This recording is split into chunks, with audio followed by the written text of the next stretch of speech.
Thing is working today. Oh my gosh. Let's see.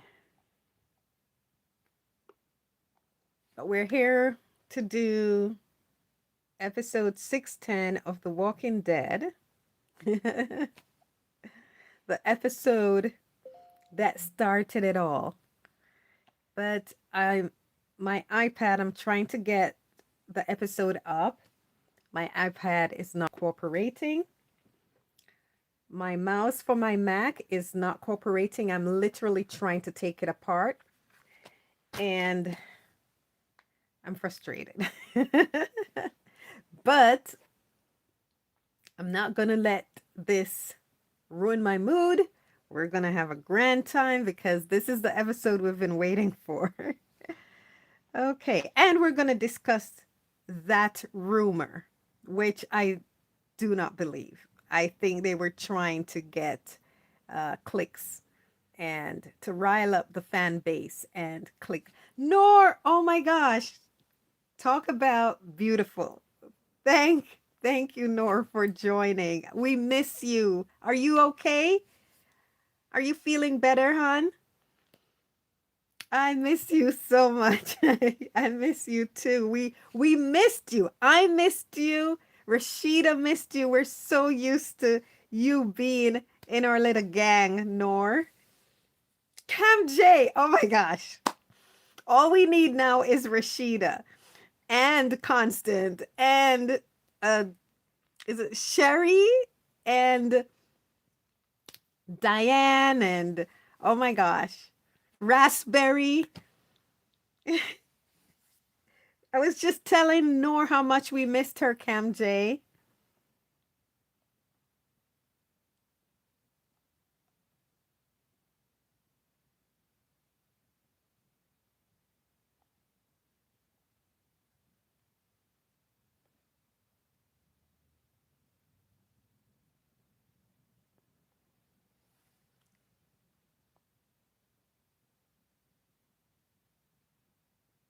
Oh, I'm sorry to hear that. I'm happy. Is she feeling better now? I know you were sick, so the looks like a bug was going around. I'm so glad you're so much better. Hi, Sam. Yes, Sam, it's lovely to see you too. Oh my gosh. We're gonna have a good group today.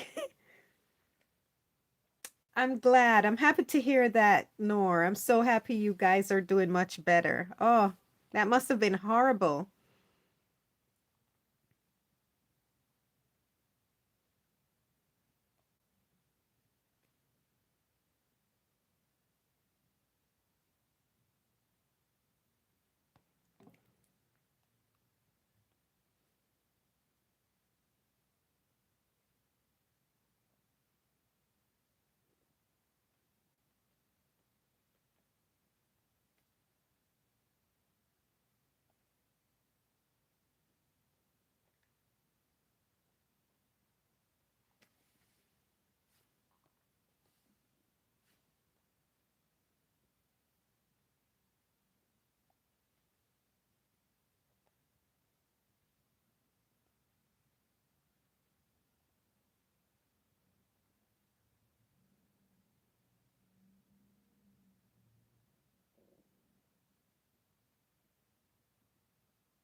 Guys,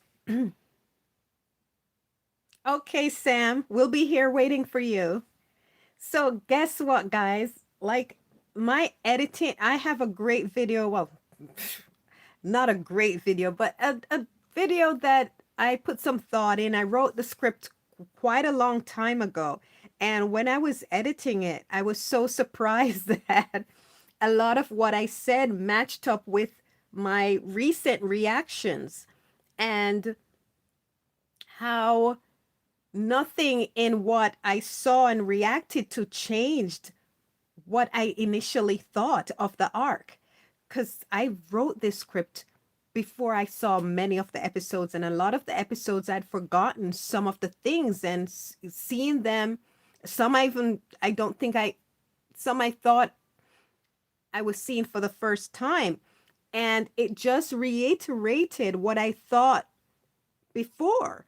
And so it just really what the watching live with you guys and seeing what I saw in the arc, it just confirmed everything that I believed about the arc. And so I did a sit down video where it was just me. I had have the background black and I just talked to you about the arc. And some of it is repetitive because I've reacted and spoke about it. And even in the video, it's repetitive because I some of the video I used the what I wrote before. And some it was just me talking about some of the things I remember.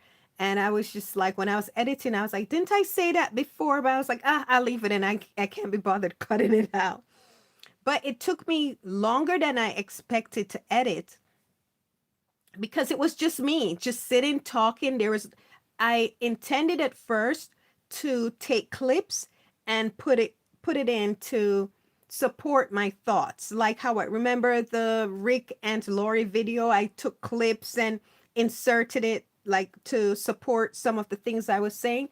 So I intended to do that, but when I was editing it, I decided not to because I didn't want to waste more time on this arc and give it more energy than it deserved because I really don't think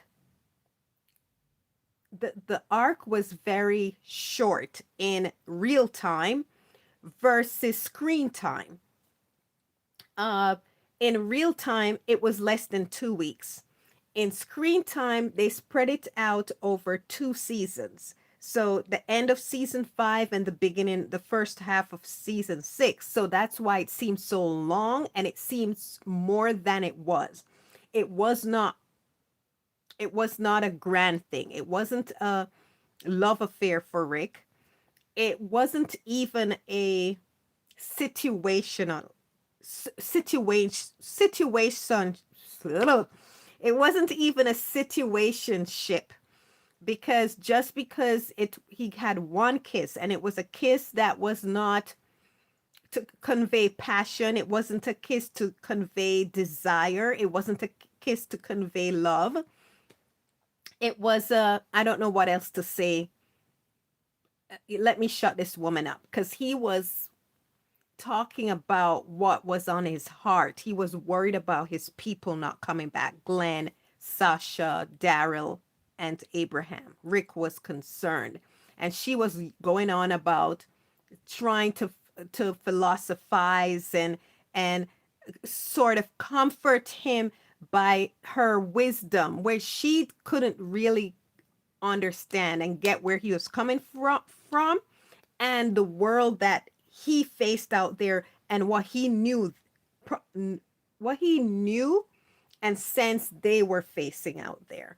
So it was she was giving him a lot of platitudes and he just ended it. He was just like he kissed her basically to shut her up. And so I was just like, why am I going to put so much time and effort, especially when I wanted to do other things? I want to start the Michonne videos because I'm going to do it so many several ways, not just talk about Rick and Michonne, but I'm going to show you verses, even just whittle it down to one thing verses, do it in shorts. And, I'm just going to devote a lot of videos to Rick and Michonne. I want to do that.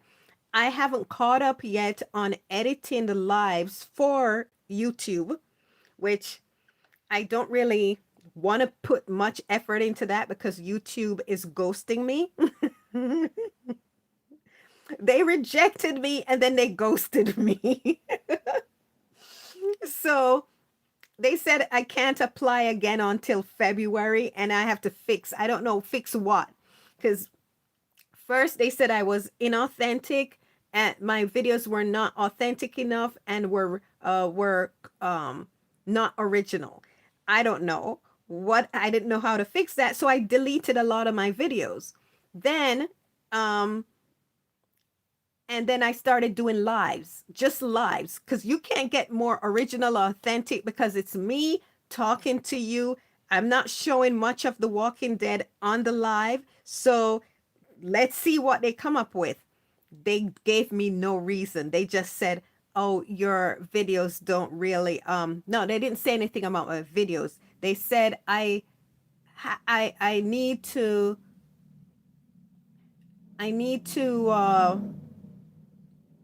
follow the rules. Like, I have to follow the rules of what they want, not what they want, but what's the word I'm looking for? I have to go by the guidelines of YouTube as if I actually broke their rules. I didn't break any of their rules. So they didn't give me a reason. They just said they took a long time to get back to me, and they're like, "Oh, we've decided not to partner with you because, you know, and if you want to try again, delete videos that you think did not follow our rules or whatever." I'm like, I've just been doing lives. I've just been talking with you guys. So I don't know what they want. So with YouTube, I've not put much energy.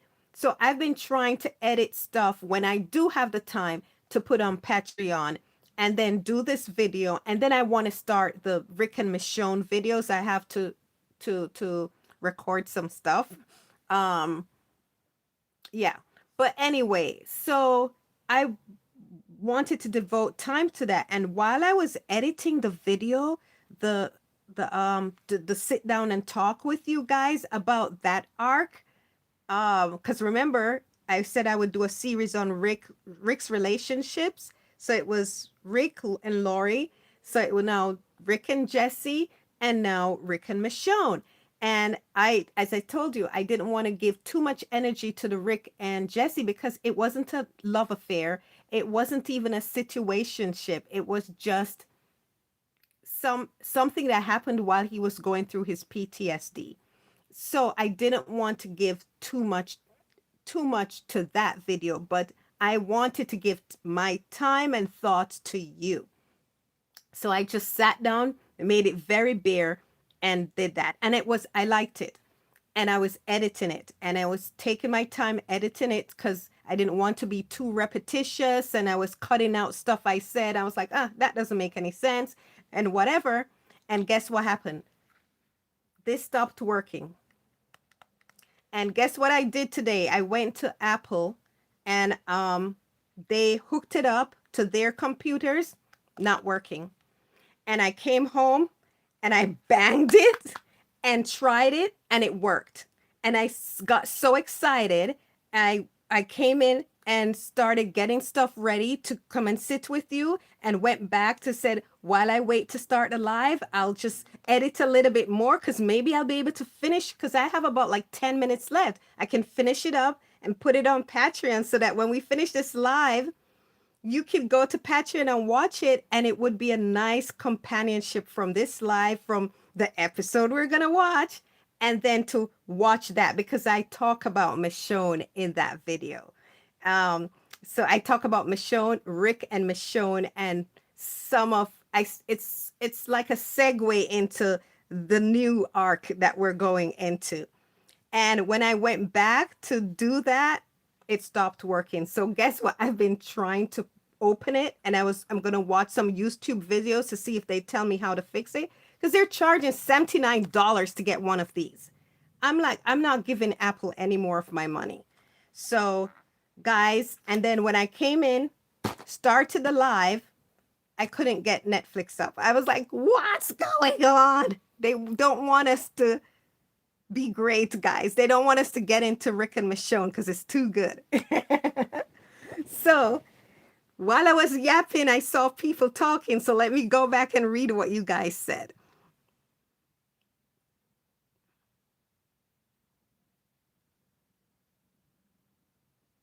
Hi, Mary.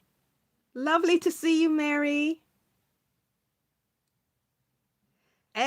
Cam J. I know. Cam J, you're going through editing. I wish you all the best, love. Your videos look immaculate. Your videos look good. I'm like, how does Cam J do it? Because I had such a, well, I was teaching myself editing. I couldn't edit before, but it's such a beast. And then I have no time. I'm like, so I bow down to you, Cam J. Your videos look immaculate. Guys, Cam J has a reaction channel. She's doing Star Trek. She's doing The Wire. She did Superman. She did Fight Club. Movies. I haven't seen Fight Club. I haven't seen The Wire. Star Trek. She's doing. What else are you doing, Cam J? She's has some great content, video, movies and TV shows that you've never seen. She's going through them. Her channel is called Stories I Missed. Please, Cam J, put the link to your YouTube channel. Please go support Cam J. Support, watch her videos, like and share because it's stellar. My videos are a mess, but I appreciate you guys coming and watching. I know you're not watching for the aesthetics or, the professionality because there's none of that.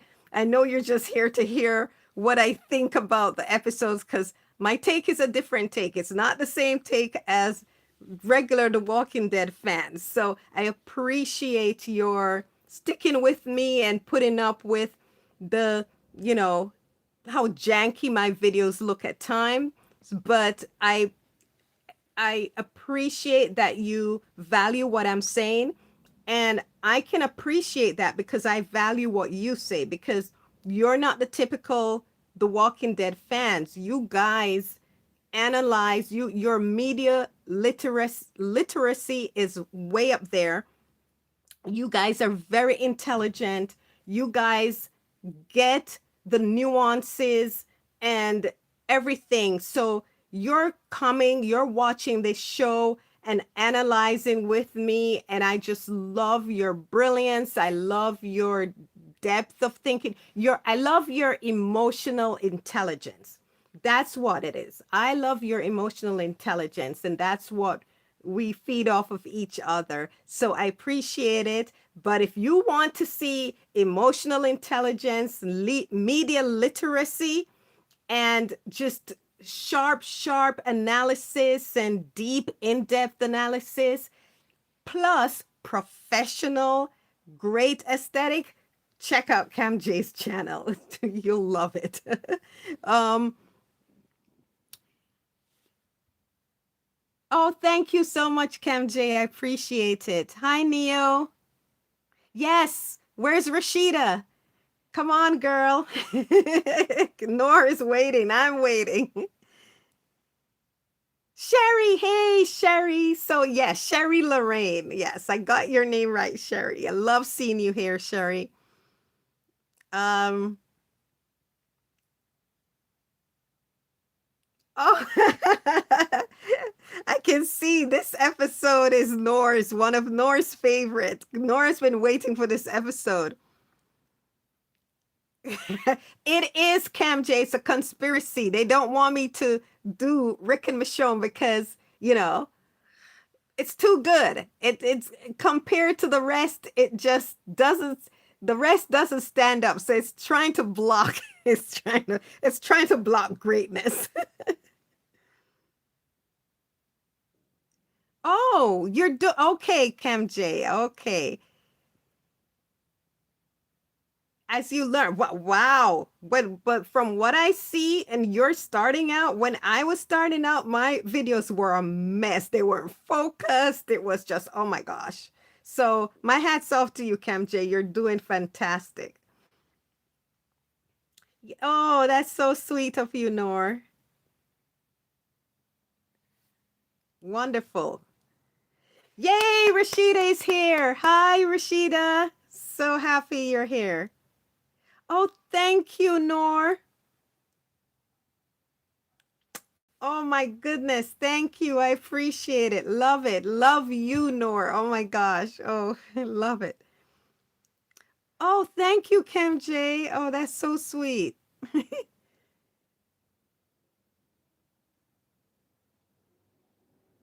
Thank you, Rashida. So I'm all caught up. I'm all caught up.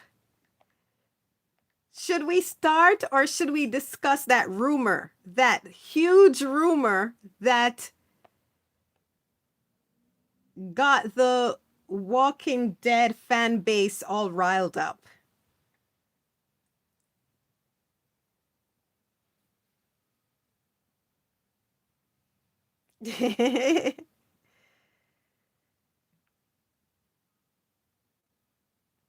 No, no, not the video game. What video game? I'm just hearing about the video game, Kanji. What video game? Yes, Rashida. Okay, so this is the rumor going around. Huge rumor. There is this scooper. He's known in the spoiler community. His name is Daniel RPK or something like that. But I don't know if he tweeted, but a website, one of those fan websites, some geek, whatever, wrote an article and said that The Walking Dead is going to do a crossover and bring the spin-offs together. So they're going to bring together Daryl Dixon, Dead City, and The Walking Dead. So people were like, what?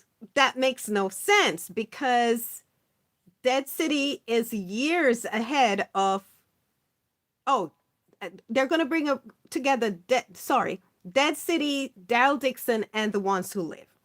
So people said that didn't make any sense because Dead City is years ahead in the future, from the timeline of Dead City, of Daryl Dixon and The Ones Who Live. And then the Rick and Michonne fans who had gone to London and spoke to Andrew Lincoln and were hinting that they were told something, were laughing and said, that's not going to happen. So, and then a lot of the Walking Dead fans were excited and saying, oh, yay, just make it season 12. Just come back, do The Walking Dead and make it season 12 and bring back all the, characters. And some were saying, how are they going to get all the characters and back and all of that stuff? So I was just reading and going, I was just laughing because let me preface this and say, never say never. But I will also say that I knew that this rumor was just a bunch of BS, right? And then one of the Rishon fans who went to London and saw Andy's play and spoke with Andy and also hinted after speaking to Andrew that something is coming, but she and the other Rishon fans that went and saw Andrew hinted that the thing that's coming has to do with The Ones Who Live. It's not to do with The Walking Dead. It's not to do, because when they saw this rumor, they were laughing and said, who's going to write it? And then they also were laughing and saying, that is funny. Somebody should tell Andrew and Danai that they're returning to do crossovers and with DC and DD, and also that they're coming back to do a season 12 of The Ones Who Live. Season 12 of The Walking Dead. So they thought it was hilarious because it doesn't match with what they were told. And on top of that, they strongly hint. I believe they strongly hint that there is a season 2 of The Ones Who Live coming, because they keep saying soon, and when the Ones Who Live ... So that's their take. My take is that Andrew was very clear that he would not return to something that's not created and written by Denai and Scott Gimple. Gimple is the content, the, what do you call it? It's not the CFO, it's not the CEO. What's it? Chief Content Officer, CCO. He's the CCO of the Walking Dead universe. And he would do it. He would bring back the Walking Dead season 12, and he would do a crossover mashup with all of that stuff. He's always talked about that's what he would like. But that's not what Andy wants, and that's not what Denai wants.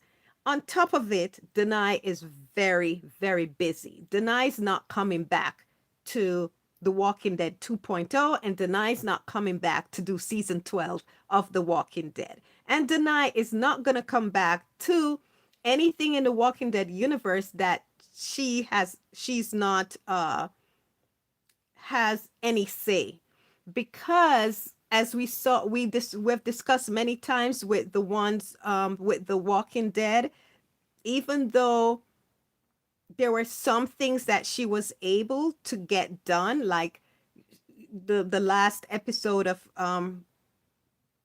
Rick's last episode, 9-5, and a few other things that she has mentioned, that she spoke up and was able to get them to do something that makes sense than what they're writing. For The Walking Dead, something that has had its run, very successful run, and there's nowhere to go with the story, because even with The Ones Who Live, a show that she was in charge of, a show that she created with her fellow partners, Scott Gimple and Andrew Lincoln, her creative partners in this show, she said she can't imagine going back again, in the terms of not having the form of control like she had with The Ones Who Live. And so she said she can't go back to doing that in the terms of with The Walking Dead.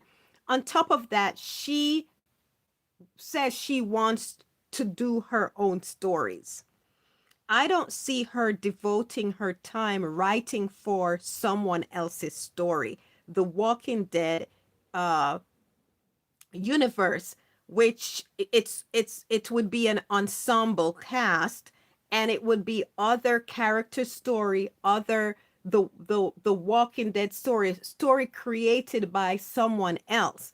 I don't see her doing that when she says she wants to do and write her own stories, write stories that not only come from here, but where her heart is, which is showing a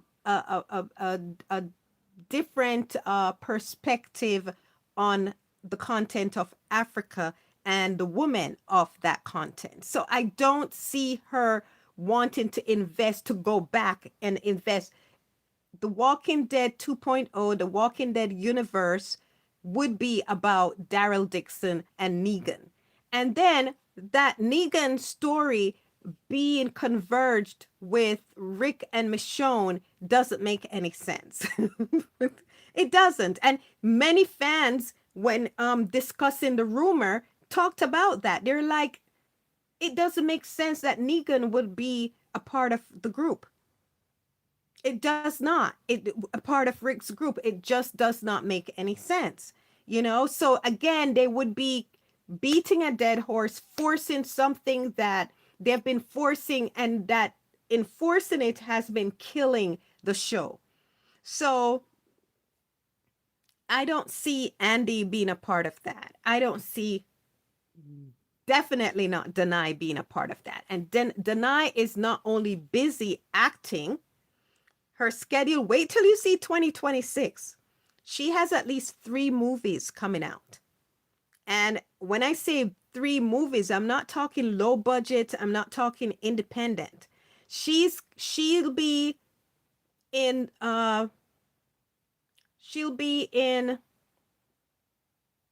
The Thomas Crown Affair, which is a Warner Brothers production. She'll be in Matchbox, which is an Apple in a so is partnering with, I don't remember if it's Universal, but that's a big one. Starring John Cena. So she's in that. They're hoping it to be another toy. Oh, Mattel is involved with it. The last one that Mattel was involved in was Barbie, remember? So they're hoping that it's going to be another success like Barbie. So they're putting a lot behind that. Mattel put in a lot. It took years to develop Barbie. Years. It went through several iterations, but that's their brand, and they don't want to mess it up. So it took quite a while, and they marketed the heck out of Barbie, and they got the big return that they did. So the next one that they decided to do was Matchbox, and that's huge. So you know that there's a lot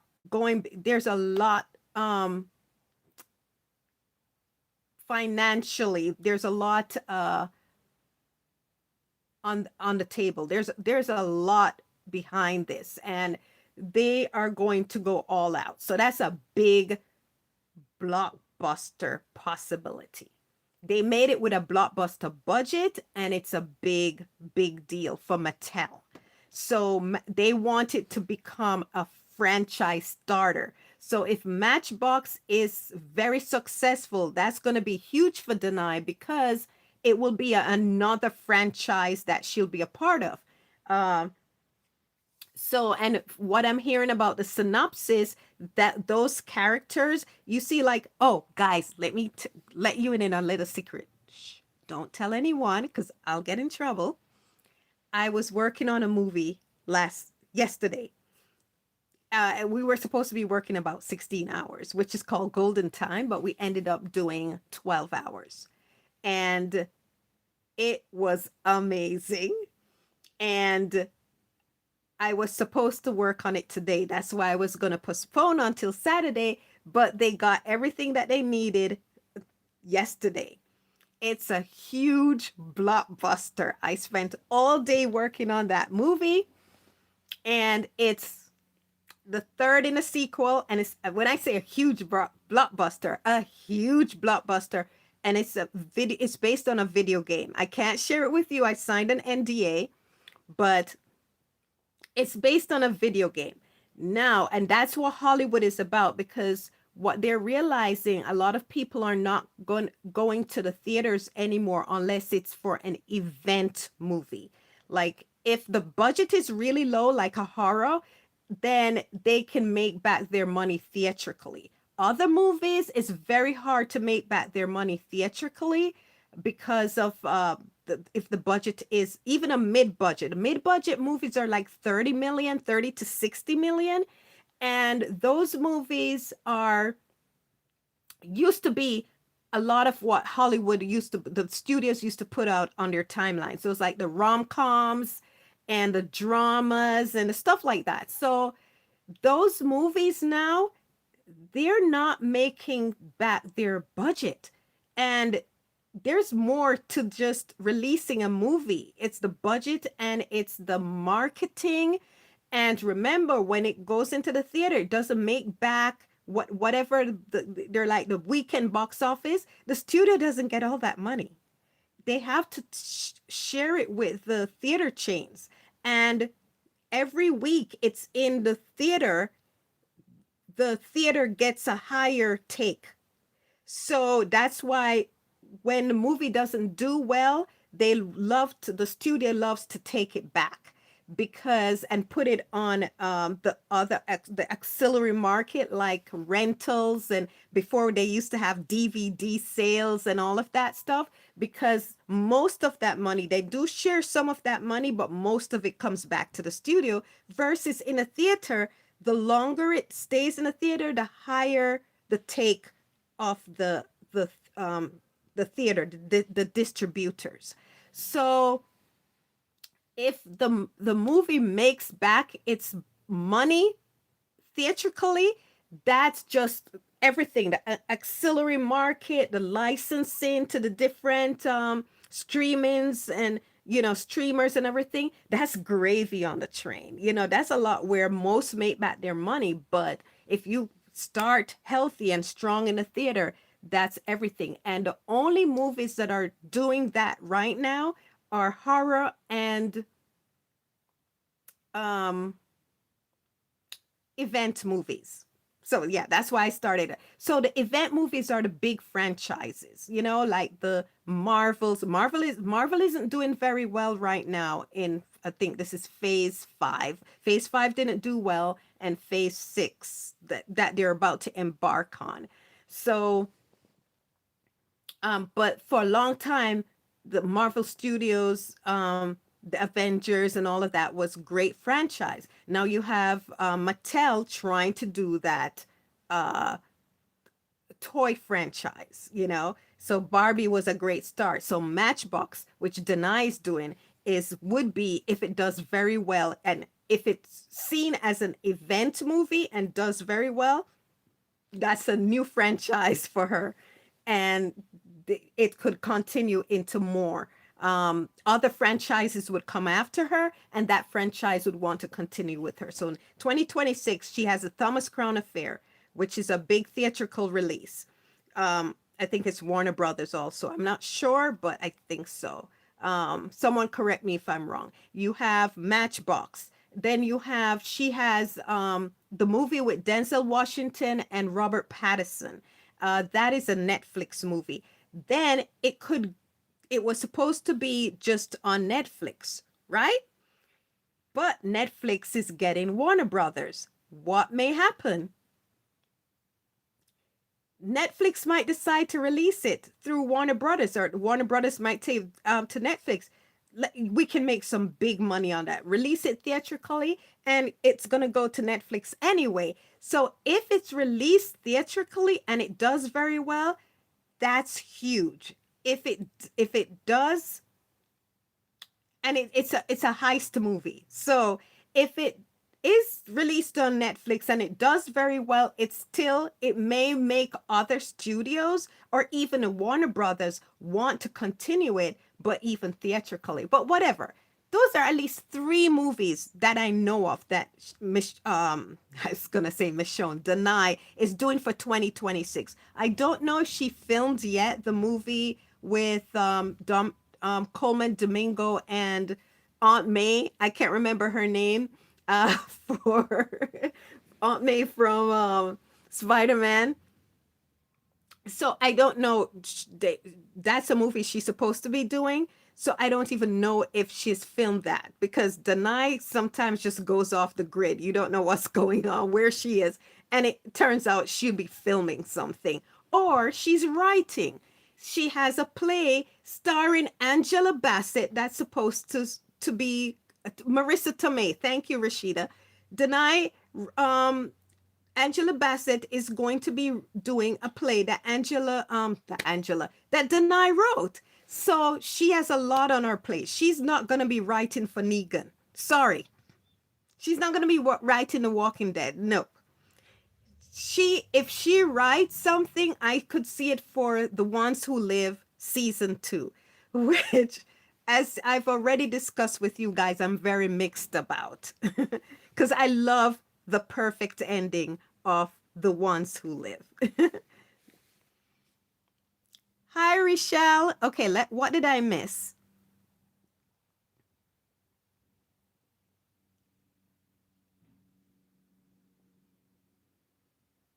Rashida said, I knew that's a lie.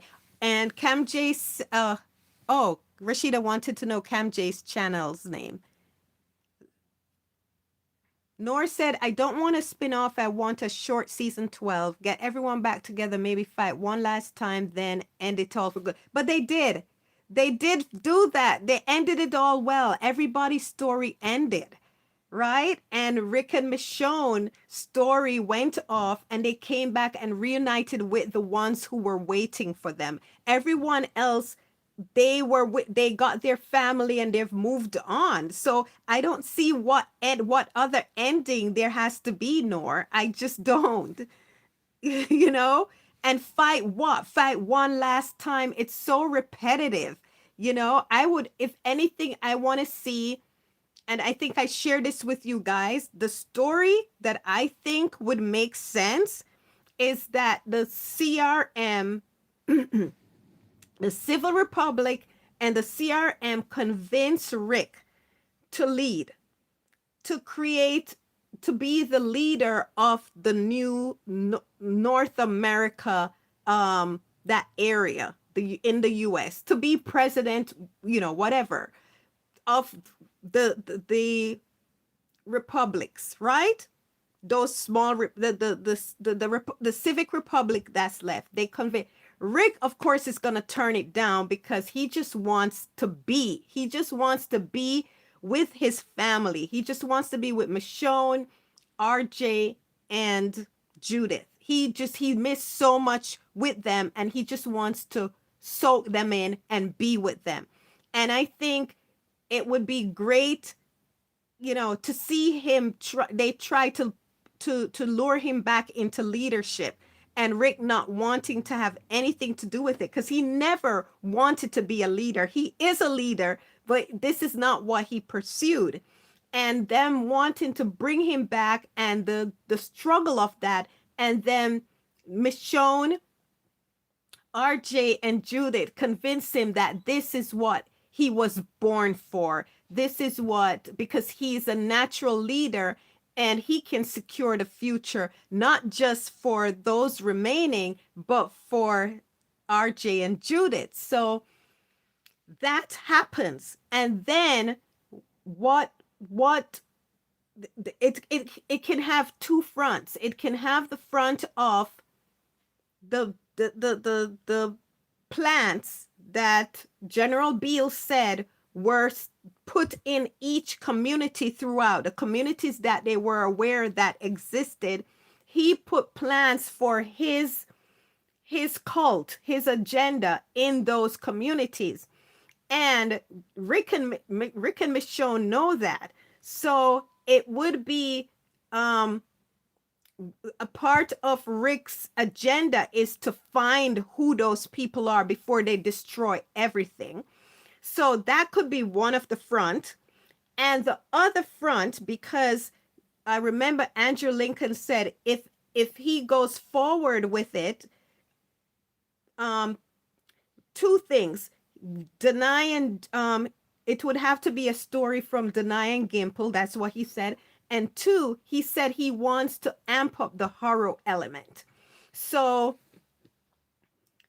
the one front is the political, where he's trying, and political, and what you would call, investigative, trying to weed out who these people, these remaining cults of Beale's people in, the different communities. The horror front is the threat that Beale said that they only have 13 years left because of there's more dead in the world, and what comes from that. We saw that a little at the prison, the virus, the disease that would be breed by so much death, from the virus, and the mutation of the virus, all of that. So we could see some elements of that, and that starts to morph and start to affect the world. So he was like, yeah, Beale was crazy, but this is true. How are we going to, survive when there's less living, and the earth has become a putrid dish for these viruses? So bring up that horror element in some way.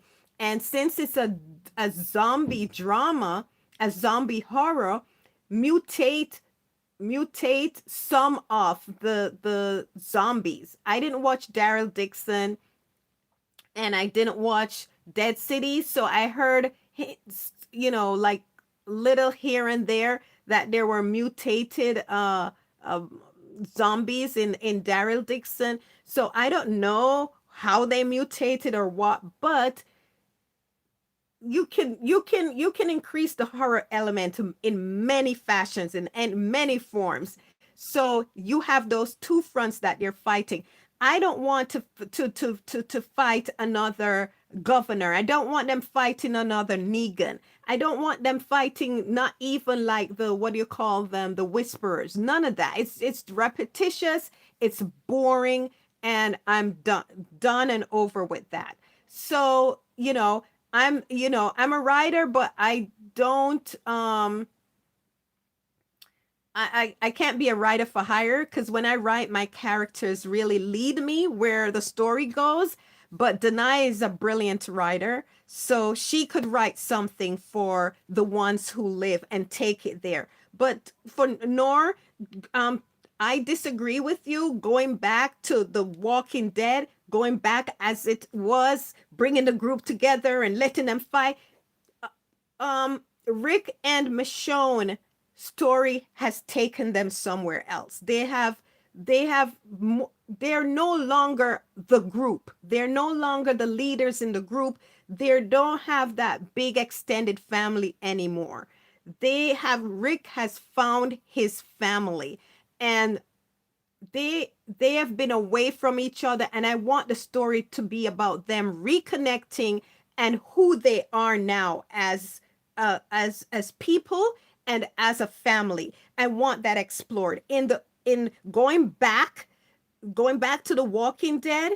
The Walking Dead ended with people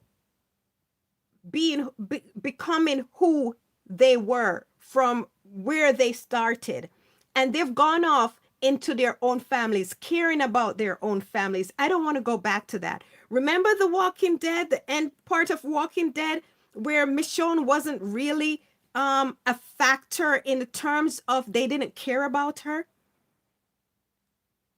The group, that extended family, the only one that really looked out for her was Aaron, Daryl, and Rosita, who really cared about Michonne. The rest, they were wrapped up in their lives. They were wrapped up in their families. Why would Michonne and Rick sacrifice for these people who didn't factor Michonne in, cared about her so much?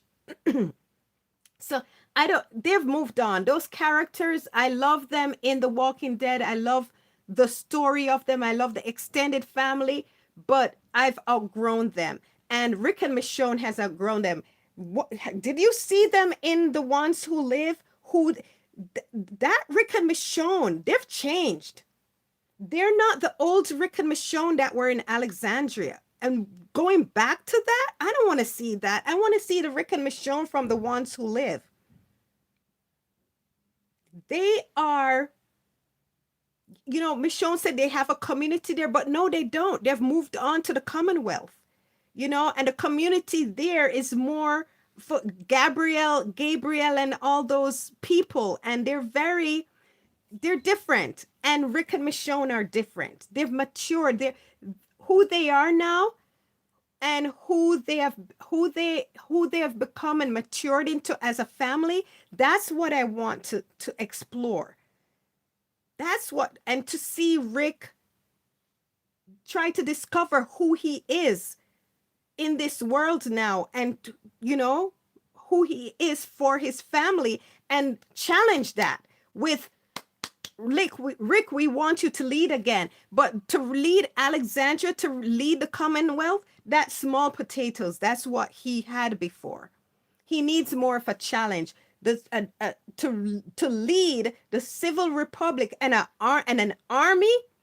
That's the challenge that he should be facing with. That's who General Beale saw him. That's what General Beale saw for Rick. And that's what I want to explore for Rick and his family. So yeah. And I don't see Andrew going back. Remember I started it and said I'm going to preface this to say never say never. At the world is in an affordability crisis right now. You know, the billionaires have, they just don't care anymore. There's no more pretense. They want to serve a underclass, majority of the world as an underclass, serving them, working for them for little or nothing, while they hoard and they alone have everything. And so that's the world we're facing. So, and the entertainment industry has changed. The huge big money is, it was always just for a few, but there's even less of it for even fewer of those. So it's a cat eat dogs world. So, and the work is very sparse. Well, California, we're seeing a little uptick because they reintroduced the tax credit. So there's a little uptick, but it's not going that well yet. So I don't know if the work will start petering out for, Andrew and Denai, but right now they have it good. They have it good where they can pick and choose what they want to do. And for now, they said the going back is not what they want to do. So I knew it was crap. And then the other thing that I knew was that it wasn't true. Other people from other fan bases came said that Daniel RPK, the one that broke the story, has been doing that to other franchises. Like he would just make up something about Marvel Studios. He would make up something about, some video game franchise. He's just been doing that to get clicks, to get money, to get people to, oh my gosh, and click on what he's saying and read it. And then 2 days or so after, the real news would come out or something totally contradicting what he said. And people are like, oh man, but Daniel RPK said this, So there were a few people that did the Rashomon fans that saw Andy in London all posted other fans from other franchises basically saying, Daniel, don't trust anything Daniel RPK is saying because he's just now making up stuff. He had some in with scoops before, but I don't know if the scoopers that he had no longer work for the studios or work on the projects that they used to. Because I told you, it's been tough in this industry. It's been very, very hard. So maybe his connections lost their job or lost connections to people who were working in the jobs that they were where he was getting good intel, but they actually said do not listen to him because he's now making up stuff and just trying to get people engaged. So what's a way to get people in the Walking Dead franchise engaged? Say that, there's going to be a crossover of the different spin-offs and the Walking Dead 2.0 is coming back. So yeah, I knew it was BS when I read it because it fit nothing that I heard from Denai and Andrew. And then more recently, from the Rashomon fans that went to London and spoke with Andrew and what they were hinting at.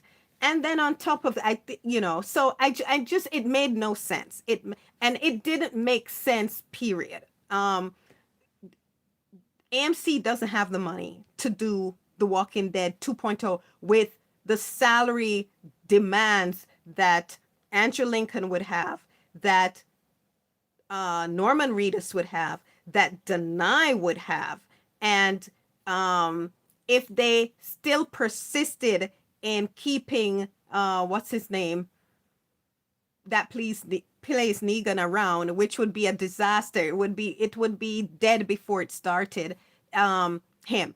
They can't afford so many. And some people would say, well, if they've afforded three spin-offs with those big, salaried workers, why not? Make it just one spin-off and just pay the salaries. It would whittle down the production budget because, again, to bring back Andy and Denai, they would have to pay more.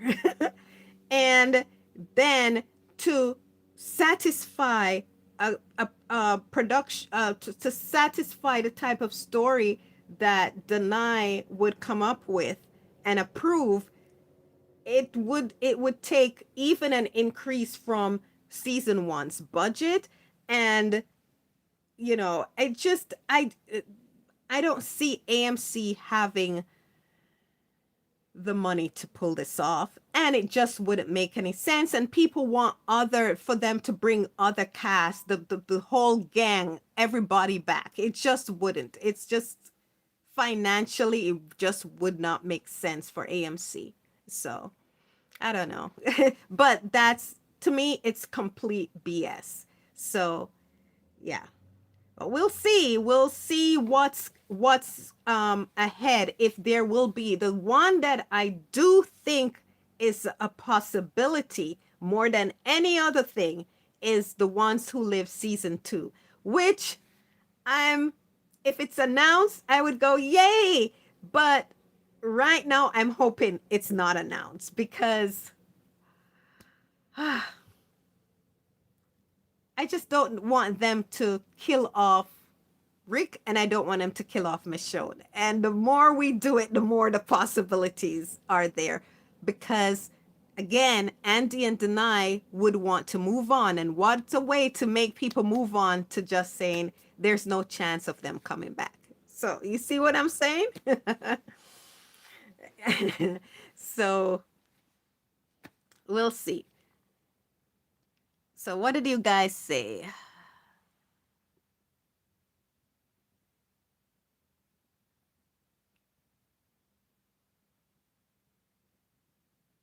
Rashida said now Daryl Bros want a crossover to keep their show going. Of course. Yeah, the Daryl Bros, the Negan Bros want Rick to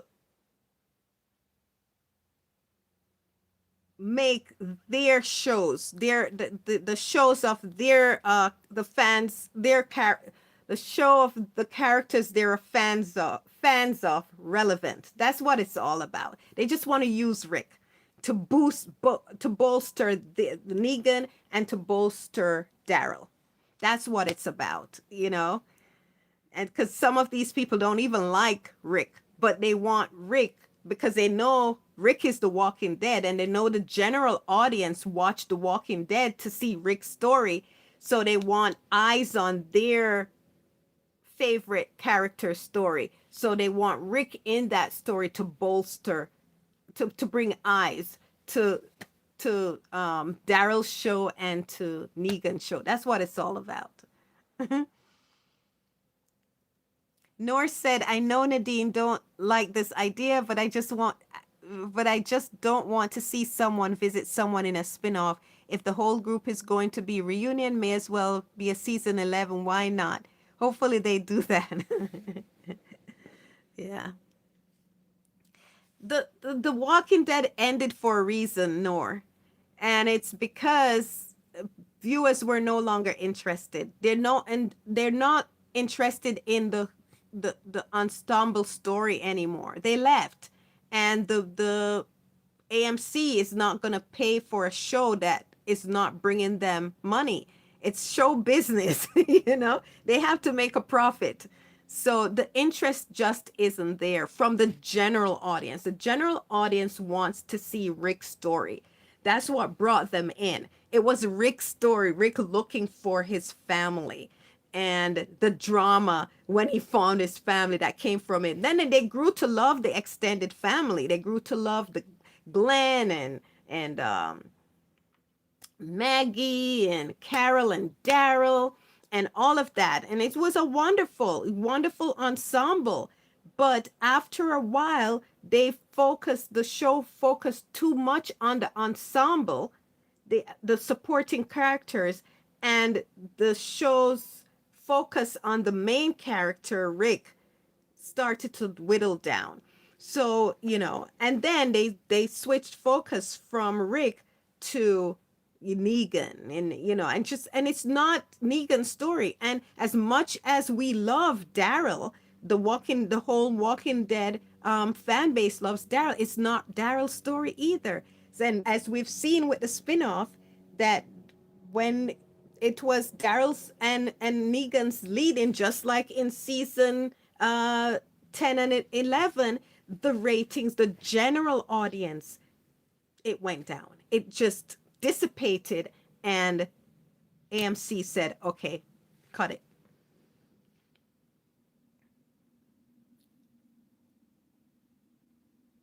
Nor says, either way, I'm glad they're talking about a reunion finally instead of teasing us. No, they're not talking about it. It's a lie, Nor. It was it was someone who used to have connections in the Scoop community trolling the Walking Dead fans. AMC did not announce a reunion. It didn't come from a credible source. So there's no talks of a reunion. It's Gimple always talks about a reunion because that's what Gimple wants. He's the chief creative officer of the Walking Dead universe. So he wants to see it continue, That's his job. That's his pay grade. That's what he gets paid for. So yeah, he doesn't want. So he'll always say, it's possible. Cause, and Gimple was the one saying the Walking Dead is gonna go on forever. There's not gonna be an end. And he said that, and the next week, AMC said, kill it. Cancel it. Sherry says that makes sense for me. Rick and Michonne is the story. They're the draw. My first view of The Walking Dead was with The Ones Who Lives on Netflix. Their story pulled me into watching the original series, The Walking Dead. Wow, Sherry, I didn't know that. That's awesome. See, yeah, there's a lot of people that were introduced to The Walking Dead through The Ones Who Live. Guys, Rick and Michonne and Andrew and Denai went viral several times on Twitter, several times. And people were like, who are these people? What show is this? This looks amazing. And people started watching The Walking Dead. And they watched The Ones Who Live on Netflix and then started watching The Walking Dead. Okay, Sherry, you watched it in reverse. You watched The Ones Who Live, and then you watched The Walking Dead. The couple that you see in The Ones Who Live, first is the couple, not just the couple, sorry, the Rick and Michonne, as you saw them in Walking Dead, as a couple, and as you saw them in The Ones Who Live as a couple, and Rick as a man, and Michonne as a woman, as you saw them in The Ones Who Live. How does that compare to the Rick you saw in The Walking Dead, the Rick and Michonne you saw in The Walking Dead, and Michonne in The Walking Dead? How did these people as individuals compare, and how did them as a couple, as a family, compare to you? I would love to hear your take, Sherry, because you watched it in the reverse. Can you see Rick and Michonne as they are today in The Ones Who Live, going back to being the people and being comfortable in the community they created in The Walking Dead? I don't see it. I see that they have matured beyond that. I see they've grown. I've seen them become more insular. And when I say insular, not that they don't care about people, because look, At the end of The Ones Who Live, they had the CRM bringing supplies to Alexandria. I don't see them just sacrificing everything anymore for the community. I see them just wanting to be a family and not have the burden of everybody else on their shoulder. Not for, and when I say everybody else, because all the people in Alexandria and now the Commonwealth, which Rick and Michonne don't know about, they are about their family. They're about community too, but they're it's just not this. I just don't see it the same. I don't see it as the same. Okay. I would like you to tell me, Sherry, what if you see the huge difference that I do, and if you don't, why not? What do you see, and do you think you could see them going back to being the Rick and Michonne with the Alexandria community, their extended family of Maggie and all those people anymore, Gabriel and all of that? I just don't see it. I think they've changed too much.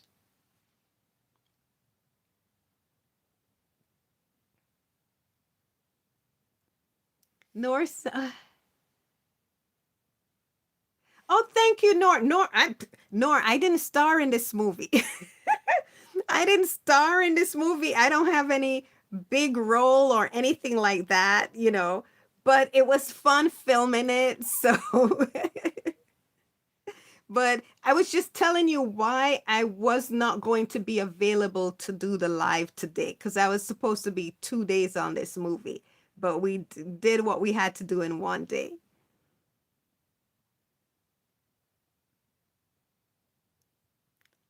Then comes the flood. What flood, Cam J?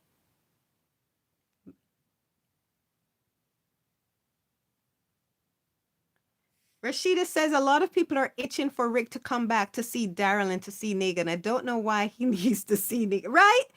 They want him to boost Negan. That's what it is. Hi, Grayson.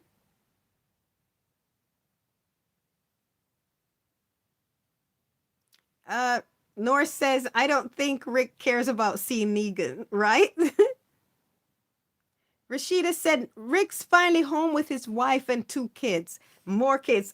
That's one of the things I suspect if there's The Ones Who Live season 2 that will be introduced to a baby girl for Rick and Michonne. Norse says, I'm 99% sure she has twins in there. At least, no twins. Oh gosh, don't do that to Michonne. Nor, don't do that to Michonne.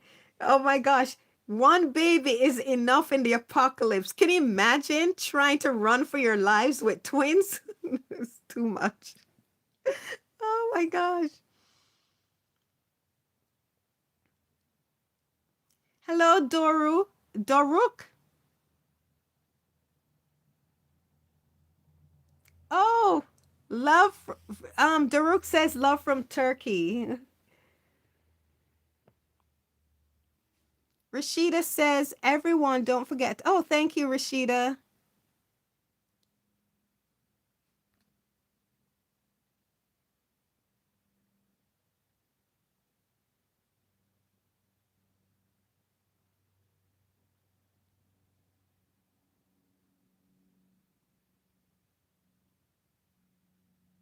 You're always talking about Marvel, Daruk. What about Marvel?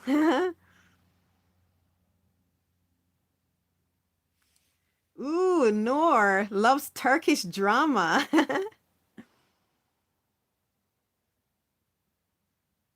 Ooh, I want to visit Istanbul. I know I have a friend who was born in Turkey and and she showed me uh um her father's estate when she went to visit and it was just so beautiful. I was like, "Oh my gosh, Turkey is so gorgeous." Oh, they are, Rashida. Rashida says that's why AMC is bringing over wrestling, TNA. What's TNA? What does TNA stand for?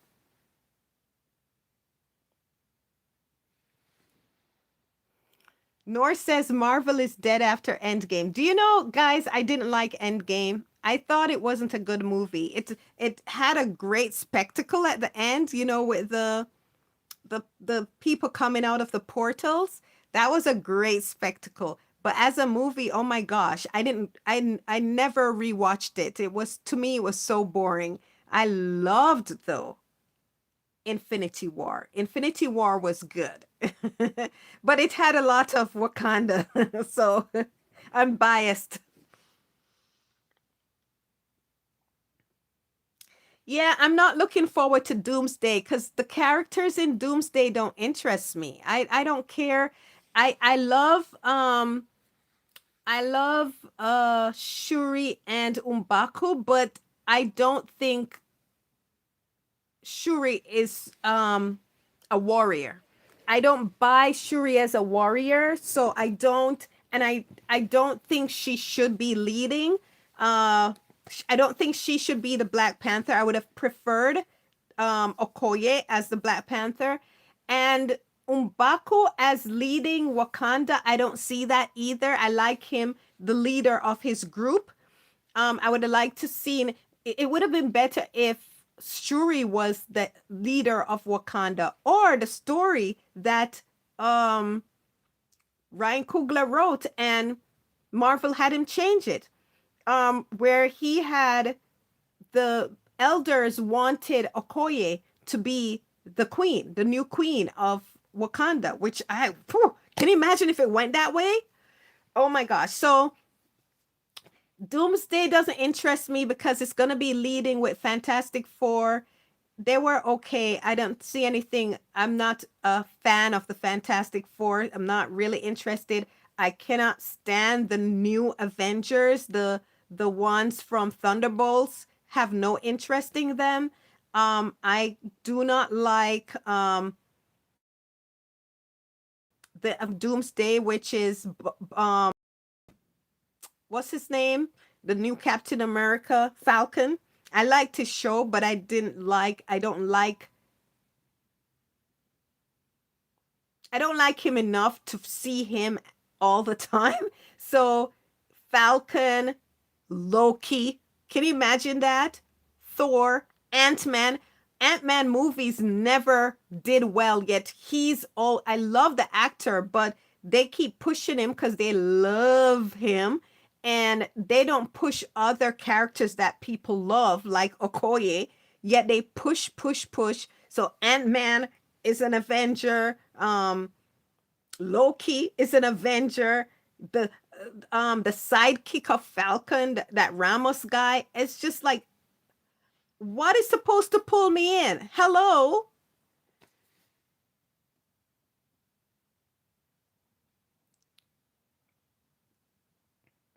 And RD, what's his name? Bringing back Iron Man as Doctor Doom. That's stupid, and it's just, oh, it doesn't interest me. I'll wait to hear what people say because I'm not running out to see it, and I don't know if I'll see it. RD, I agree with you, Doruk. RDJ should not have come back. It's like, you know, they're saying they can't tell stories, good stories with great, interesting characters and actors. They just have to look harder. And the great, interesting actors and characters, they downplay and they push the ones they like, the executives like. And that's the issue. Nor wants RDJ and Chris Evans back. They need them back. I think, see, that's going back in the past. That's how can you move forward if you keep going back? That doesn't make sense. How, RDJ and Chris Evans are eventually not going to be able to do those movies. What are they going to do? The issue is that they're not writing stories and not promoting the characters and the actors that can bring audiences in. It's because they're personally not fans. When I say personally, they personally have people they like, but it's not people the audience like Florence Pugh.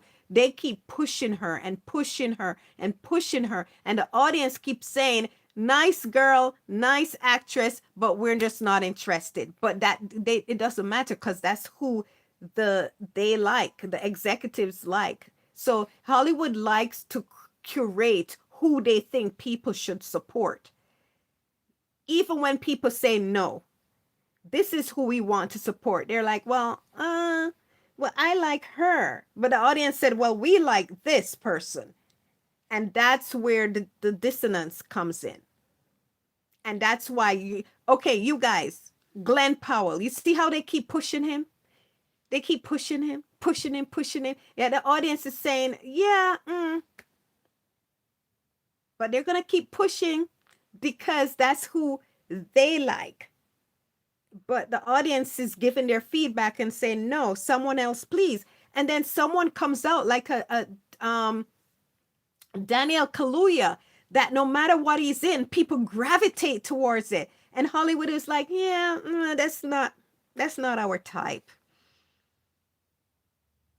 Or like they keep pushing. Let me give another example.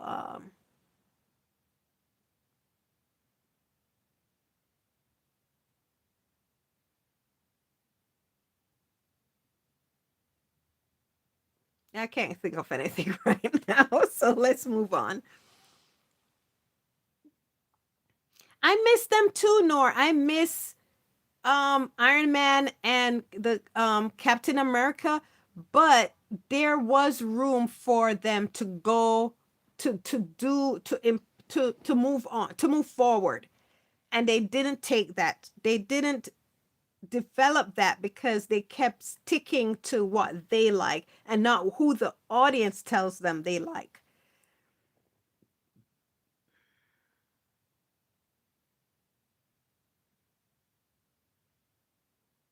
He's not. RDPK or whatever his name is. He's not in the loop. In essence, it's not just The Walking Dead. There are other stories that he broke recently that some fans were saying from other franchises that were made up. They were lies. So to me, that tells me he's losing connections, or his connections no longer have an in. And so instead of not being continuing to look like he doesn't have any news, he's just making up news. So Sherry says there's so much growth in the two characters. No, I see them continuing to grow. I don't want them to go backward. I want more to come. Yay, Sherry. Yes, yes, yes. Cam J says, here comes the flood, the third movie with Deny. Oh, yes, that's the name of the movie with Denzel Washington and Robert Pattinson. You're right, Cam J. Cam J, I'm like, what flood is Cam J talking about? I'm the one at fault. Rashida says Dead City is doing well on its own, unlike Daryl Dixon. Is it? When is the new season of Dead City? Is it doing well, really, Rashida? You know, because they all started out okay because they all were looking to see if there was any news about Rick. But after the first season, you know, it Daryl Dixon went down. And so how many seasons does Dead City have? The second season went down also. Has the third season come out? And I would not be shocked if the third season of Dead City does as poorly as Daryl Dixon, because that's the thing. The Ones Who Live happened. That's what had not happened yet. We finally found out what happened to Rick. So people were satisfied. You know, they got their answer because that's what the general audience, that's who the general audience the story that the general audience is interested in. So once they got the answer and knew that they don't have to seek out answers from the other two franchises, then they're not going to watch those franchises. So I'm very curious what season 3 of DC does. That's the question, to say if it's surviving on its own merit or if it's going to go the way of DD.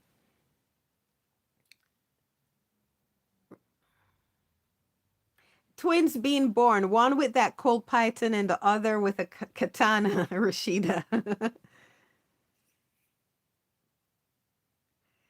Rashida says TNA stands for total nonstop action. Okay. Thank you. Hi, Kristen. Sherry says, I want new stories. I'm not interested in Negan or Daryl, and certainly not Maggie. Not interested in a spin-off either. Try to watch, just too boring. Yes, so am I, Sherry. I'm just not interested in going back. I'm not interested in what's going on with Eugene. I'm not interested. I liked the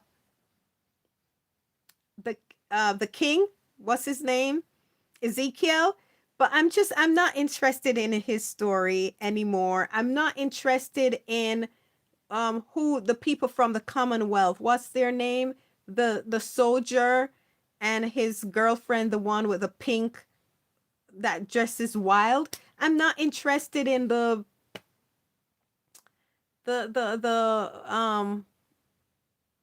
what's her name?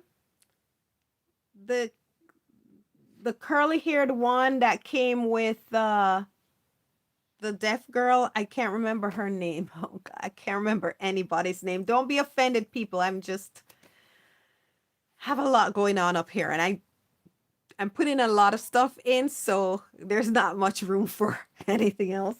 Um, oof, Monaco, whatever. I'm not interested in their stories. Rosita is gone. Um, I'm just not. I'm definitely not interested in Gabriel's story. So what are we gonna watch? When I say what are we gonna watch, what are we going back to, when there's so much exciting things to come? Rick leading the CRM and the Civil Republic. Why would I want to go to that when there's exciting new territory to mine? Think about how good episode 1 of The Ones Who Live was, when we got introduced to Okafor, and then to Nat. It was those exciting, more just better acted characters, that better, it felt more cinematic. It felt the acting and the characterization were just on a different level. Why don't you want more of that? That Rick and Michonne interacting with those kind of nuanced and developed and just the richer characters. Why do you want to go back? Rashida says they're supposed to bring back Tales of the Walking Dead with new stories. Wasn't interested in those in the first place, so new ones won't do anything for me. But I hope those who like it enjoy it. I'm not. I don't want to be I'm not selfish. Just because I don't like something, I don't begrudge anyone wanting that. But I will fight Nor because I don't want Rick and Michonne being brought back, taking steps back. So I'll fight Nor because Nor wants them reunited to go back to reunite with those people. So Nor and I will duke it out because I want Rick and Michonne to move forward and to flourish. Nor is very sentimental. She has such a sweetheart. I'm a curmudgeon. Oh, okay. Nora wants to start the episode. She can't wait any longer. Hi, Christina. Hi, Juice. Hi, Anne-Marie. Yes, Christina. Glenn Powell. He just doesn't have it. And no matter how they force it, he just doesn't have it. It's not that he's not talented, because what's his name? Ryan Gosling is talented, but he just cannot drop. He's not a box office draw. He's just not. So not everybody has that it where you can be talented and and you do, your movie is good and you do well. So I'm not putting down Glenn Powell. I'm not putting down anyone. I'm just saying not everyone has the that thing that brings people, that wants to see them and wants to watch their movies, and a large portion to be a box office draw. He just doesn't have it. Yet that's who Hollywood is pushing and wants us to accept and say, this is your movie star, damn it.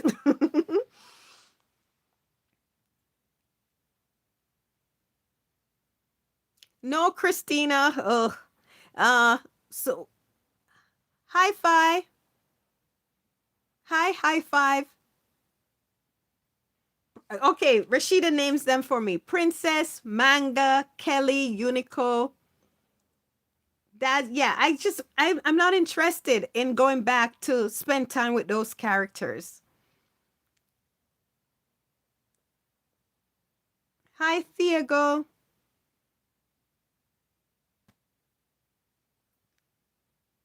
Hi, Oril. Or Riley Griffith. Hi, Riley. Rashida says those Tales episodes weren't that interesting except the one about Alpha. Rashida says they could do environmental stories on The Walking Dead. They were episodes and had stories in stories. Christina, reunite with Morgan. That is it. Yeah, I wouldn't mind seeing Morgan if he leaves the extreme foolishness behind. And I don't trust Gimple writing for Morgan.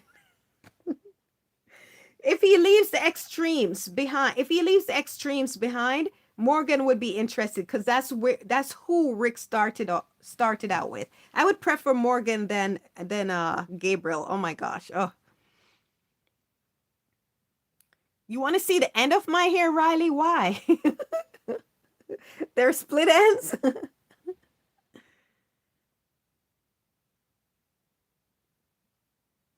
Okay, are you a dressmaker, Riley?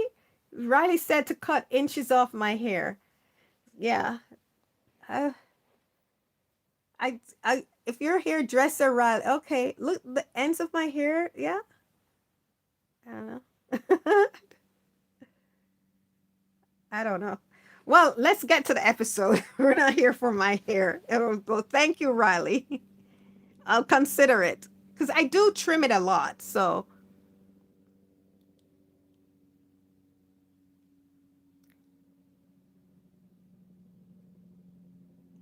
you loved, oh, Glenn Powell in Top Gun and Hidden Figures. Okay. Rashida said Glenn Powell, his movies this year have not done well. No. Nora said, it's okay, beautiful. I'm just an emotional mess more than a deep thinker. That's why. No, you just have a beautiful heart, Nor. Hi, Riley. Riley, we're gonna start our episode. I've been going on too long. Let's see. Let's go.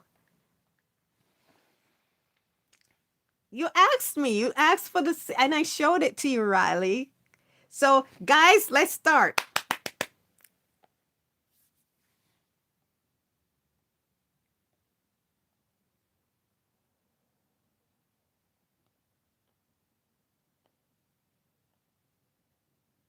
The next world.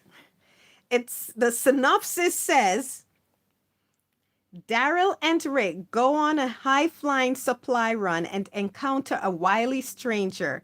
And amid the chaos, romance blossoms in Alexandria.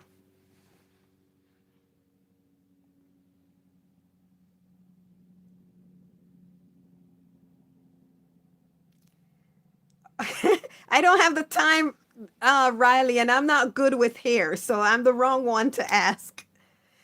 Rashida says, I love the talks before the show. Oh, thank you, Rashida. I love it too.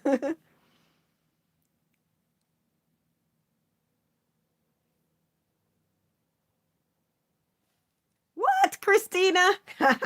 No, that's not a romance.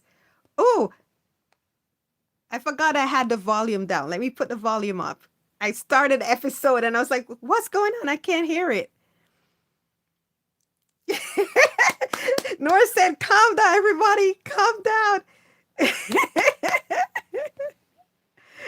Oh, the office meme. Oh.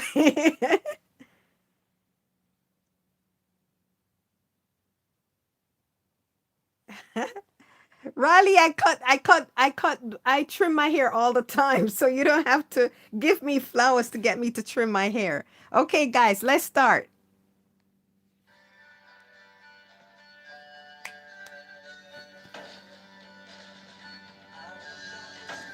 Man, the sun was gone.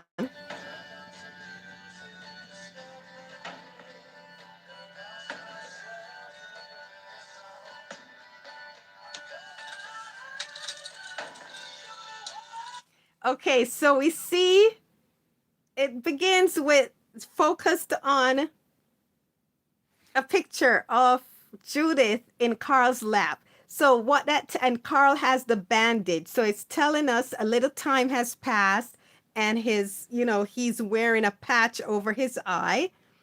And we see someone, and if it's on the bureau with the picture is on a bureau, someone is creating a hole with a knife in their belt. So we can assume that it's Rick, right? And then when it pans over to the little plate with the watch and the ring, those are Rick's accessories. So we know this person is Rick. But that little scene tells us some things. One, Christina said 2 months. Uh, I've heard 3 months, Christina. I think they said it's 3 months. And I think why they said 3 months, because there were some people offended that Rick moved on so quickly from you know who, which it tells you that they didn't understand what was going on with Rick, and Rick was never with Jesse. So there was nothing to move on from. So I think to ease some people, they said 3 months, but I like to think it's the next week. So, and they just said the 3 months to calm those people who were against Rick and Michonne getting together and didn't like that my lady was not, that Rick wasn't mourning, or she wasn't a thought, which Rick moved on before the day was ended. Remember his speech to Rick? To Rick. Remember his speech to Carl? Yeah, now he finally had hope. He finally seen a future since the world ended. So that didn't say much for my lady. And the only mourning he did was when she was literally being eaten and he go, "Oh, I'm so sorry." He was sad to see her die like that horrific, her child and her have that horrific death. That was the mourning that Rick, after Rick's son was shot, that was it. It's done. Rick was focused on Carl and he had moved on. So sorry people that thought there was something, there wasn't. um so yes, so Nor said he didn't wear the ring, but so let's look at what was presented first, right? So the picture to show us that what's going on with Carl, because that was one of the things. Carl was shot and Rick was giving him the speak to say, no, I have hope now, Carl. I see a future for us. And so what happened after Carl woke up? We saw it. He's healing. And then we had Rick putting a hole through the belt to signify he's losing weight, which tells us, without having people say it or showing what's been going on, that food is becoming scarce. So Rick is losing weight, so he has to put another notch in his belt. I just realized something. Did you guys catch it? He has to put another notch in his belt so to put around his to keep his pants up because he's lost weight. But you know that saying, another notch in his belt, it signifies something is gonna happen, that Rick is gonna get lucky. Did you? I just said it and just realized it. Oh my gosh. So we move from the picture to the belt. And then now we have the plate with Rick's accessories that he always wear, his watch and his wedding ring from Lori, right? What was the arc that Rick just came out of? Rick was fighting Ghost because of his guilt of how Lori died, in that he could not protect her. And that was the burden he was carrying, because that was what Shane and even Lori accused him, that his focus was away from them and too much on the community, and his focus should be on them and on Lori and Carl, and not the community. So he was fighting those guilt, and then the PTSD he walked in with in Alexandria, right? So Rick was still tied to the ghost that represented that ring, and his marriage and the past represented, and his PTSD of chasing that guilt, that burden of guilt, about Lori, about not being able to take care of the threat. So he was still wearing that ring. Now, let's continue the episode. So the camera is now on the plate with the watch and the ring. So I'm not going to read the comments yet. Let's finish up this scene and then we move on. And I'll read the comments after we finish this scene. Well, we see Rick picks up the watch, right? So whenever you see an actor interacting with an inanimate object and it's so focused on, it's because they're going to use it to tell a story, to translate something meaningful. So that's usually called, I keep forgetting this word. It's a shot. There's a name for that shot.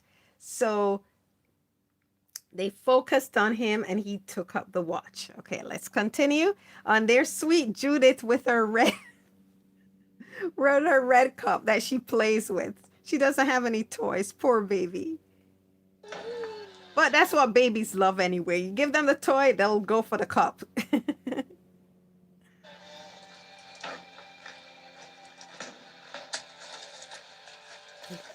Puts on his gun belt. Any toothpaste left?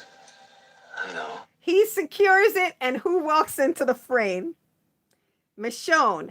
And the way she walks into the frame tells another story.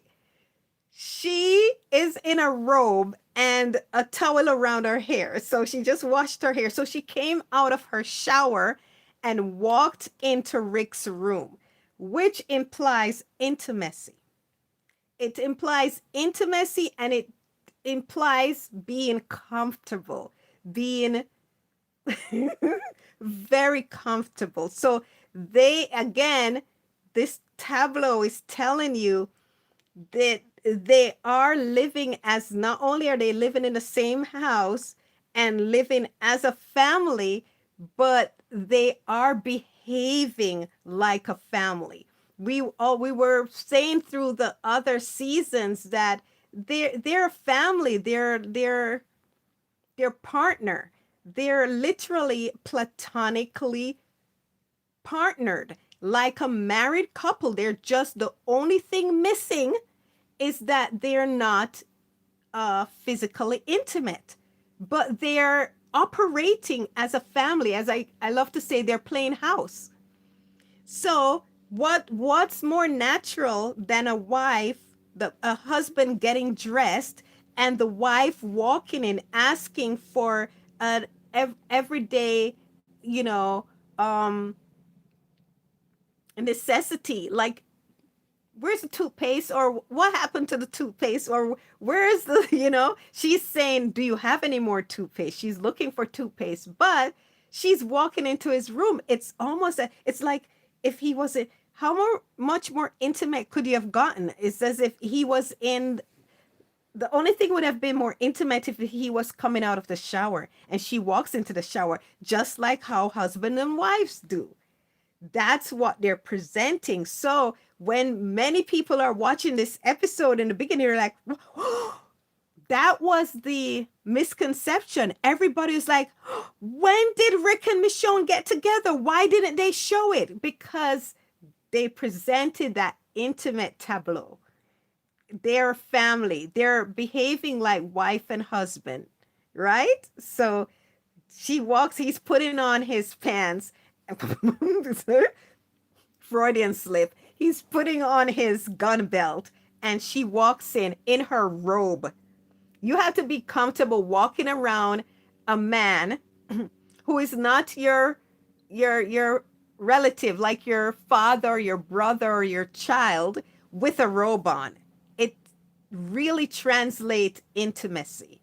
So she walks into his room. Because someone's been borrowing it every day for 2 weeks.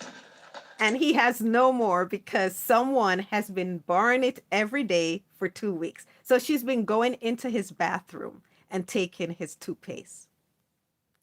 Remember, I said only thing more intimate would be if she walked into his bathroom while he was coming out of the shower. But whether he's in the shower or not, she walked into his bathroom. They're very, very close. There's no thought, It's like me coming into your bathroom, Nor. You're just like, what are you doing in here? It would shock you if, but Michonne walking into Rick's bathroom, there wasn't a question. So.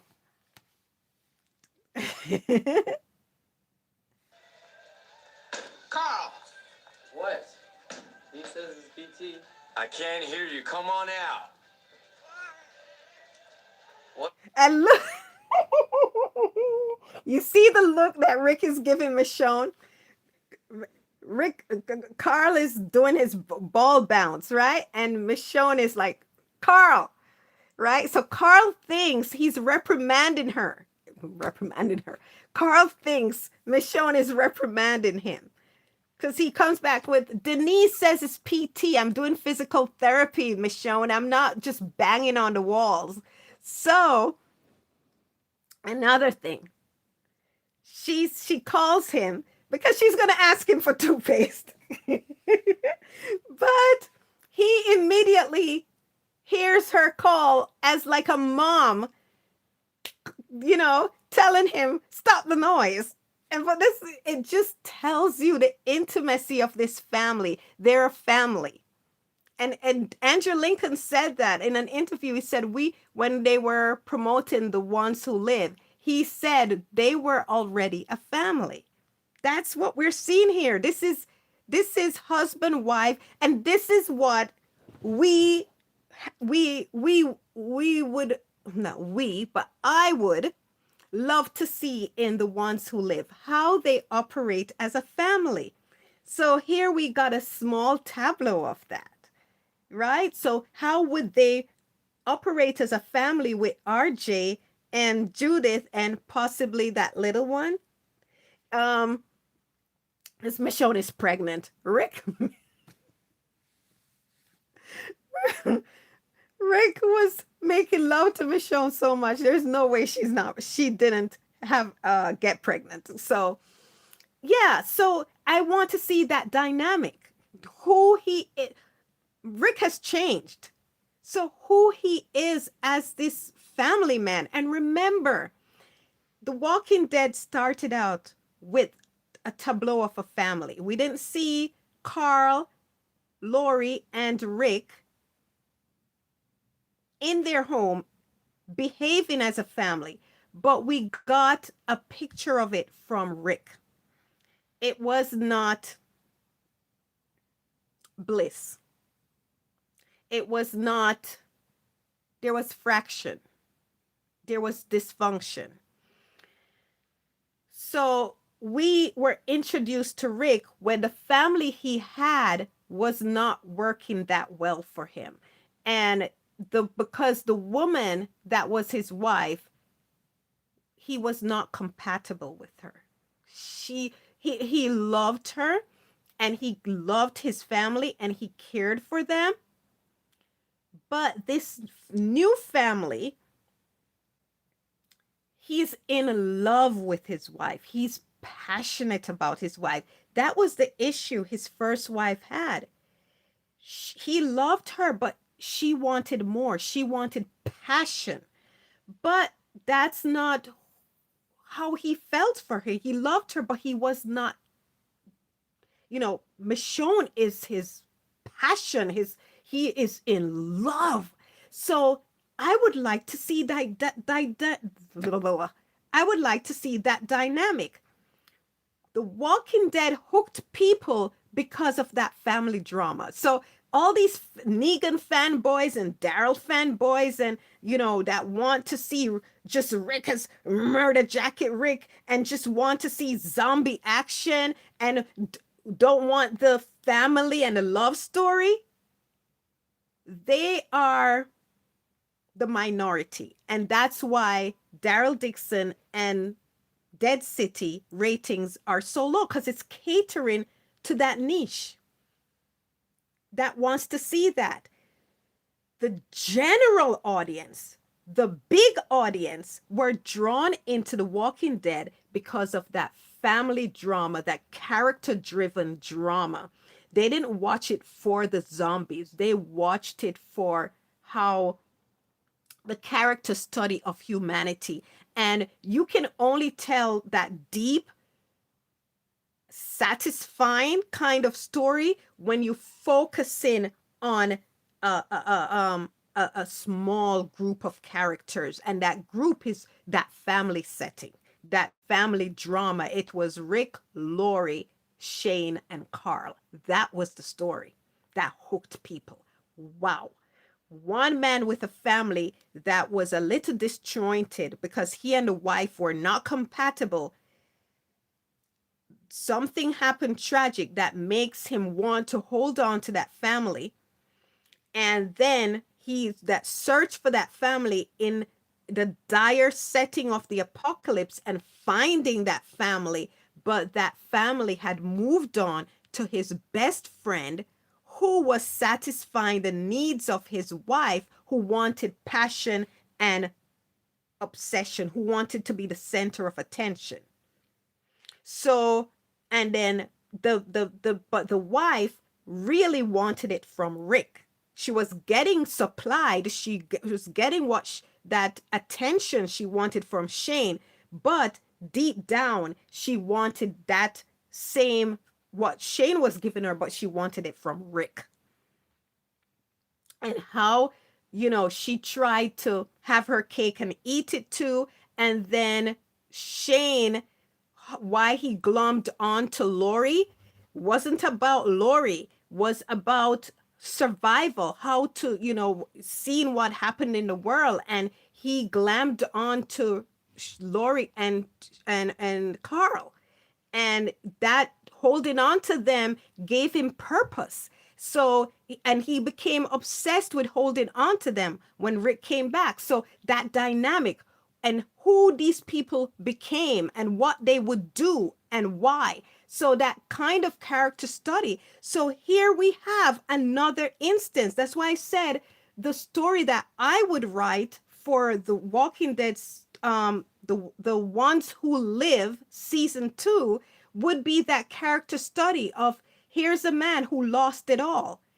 The family he started to create with the love of his life. Here's a woman that he is compatible with, that he is deeply in love with and passionate about, something that he couldn't give his first wife. He naturally gave to his second wife because he was passionately in love. And but it was taken from him, and he's given another chance, like he was given another chance that time.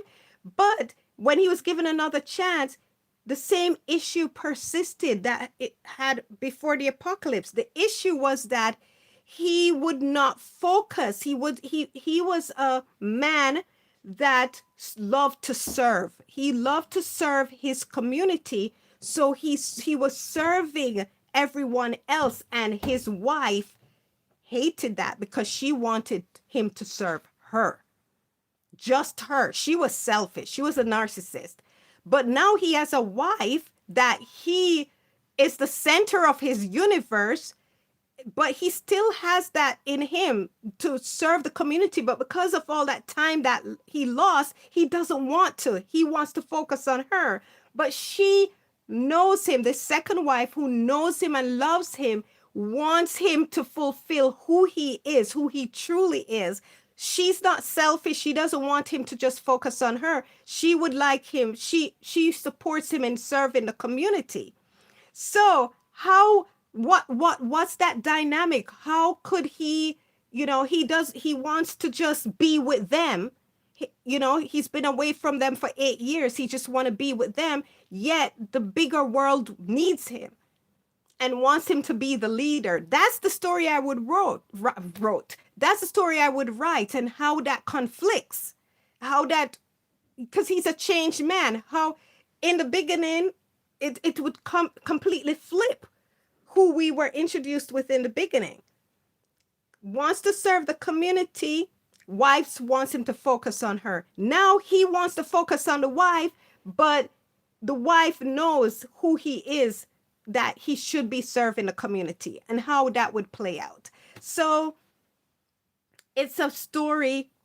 We're getting a tableau like we got in season 1, episode 1, and we're seeing the intimacy. There we saw the cracks. Here we see the intimacy, and yet they're not. They're not what they are. What they seem to be, and they're not what they seem to be at the same time. So we were saying, oh, when did they get together? This is a family, but they hadn't gotten together yet, physically, intimately. So Carl thinks she's calling him to stop being, stop making noise. And she's laughing, because she knows he thinks she's reprimanding him, but she just wants toothpaste. And while she is dealing with Carl, trying to get Carl to come give her toothpaste, look at how Rick is looking at her. He's talking to Carl, but he's focused on her. He is so in love. Rick has always, since the end of season 3, Rick has been in love with Michonne. And here, he cannot hide it anymore. It's all over him. See, look at how he's talking to Carl, but he's deeply, deeply, deeply in love. Look at how he looks at her.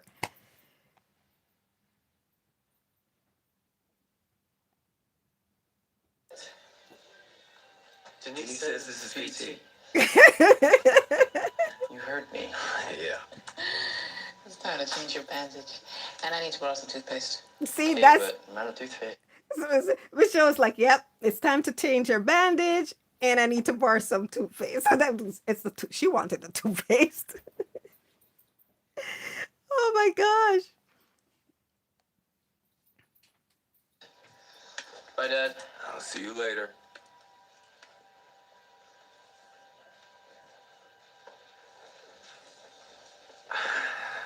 Come on, sweetheart. You be good out there. Yeah, we'll see. And thank you. So he's leaving on a run. She said, be good out there and thank you. What is he thanking her for? He's always thanking Michonne. Always. What is he thanking her for? He's just thanking her for being there with him, for being there with Carl, for just being there.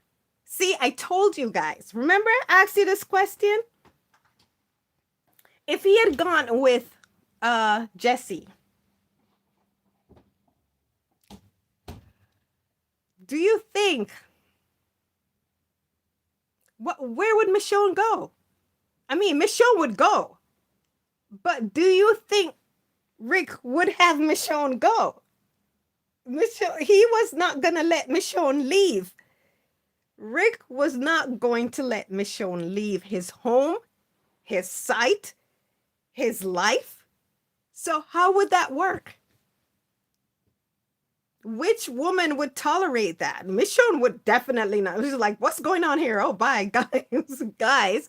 But Rick would not allow Michonne to leave. So whatever woman Rick was going to be with, that's not Michonne. How would that work? See, he told her, thank you. Why? Because she's there.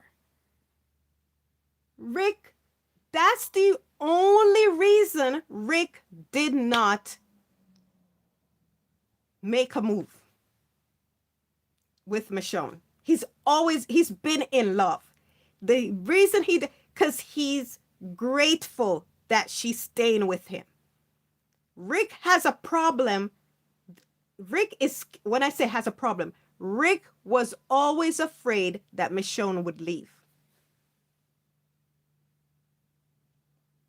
That's how season 4, episode 1 started. Was it episode 1? Whatever. The first interaction Michonne had with Rick in the beginning of season 4 was Michonne leaving. And Rick being upset that Michonne is leaving. And Daryl having to try to get Michonne to stay and trying to placate, commiserate with Rick because he saw how upset Rick was that Michonne was leaving. That's all Rick wanted Michonne to stay. Thank you. He's always been afraid that Michonne would leave. Rick is not letting Michonne go anywhere. So that could have never worked if he was pursuing anyone. And he wasn't. He was pursuing getting rid of a threat for a ghost. That was what he was pursuing. That was what that arc was about. Because you see that? Thank you. Michonne didn't do anything. I guess she said to Carl, it's time to change your bandage. But Denise, they have a doctor in a community, So Denise could come over and check and see that his bandages changed, or Rick could take him to the clinic, right? To Denise. But Michonne didn't do anything. She just told him to bring her back toothpaste. And Rick thanked her.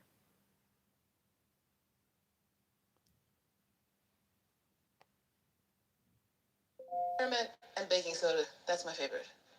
As soon as I get it, you will. And I just realized something, guys.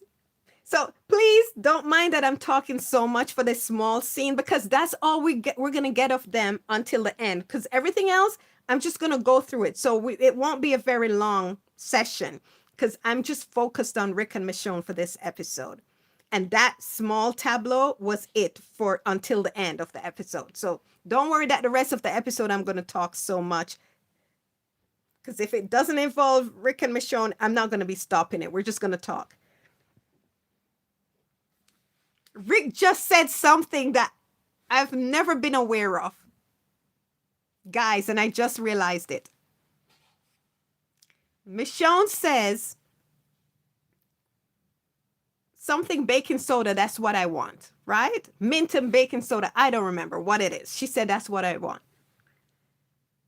Rick says, as soon as I get it, you'll get it. Do you see the double entendre?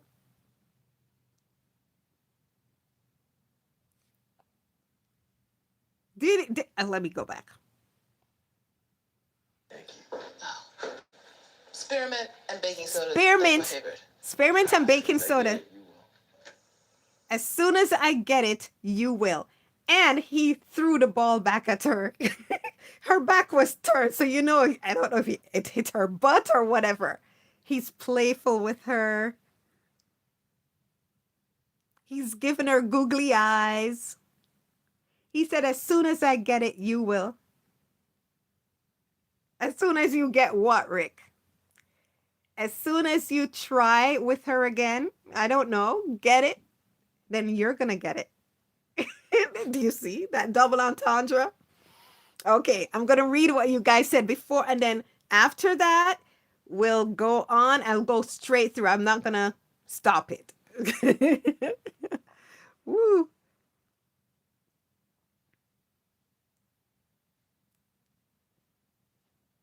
Oh, and I went back and read, and Nor reminded me he didn't put on the ring. So the only thing he picked up from the plate was the watch. He did not put the ring on.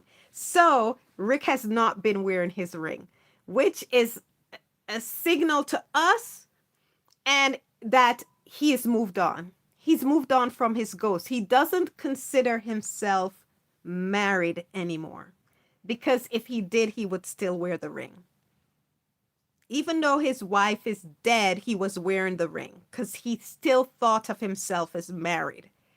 But he stopped wearing the ring because he didn't feel he was married anymore. And maybe because he's living like this. He's living with it's a signal that the ghost is no longer burdening him. When he chopped off that woman's hand, when he chopped off Jesse's hand, he was chopping off his ghost. I tell you, she was an avatar for Laurie. She was an avatar about his guilt. That was what he was chasing. Trying to eliminate the threat. To do over, just like Morgan keeps clear. I have to clear. He keeps trying to redo the past. And that was Rick. Trying to redo the past through Jesse. As an avatar for Laurie.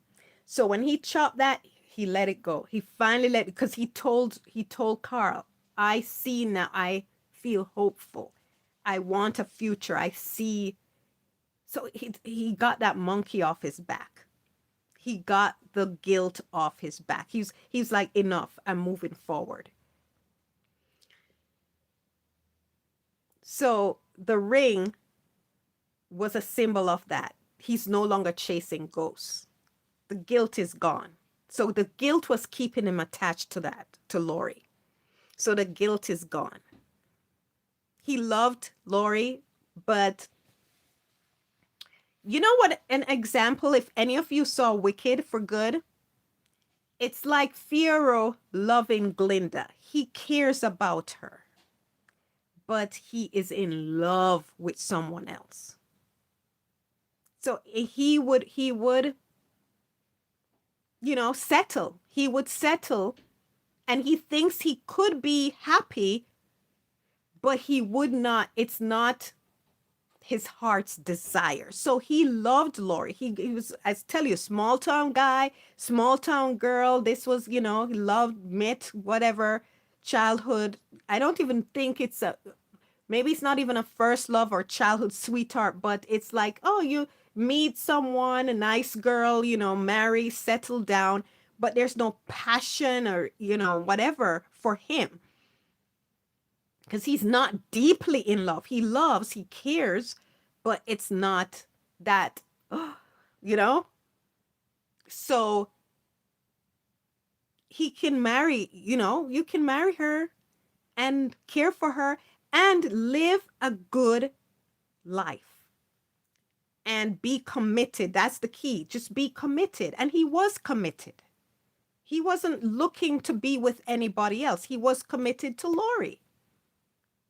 He valued his vows. He's a committed man. He wasn't seeking to cheat. He wasn't head over heels in love with her, but he was committed to his marriage and his family.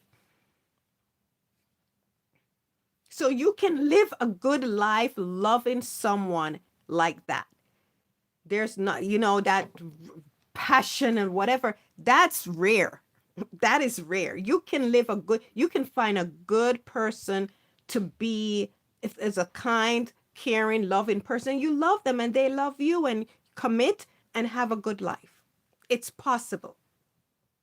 And Rick was committed to his life and his wife and his child. And Lori, if she was committed and was satisfied or learned to be content with the good man and the good life she, family she had, she wouldn't be miserable and trying to pick fights with him to try to get him to be passionate with her. I don't know what romance novel she was reading to make her, but I want that, and I want him to be just about me and whatever. Put those books down. They're fun to read, but that is not always real life. So here you have Rick is found something he's probably never even imagined was possible, because he wasn't looking for it. He was satisfied with his life. So, it's interesting. He's willing to live a platonic celibate life just to keep this love in his life. That's interesting. Or maybe he would have eventually made a move, but he just wasn't willing to sacrifice her leaving. That was Rick's fear, her leaving.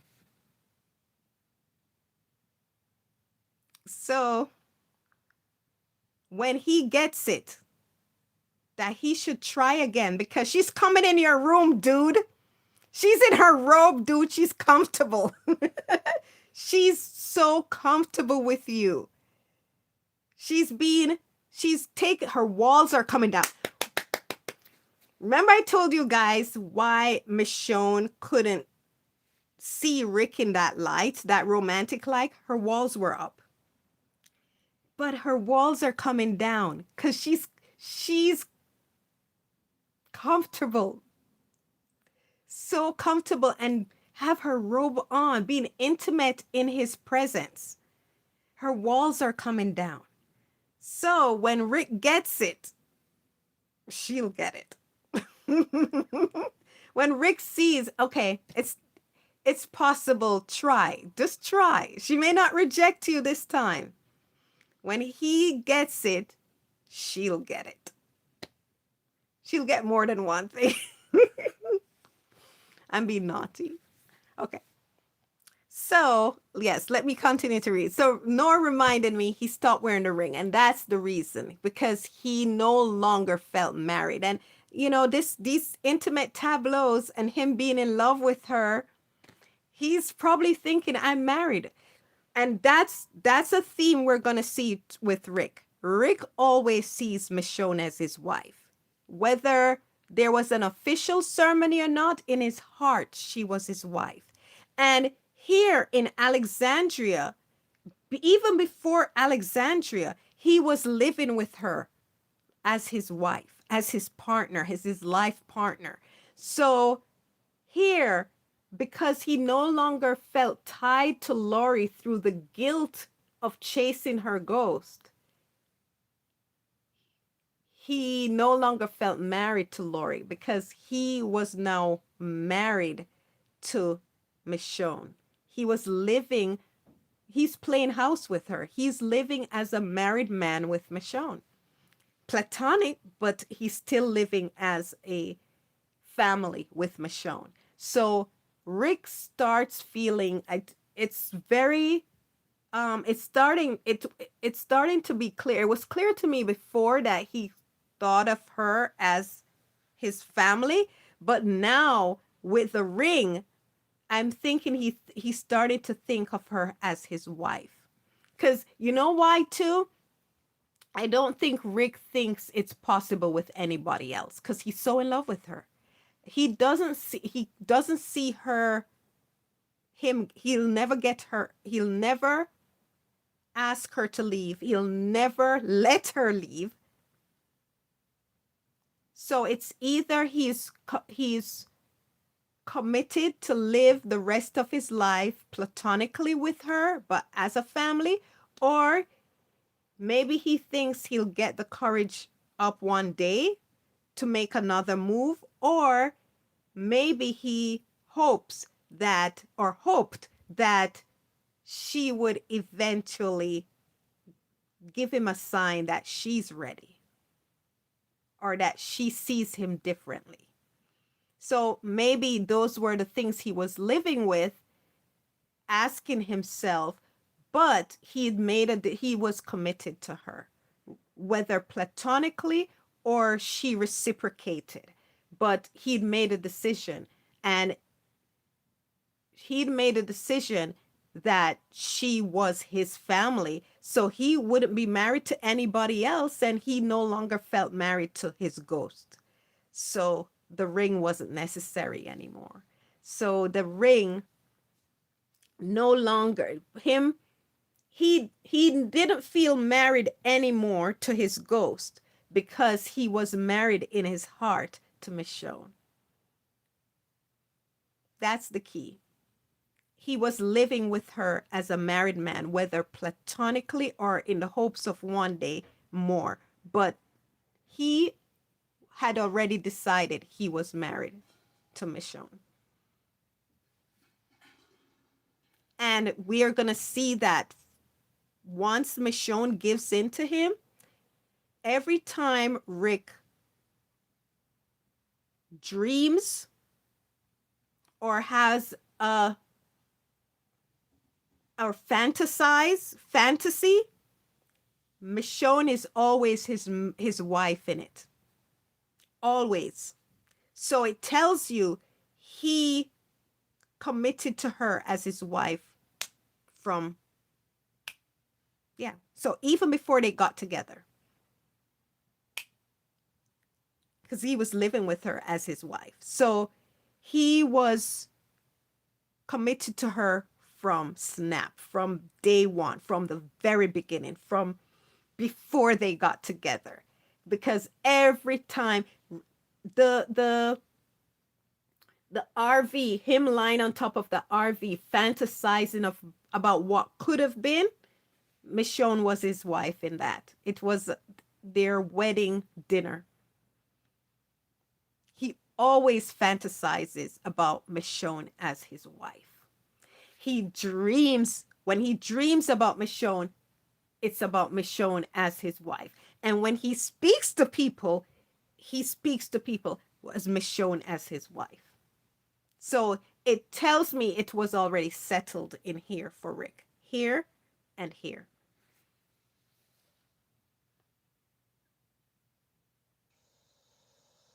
Look how beautiful Alexandria looks. You see the church steeple and people working, rebuilding the walls. Hey, Denise is walking. this ain't the bottom right here. You're talking about the drink, right? So Rick and not Rick, Daryl and Denise are going to have a conversation. So while that happens, I'm going to read the comments. So I'm going to let it play. But It's not medical. no, I drew a line between the important stuff and that. I just figured.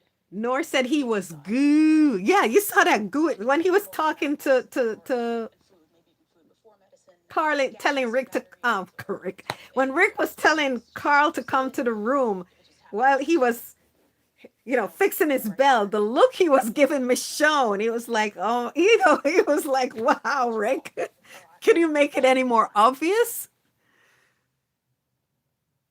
All you want. Tara was talking about it in her sleep, I think. So either she likes it or she doesn't. But if she likes it, it'd be a really nice surprise. I'm not good with that kind of stuff. And she and Heath are going on that 2-week run. I just thought it'd be a nice. Rashida said, I love that scene. They focused on the watch and the ring, and he only took his watch. Okay, good, because it's not important. I should have said so instead of just throwing a line. Cam J, what are you talking about? Let go of my son. What are you talking? I love Cam J. Sometimes when I read Cam J's message. I get lost. I'm like, what is KMJ talking about? And then KMJ reminds me it's something I mentioned or discussed or asked. And KMJ is like, what? This is what you asked. But it's always so funny that I'm always so lost. Some of the agricultural supply places in the area. Even if they've been cleaned out, my bet is that the sorghum would be untouched. That there's a criminally underrated. Norris says, I'm so here. I'm smiling like an idiot, and we're only at 22 seconds. God help me through this. Cam J said, this is the first time I've seen Rick smile since being in Alexandria. Wow, I didn't even think about that. Yeah, good point, Cam J. Nor says, yes, that's the smile of a man who is getting closer to his goal. I like how you put it. I like how you put it, Nor. Diane! Yay, Diane's here. Diane said, I just got home, signed in, and see her at the beginning of the episode. Yay! You got here just in time, Diane. You missed my babblings before. Rashida said, Rick stepping out of the shower was shown in a robe, right? We need that in the ones who live. Come on, guys. Oh, yeah. I don't want the ones who live too. I want to see them and I don't want to see them. What a dilemma. Oh, okay. That's some, yes, Rashida said that's a mom's voice when she calls him. Yep. Rashida says she didn't like Carl's what to Michonne. But Rashida, that's how teenagers respond to their parents. So it's so fit. They're so a family. And it's so they're so natural because that's how teenagers respond to their mom.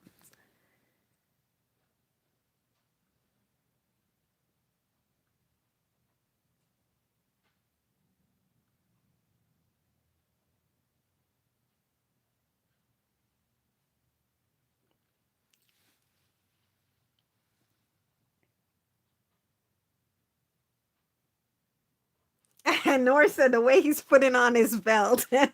Yeah, he's feeling himself and he's like so like watching her, sizing in her up. He's so into her. He's so into her. Even his body language, how he's putting on, she's there looking for toothpaste and he's putting on a show for her.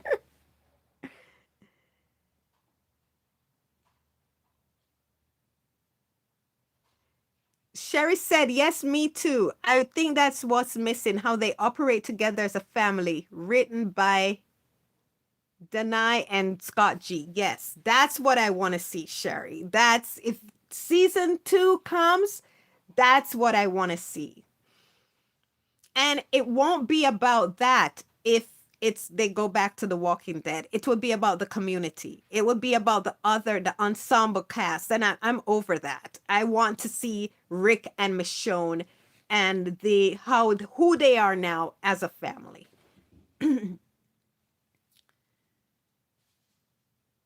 MJ says, Nor, you're too funny. Diane says, just seen a happy smiling Rick. Told me this episode was going to be different. Really, Diane? Yeah.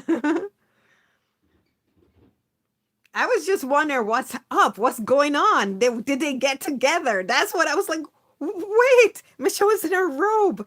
The way they're interacting. They're together. They're operating as a family, intimate family.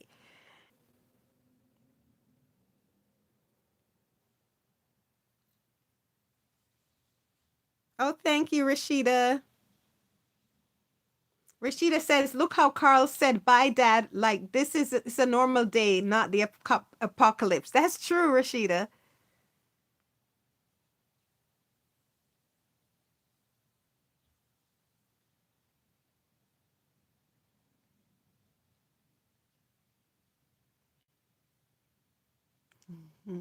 Yes, we love our Walking Dead family, especially Rashone fans.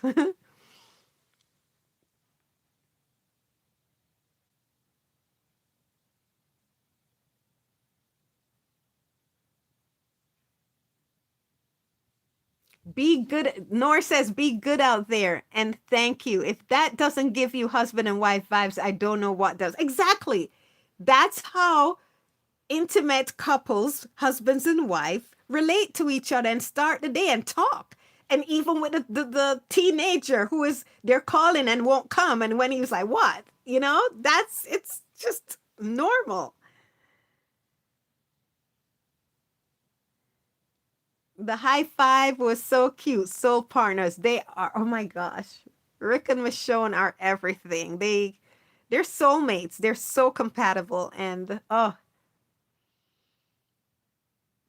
Cam J said, I just could not see a Rick and Jesse coupling, not because of Michonne, but the simple fact that starting a relationship with the man who killed the father of your children should be a non-starter. Exactly, just like with Maggie and Negan, it just doesn't make any sense. And two, they weren't compatible either. And Rick wasn't into her. I'm telling you, it's the same. He would have ended up with the same issue he had with Lori, where he could commit, but he wouldn't be fully who he was. Because even with her platitudes and talking to him, she didn't know Rick. Rick, the first thing Rick said to her was, "You don't know me." And that's the truth. You know, and you cannot be your full self with someone who doesn't know you. It's just, you can eke out a life with them, but you just look at Rick with Michonne because she knows him and he fully trusts her and he knows she gets him, flaws and all. You know, the savagery in him, the community man, the man who just craves his woman or his family. And she knows every aspect of him. Laurie knew some of him and wanted him to be who he was not. Jesse was just like Laurie. Jesse was self-centered, narcissistic, and saw Rick there to serve her needs. He's the alpha guy. She wants to be with him because he's the top dog. He's a protector. So it's not about her knowing him and loving him. It's about what he can do for her. And so Rick was using her, but she was using him too. So very good. And he's just not that into you. And I saw that clearly with the dismissive kiss in the dark. And this one opened my eyes even wider. The conversation while the horde was in Alexandria, the conversation downstairs at the window when she did this to him. And he stood there with his hands clasped to his waist. He didn't reach back out for her. He didn't even. He stayed into himself. There was nothing of him reaching out to this woman. She is trying to connect with him, and he just wasn't into her. He had gotten what he wanted. He got rid of the threat to his ghost. His guilt was starting to be assuaged. He was able to take care of a threat. He got a do-over. Once he got the frantic, how he used to look and, and watch and whatever, he calmed down. He calmed down. So, yep, Cam J said non-starter for Jesse. Rashida said, keep talking. Thank you, Rashida. I know Rashida will tolerate me and indulge me yapping, but Everybody wants me to move on, Rashida, so I'm gonna move on. Hi, Hicksmix. Sherry says that stare they both had when they first met. Wow, so iconic. I want more of that. Ooh. Yeah. That stare that at the fence. That was it. That's when I knew Rick and Michonne would be something. That first stare, that first meeting, I was on board and I knew because I was like, oh yeah. Because as a writer, I saw the huge possibilities when I saw that connection. Oh my goodness. Rashida said, me too. Me too, Sherry Lorraine. Christina said, I love the scene when he put the blanket over Carl and Michonne. Oh. Cam J says, when Rick chopped off Jesse's hand to free his son. See, I told you. Cam J's answer always makes sense. But where the comments come, I usually forgot what I had asked. So when Cam J answers it, I'm like, what is she talking about? And then when I go further on and she explains, I always come out looking like a dolt because I'm like, yeah, that was what you were talking about, dummy. So,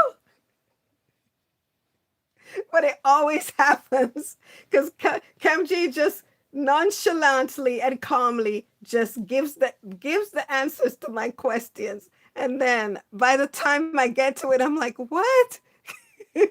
It always happens. Oh my gosh. Rashida said, I know that's how teenagers talk. So it triggers me. Oh, okay, Rashida. Uh, Rashida said that scene was a shocker to everybody when it first came on. Yes. Rashida said, talk away.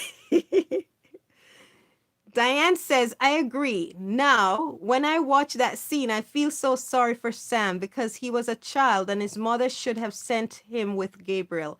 Jessie just makes me angry because she had a gun.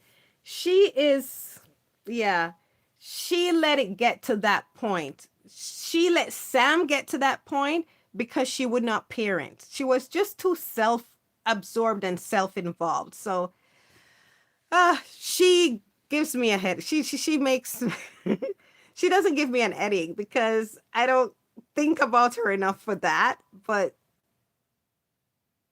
it it's what's the term? She's a waste of. She's just her character and her arc seems like a waste of time. All that time. Can you imagine the further development we could have gotten of Rick and Michonne? Oh boy.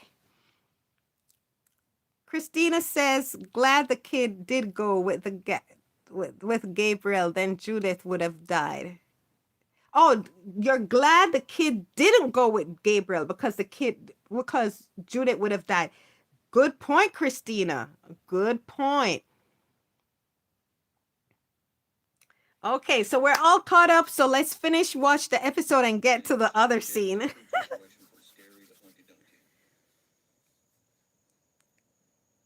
dunky. Eugene and Understandability.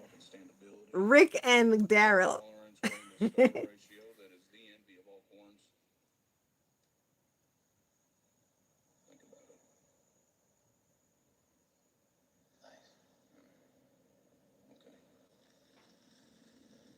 Nice. Look at Rick's face. He's like, what? Eugene is so strange to them. Eugene is strange.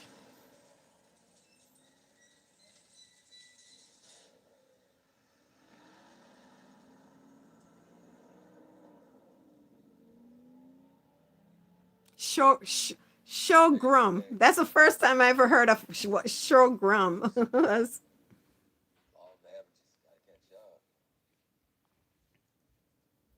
Oh, we ain't seen nobody for weeks. Maybe ain't gonna find nobody. Oh, they hadn't seen anybody for weeks.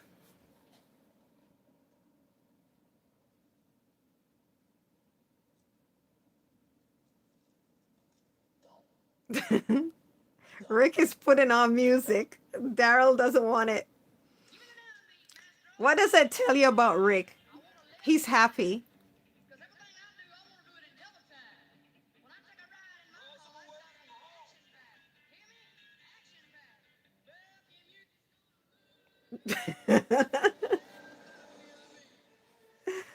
Oh my God, Rick is happy.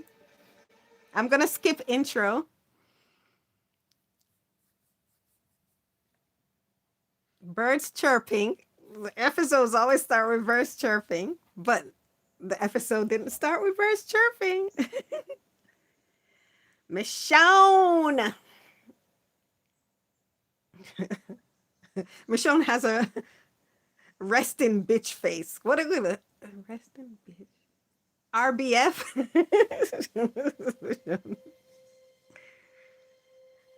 And there's Spencer with a shovel on his back. Michonne is concerned. Yes, Nor. Rick is. He's like, this dude is strange. Right? When did we see Rick putting on music and dancing? You know what? I confess that little part, I saw Andy more than Rick. Remember in season 4 when Daryl came out and people were like, oh, hi. Oh, it's Enid and Maggie. I'll talk through that. I'll let it continue to play.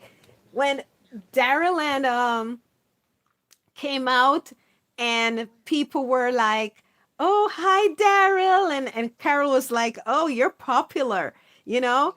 And Norman was just acting like Norman. He wasn't acting like Daryl, right? So I saw Norman. I didn't see Daryl. That first part of those episodes, it was just Norman being himself. This that when Rick put the music the CD in the CD player in the car and started singing and dancing, it was to indicate Rick is in a good mood, but I saw Andy a little. I didn't see Rick. So a little Andy slipped through. Cuz that's how Andy is. He loves music. He loves singing.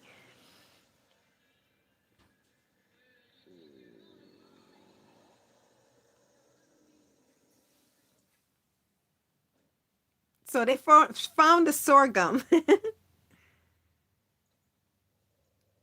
Ah, it's a super grain. Okay.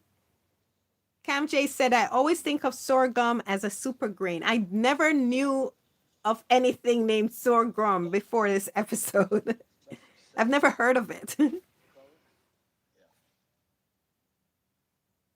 Rashida said, happy with bad singing. Or is the notes mean bad music? Rashida, bad music or bad singing? Don't let Andy hear that. He thinks he can sing.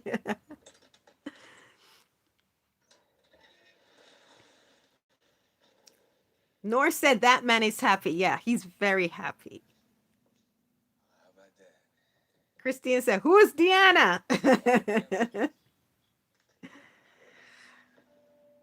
Abraham will always be famous for that. Who is Deanna? Let's get this thing going.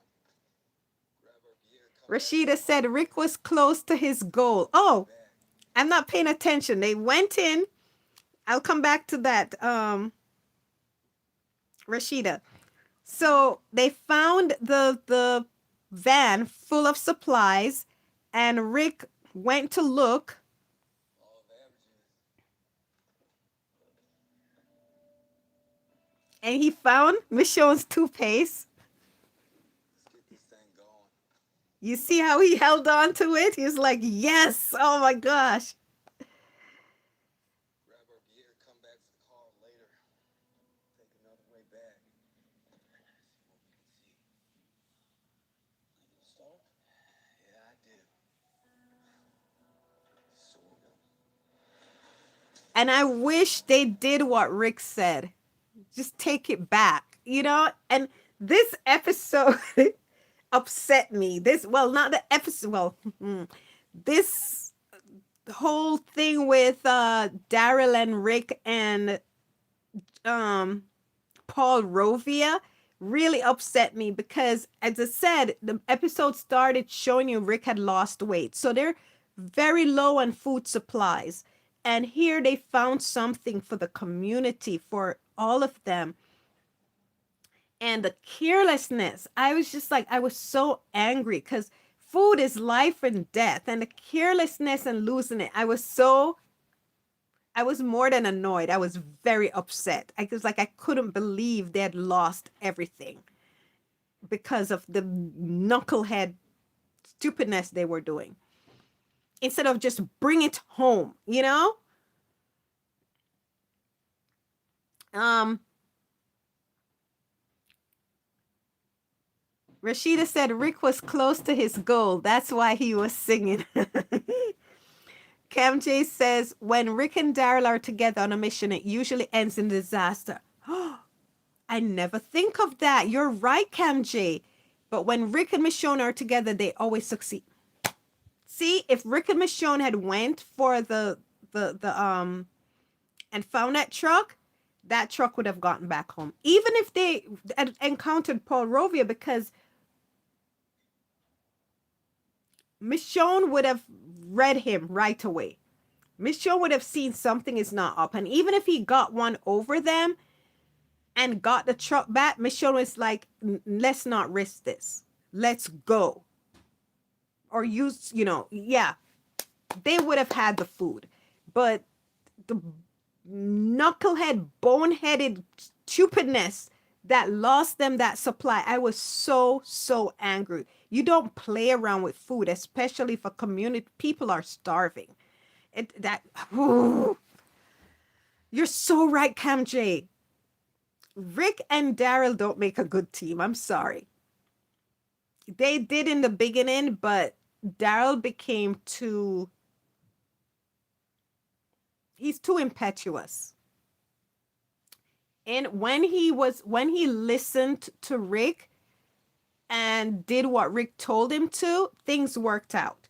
But when he started getting hitched on his own petard, thinking that he could handle things, he knows what he's doing, he's that's why everybody's like, Daryl is not a good leader. He's too impetuous. He's loyal, well, to a point, but the big early Daryl that was loyal, give me that Daryl anytime. Give me that Daryl. He had Rick's back, and I rooted for him because he always came through. But Daryl in the latter seasons was just so emotionally driven and impetuous, and he caused so much trouble for the group because of that. And so the people love to say that he and Rick were a great team, the Daryl of old, but nobody beats Michonne as a teammate for Rick. The compatibility, the loyalty, and her not being led by her emotions. So that you cannot be a good leader if you are impetuous and led by your emotions. You cannot, as we see daily. Nor says that was definitely Andy thinking about how much his mom is happy. That's funny, Nor. Oh, Rashida said bad music. Okay, yes. Diane says this was a start of the Butch Cassidy and a Sundance Kid adventure, and I didn't enjoy it that much because it wasted the food. I thought it was stupid, Diana. So I know what Angela Kang was going for, but I don't know. And I guess the boys enjoyed it. Andy and Norman enjoyed it. It's supposed to be slapstick, but it just food. They need food, and I'm not a foodie per se. All I care about is food. As you can see how skinny I am, and I just put on weight, guys, because I was skinny all my life. I was like a stick. But when people, it's rare. You don't waste it like this. It's just I didn't enjoy it because of the, what's the word I'm looking for? The stakes. The stakes were too high to make it into a silly little oops, we lost the food. I didn't like that. It's the stakes were way too high for that. If they lost the soda, I would say, okay, that was funny. But, it was food for survival.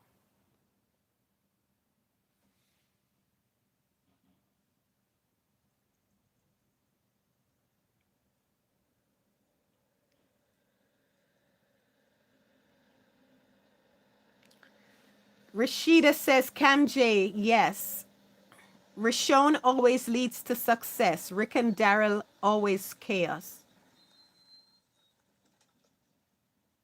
Oh, you're ahead of us, Rashida. I haven't seen them run yet. They just pulled up to the gas station. I paused it for a second. I'm gonna let it continue now.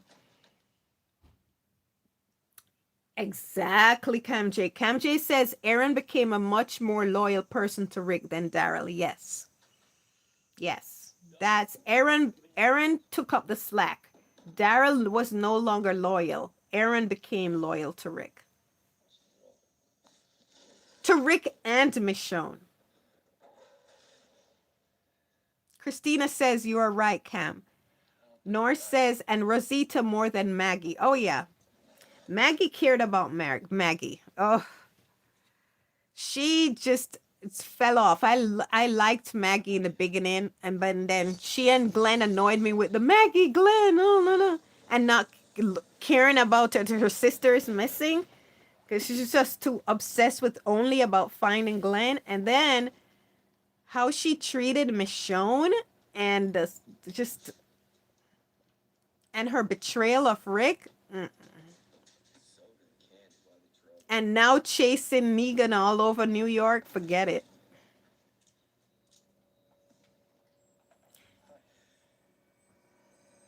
The actor that plays Jesus must have been so hot in that get up. Oh my gosh.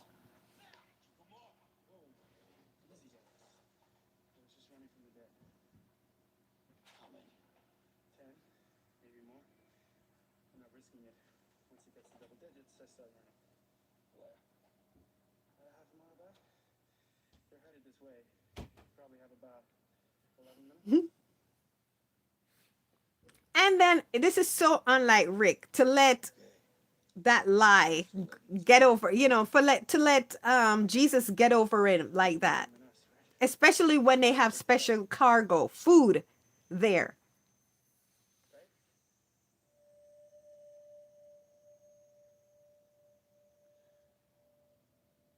Have a camp? Nah. Do you? Sherry says Daryl has his expertise tracking, reading people. But yeah, I agree, not a leader. Neither is Maggie. Yes, prefer Aaron over Daryl. Yeah, Maggie's not a leader yet. Oh, they push that because that's what was in the comics. But Paul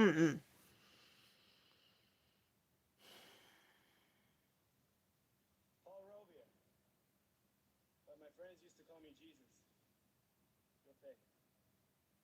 Says you didn't have a count. On your own? Yeah. Still, that's not to try anything. That's not to make threats you can't keep either. Exactly. How many walkers? I'll just guess. How many walkers have you killed? Sorry, gotta run. see, they kept their eyes off the truck and they watched him run to around the corner to the truck. Really? That has that valuable, it's like if you had a truck full of money, and, no, and we're not talking about apocalypse, but you have a truck full of money, you're just gonna leave it and just go off and do something and watch somebody else around you and go towards it, and you're not keeping an eye.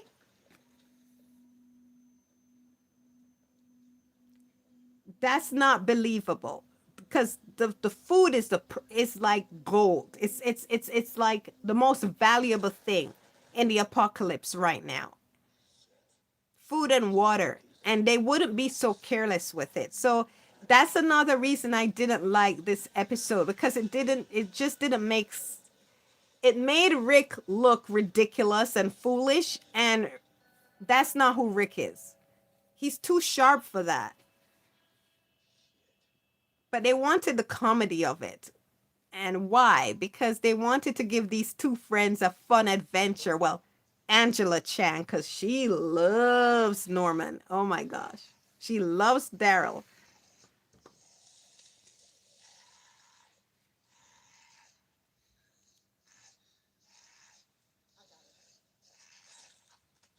This Walker that Michonne just killed for Spencer, he had no throat. It was so it was like he's gonna eat what is you'll see the food just fall out of his neck because there was nothing there. I was on guard. I saw someone was in the woods. What are you doing out here? I walk after my shifts. Been doing it for a while. You're the first one to notice. Why the shovel? I'm gonna keep walking now. I'm gonna come with you. It's okay. Your mom told me I had to figure out what I want my whole life.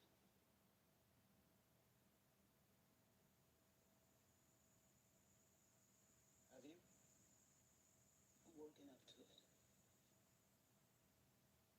Right now, I just want to find out why her son's wandering around the woods with a shovel.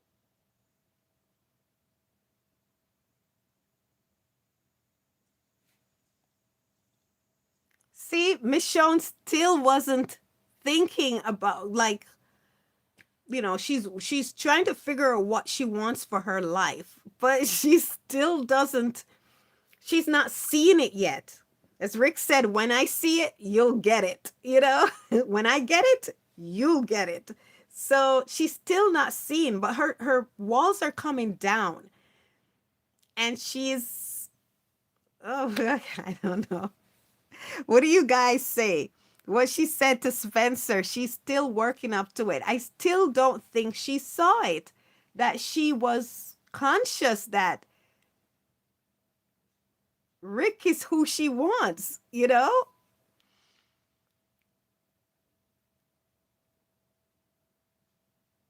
Rashida says the little buddy routine with Daryl, Rick, and Jesus was funny. I wanted Michonne and Rick.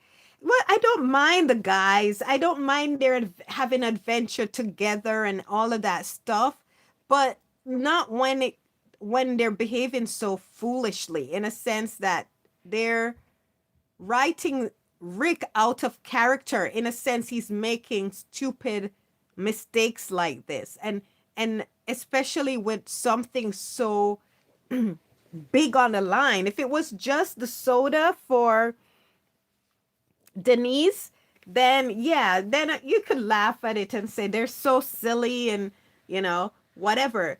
But they lost food. It's more serious than that. It's just it makes you. I've watched people react to this episode before, and people were highly annoyed. They weren't. It's so funny because of the stakes involved.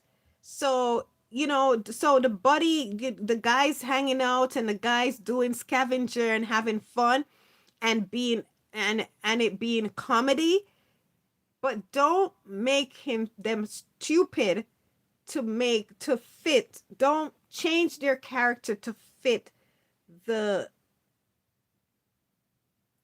the plot.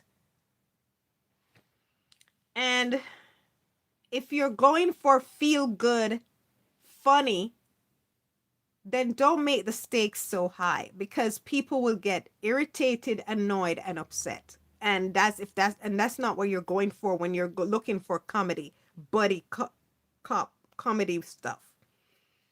The stakes can't be that high when the stakes can't be that high when you're doing the comedy routine, because people won't laugh, they'll get annoyed.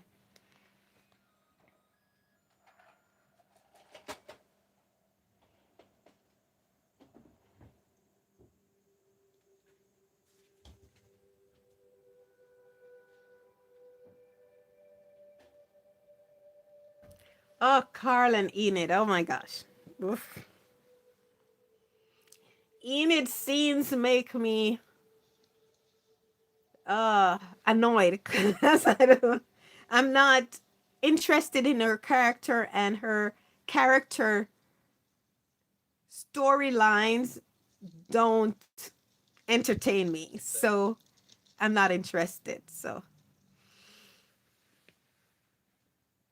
and she's just always so sullen. It just gets brings my mood down. So Doesn't look that old. Yeah. I mean, you can't read what is this the episode where they they're saying kissed? unless they're saying something. What? You're not alone. We can do that. We saw it. And I'm not a fan of teen storylines, so I guess that too. Why are we coming out here?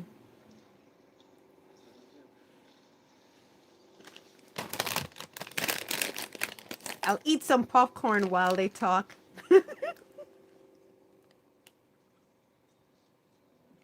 Mm. I'm sorry. My hair went into my mouth. Ew.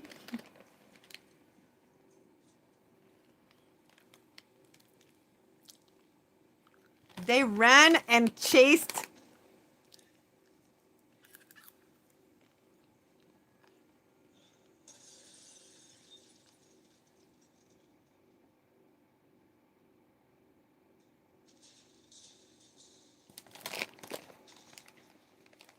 Oh, they got snacks. I didn't see that Daryl got snacks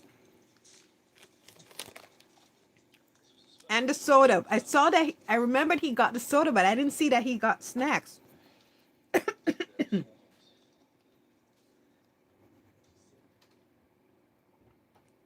life.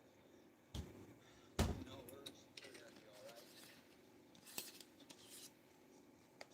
Loud. Still people.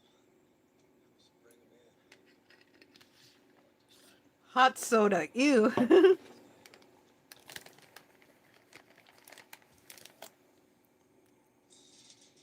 Do you see Rick take the candy at the the mints and hide them so that Daryl didn't see him take the mints? So it shows you that little action shows you that Rick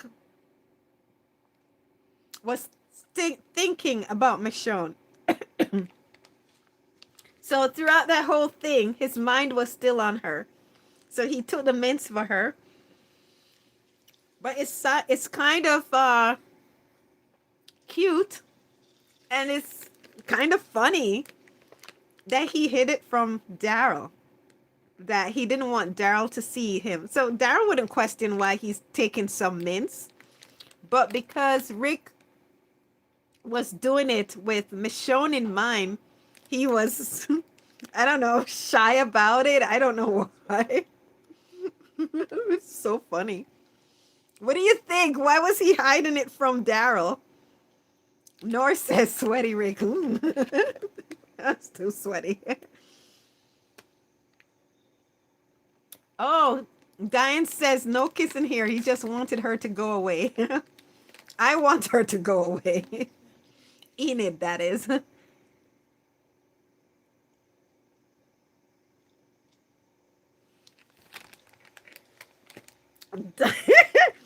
Diane said, "I wish they had I wish they had showed he took a shower." That's Rick, that is. But I'm telling you, he didn't. Diane, he didn't, and he came back sweaty and was. But remember, they were living together for so long on the road, no showers for days upon days, probably weeks. So they were used to being funky. So that didn't stop them. Thank you, Rashida. Oh, thank you, Amind. Thank you.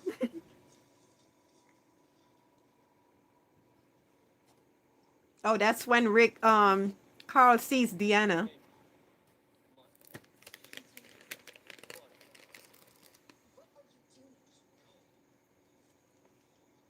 Rick, I keep calling Carl Rick.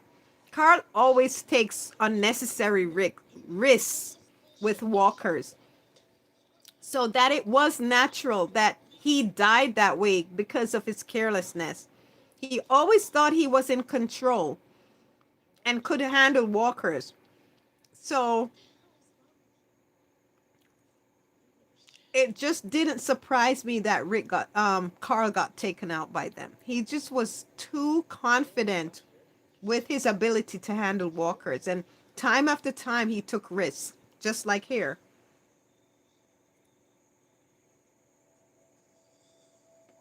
Nor says, I think when you love someone so much, you love their smell as well. Yeah, I'm telling you, they were used to each other's scent. So the sweatiness, oh my God. I remember he showered that morning, Diane. So, oh my gosh, he didn't care. She didn't care. They were just like over the moon that they were with each other.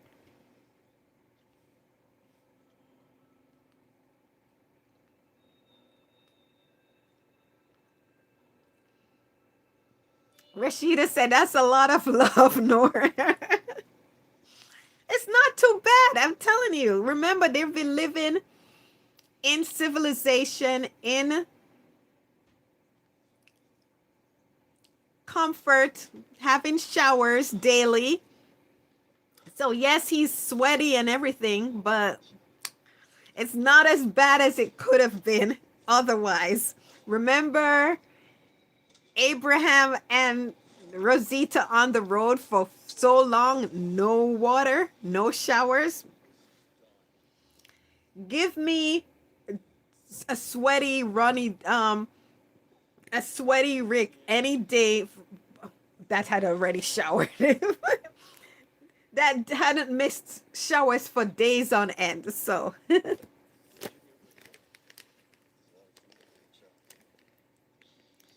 Sherry says, I still cry from the honor episode of Carl's death. Oh, yeah. This is very sad. Very sad. But it wasn't, when I say out of nowhere, in a sense that unbelievable. It's very believable that Carl could have gone out that way.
They're eating chocolate.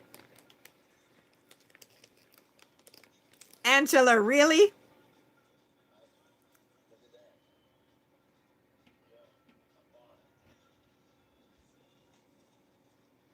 Angela Kang had to have them eating chocolate.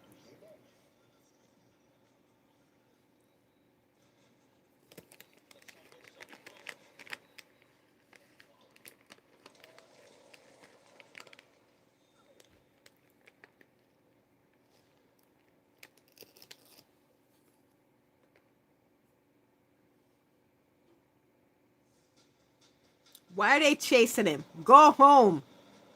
bring the food home. You already lost it once. I can't. I'm just gonna wait till this part is over. I'm very highly annoyed by it.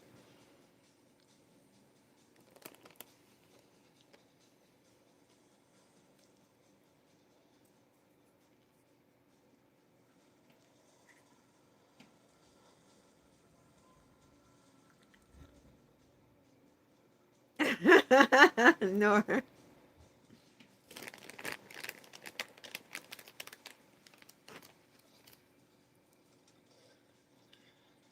So talk to me, guys, so that I don't have to watch this silly part. That's silly and annoying part.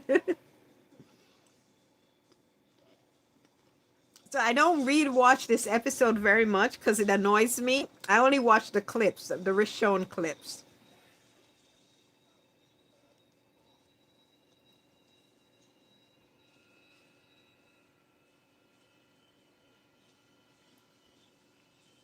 No, what?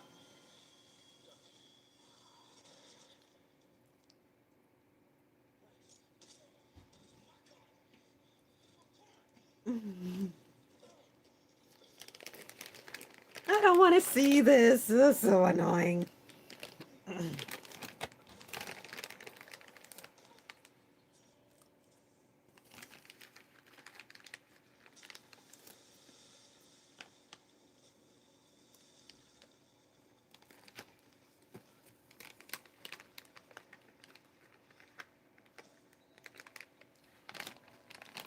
I'm disgusted, Nor. Disgusted.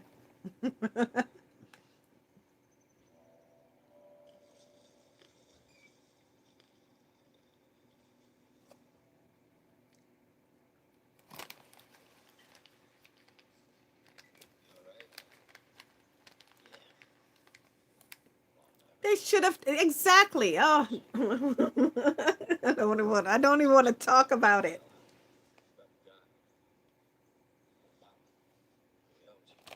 People are starving, Nor. Rick is losing weight because people are starving.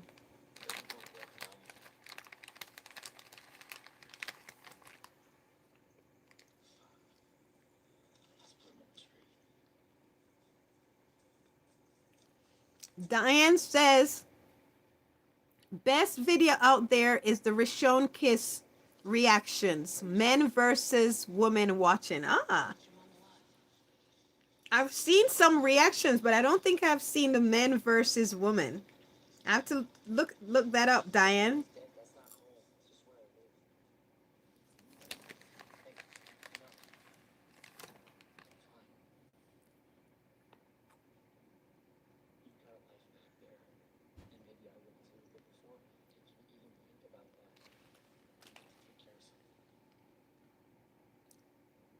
Did you hear what Spencer said to Michonne? Michonne, Spencer said, "You've got a life back there." See, everybody saw it because they were living as a family. Spencer said, "You have a life back there." I cannot, and I cannot have one of my own until I do this. Everybody saw it.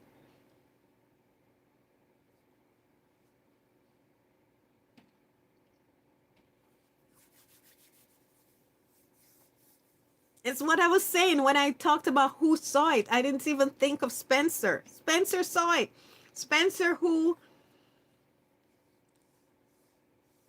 is a bit, you know, selfish and just is self-interested. Even he saw it. Spencer, who is not close to Michonne, saw it.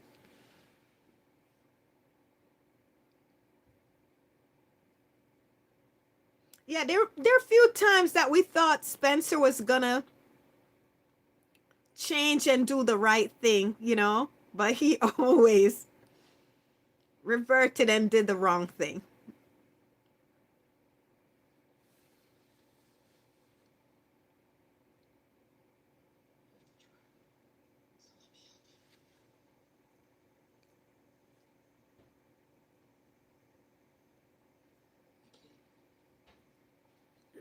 Rick notices everything about Michonne. You notice that about him? Remember? I just saw the M glint in the sun. And remember how he got her that M at the gift shop? And then the see? At the prison? What he got her? The cat on their run because he saw the prison the cat she brought from his hometown, the hometown bar, and she put it up in her room at the prison. Rick noticed. So that's why he wanted the cat sculpture from Jadis to give to her. Rick notices everything about Michonne.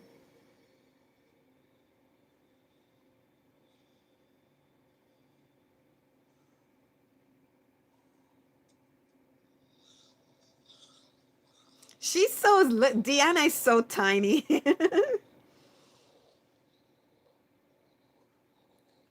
Cam J said the look on Michonne's face when she saw Deanna was heartbreaking. Yes. Christina said, "You got no guts." Nora said she was good at acting a walker, unlike Bill. Who is Bill? Who is Bill, Nor? Sherry said, such a shame all that food. Rick at least put a tube of toothpaste in his pocket. It wasn't a tube, it was a candy mint. Probably mementos or something. Because it came from the vending machine. So sometimes they sell, those candy mementos. I think that's what he got. He got her a thing of candy. And now he buried Deanna in the woods. Makes no sense. They should have brought her back home to bury her in Alexandria. And Michonne put a D on the tree over her to signify Deanna as a tombstone. But that D was the writers being sarcastic. Do you understand what I'm saying? They had her put D there because that's what Rick was gonna give Michonne. I was so annoyed with with the writers doing that. I was like, really, really.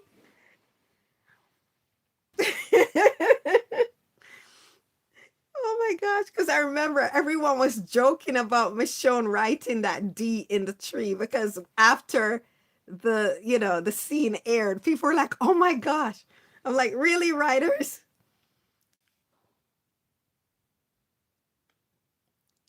Bill in the ones who live. Who is Bill? Are you talking about General Beale?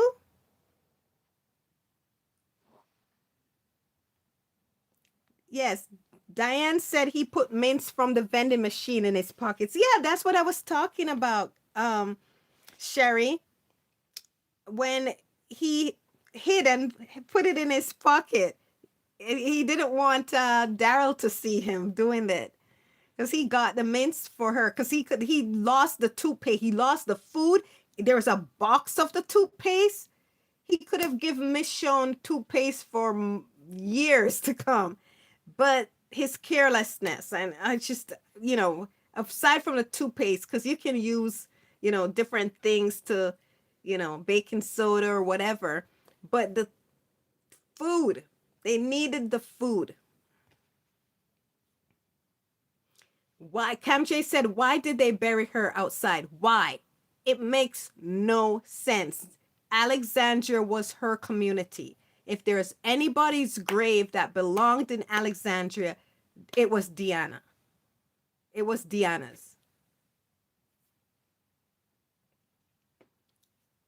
It's Nor said General Bill. It's Beale.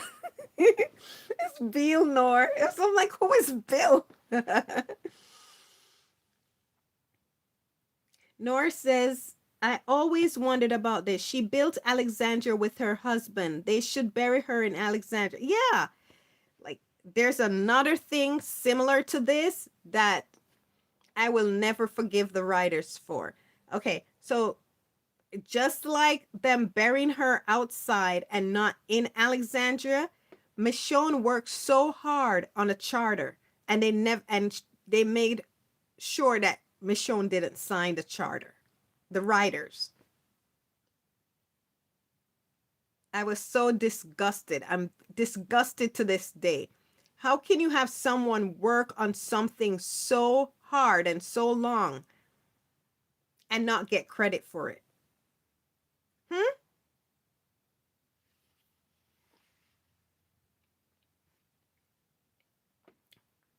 Rashida said that never made sense to me back then. Major Beale was a terrible walker. Rashida says. Sherry says when they found the food, Rick picked up a tube of toothpaste, then should have put that in his pocket. Yeah, but he didn't have any space on him to put that. Well, yeah, his yeah, it would be. He wouldn't need to put it in his pocket because they had the box there full of toothpaste and they had the truck. And toothpaste, is squishy. It might have come out of the tube if it was in his pants, sitting on it, moving. Yeah, so that wouldn't be comfortable, Sherry. Nor said Bill. Yes, Nor. Nor keeps saying Bill. I'm like, who is Bill? What show is Nor watching? I'm like, am I misremembering some character? Cam J says Carol signed it. Carol? You gotta be kidding me. Yes, yes, yes. I just remembered her and the king, right? Because again, they only had one person from each. Yeah, Carol. Yeah, yeah, one person from each community. Why did Carol have to sign it? The king is the leader of his community. Why did she get the privilege? And Michonne, who worked and did the charter, was not allowed to sign it. It Remember what I've been saying about the writers and how they treat Michonne? I told you there is a bias. There you go. That's the example. That's a perfect example. You think I want Deny to go back to that? Where her efforts, her work is given to others and they're rewarded for it? That already happens in real life. I don't want to sit and watch a show continue that kind of propaganda to train people to think this way. That a black woman's work and worth is only to serve and to lift others up. And she must always be, self-sacrificing and giving. And she must use her energy and her strength and her emotions and her capital to uplift others. And yet it's never reciprocated. But that's what our purpose, that's the purpose and the role. I will not be entertained by something like that because that is specific writing. That is agenda writing. That's why the media is such a powerful tool for propaganda. That's why the system, remember we were talking at the beginning how only a few will benefit and will hoard, and they want to create a permanent lower class. They achieve this and they let people accept this, and they achieve this through propaganda, through media, and we don't even realize we are being brainwashed to see and to think about certain people certain ways. That's why viewers, when you see some viewers get very angry and annoyed when Michonne is going through trauma and reacts with emotion, or even wants to protect herself. They are angry, they're disgusted because she's supposed to serve others. Even through her trauma, she's not there.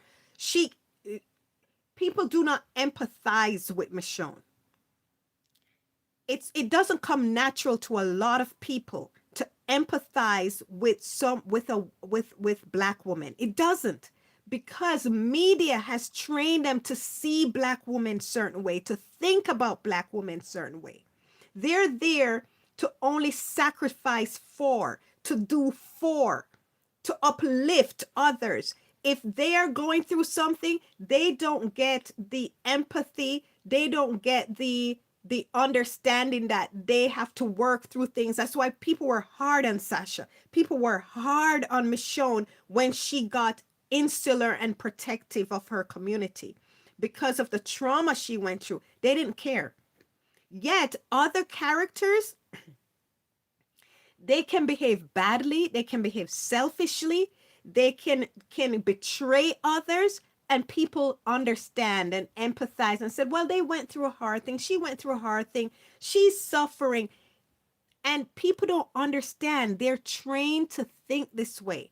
So media helps that. So here Michonne did the work, and but it's okay for others to take the credit, for others to be, it's because that's a historical paperwork.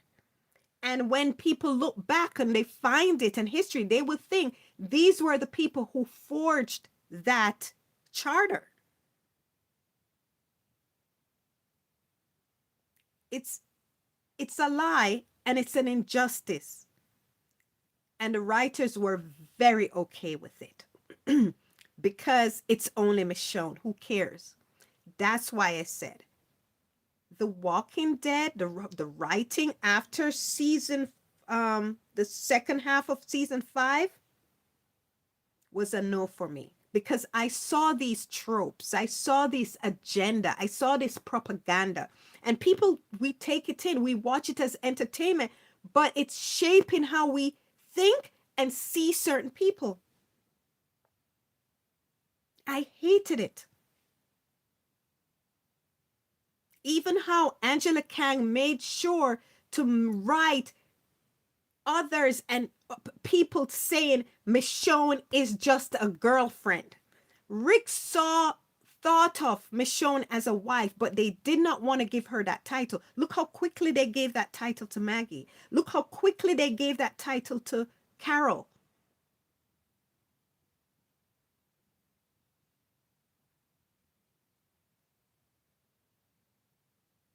But that title was not for Michonne. And they were perfectly okay with that. I'm telling you. Critical thinking when you watch media is very important. How they portray women.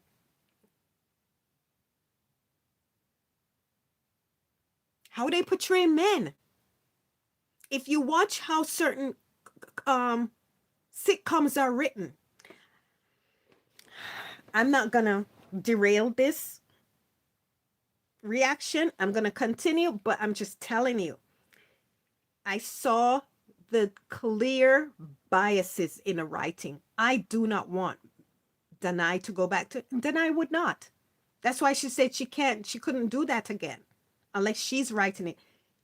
Andrew Lincoln said he's not doing it again unless she's writing it. And it's a story they come up with because they saw it. Danai's a writer. She understands. Look what she had to advocate for in 9/5. Something as organic, and it's a no-brainer, and she had to fight for that.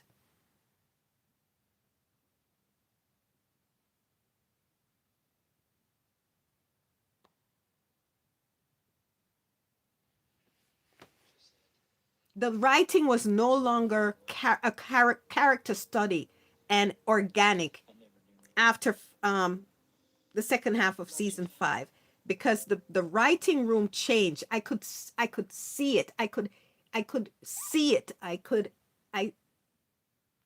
the language that what was being put through, it was forced and it was not authentic to the characters.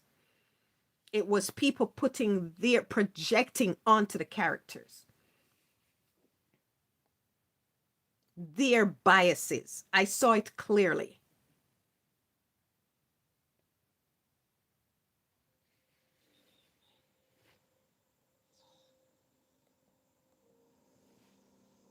They're gone. I've been out here chasing you all over the woods. You still got family. You still got a home.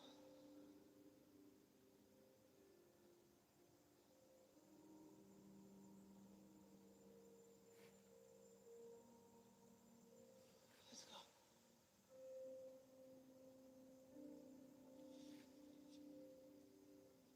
Look how kind Michonne is to Spencer. She's such a caring person. She's such a loving person. Look how kind and loving she was and compassionate she was to Spencer. Michonne didn't get that in return from anyone in the community.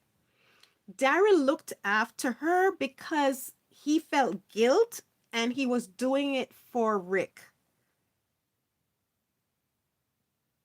But no one loved on Michonne the way Michonne loved on them and cared about them and looked after them. And it's so sad to me. Yet she got the way the characters spoke to her and talked about her was foul, and the way the writers did her, when I say did her, because then I was not going to stand for certain things, but the way it's just, I just, let me not get into it. Let's continue. We're almost there, guys. We'll get to the good parts soon.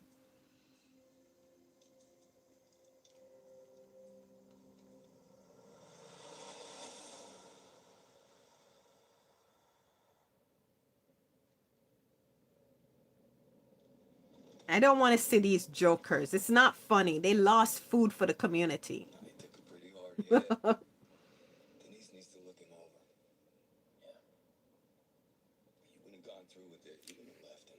I would have. Thank you, Rashida. Rashida said Michonne mother figure trope. Yep. Yep. It's the magical Negro always taking care of everybody else and nobody takes care of her. None.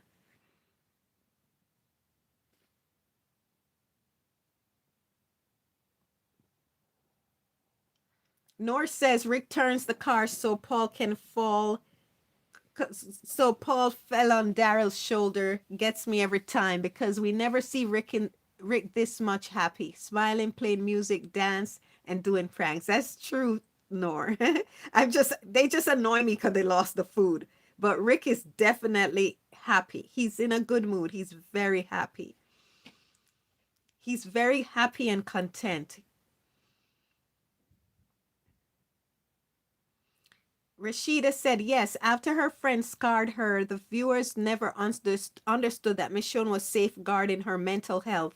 Maggie Carroll can vent their revenge on Negan and Alpha. Yeah, over and over and do things that hurt everybody. What Michonne was doing, Michonne was protecting the community and offering to help the other communities. She just didn't want to go to their stupid fair because it was dangerous. And as we saw, she was right, but nobody gave her the credit for that. Not the characters and not the viewers.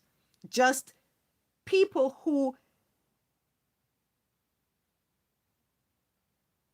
loved Michonne gave her the credit.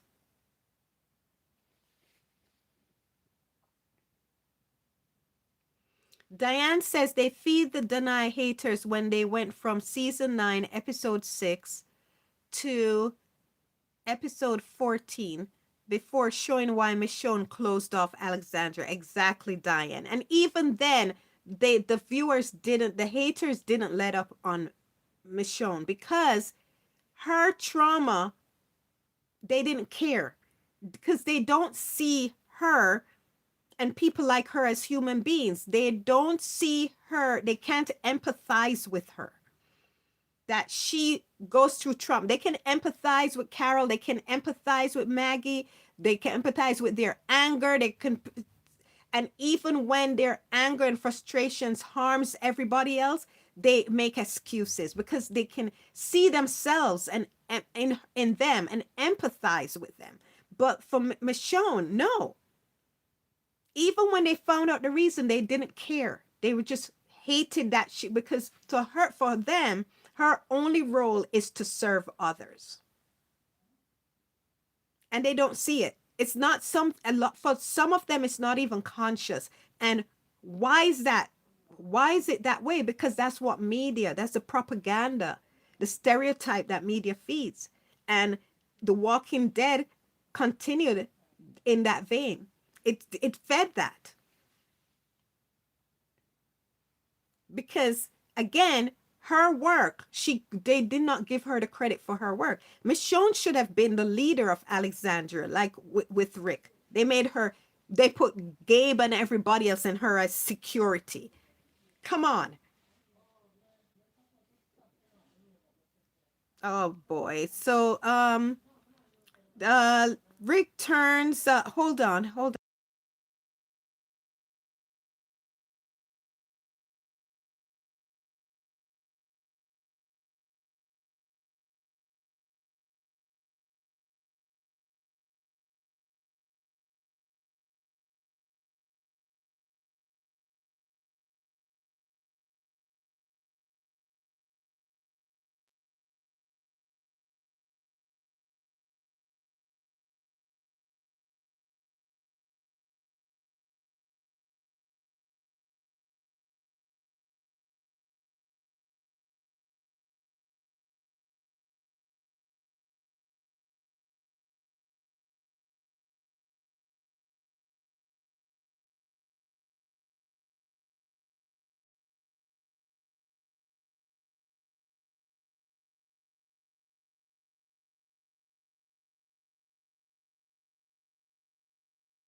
Joan, Glenn, you all tried. Thank you, Cam J.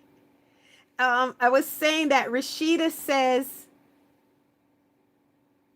he, meaning Rick, hasn't been as happy since the apocalypse started. And I said, even before the apocalypse, he hasn't been this happy. Remember? Because remember the conversation that he was having with Shane in the car about his marriage troubles? You know, how what Lori was doing and how unhappy that made him. So I've never seen Rick this happy. I've seen Rick relieved and happy at the church, remember? Um, when they were eating at the church. And what other times did I see him? But usually it's he's with Michonne when he's like this happy. So, and we know he left in a good mood after his conversation with Michonne and Carl.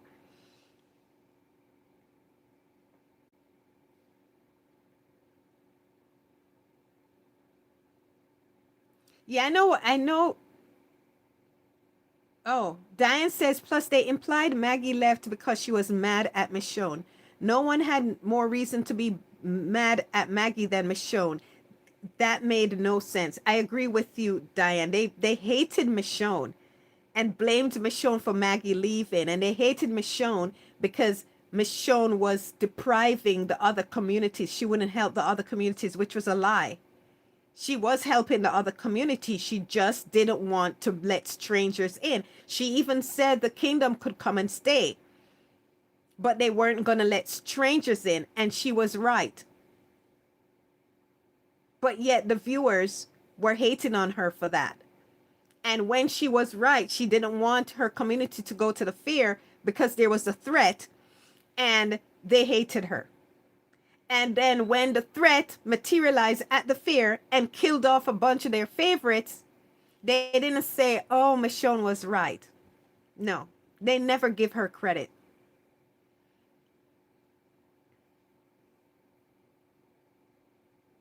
Nor said he was not happy at all. Speaking about Rick, yeah, Rick was not happy before the apocalypse when we were introduced to him. No, I've never, yeah.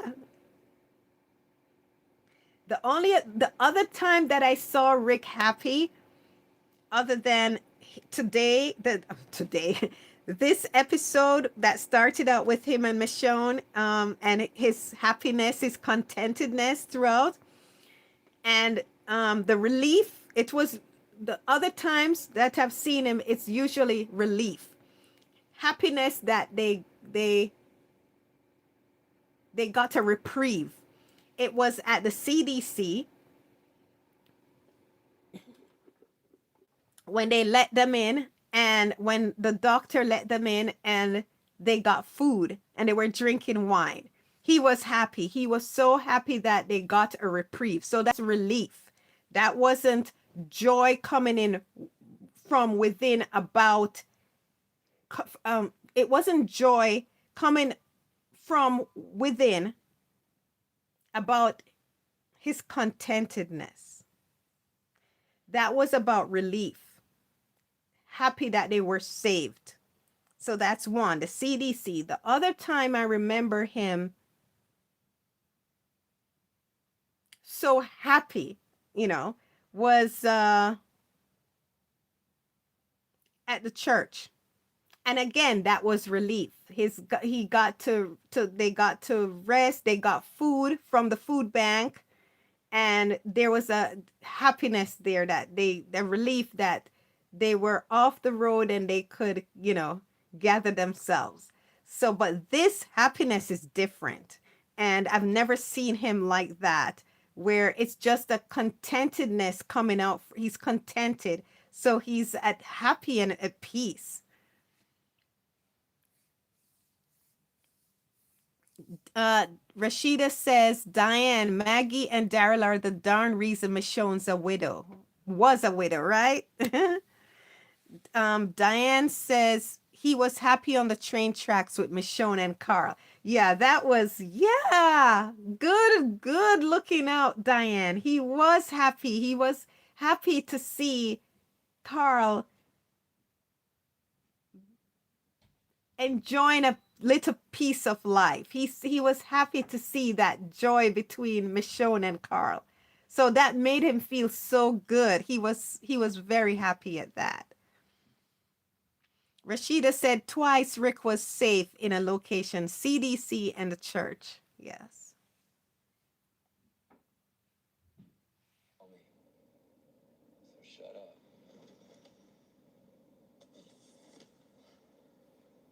Because I'm finally listening.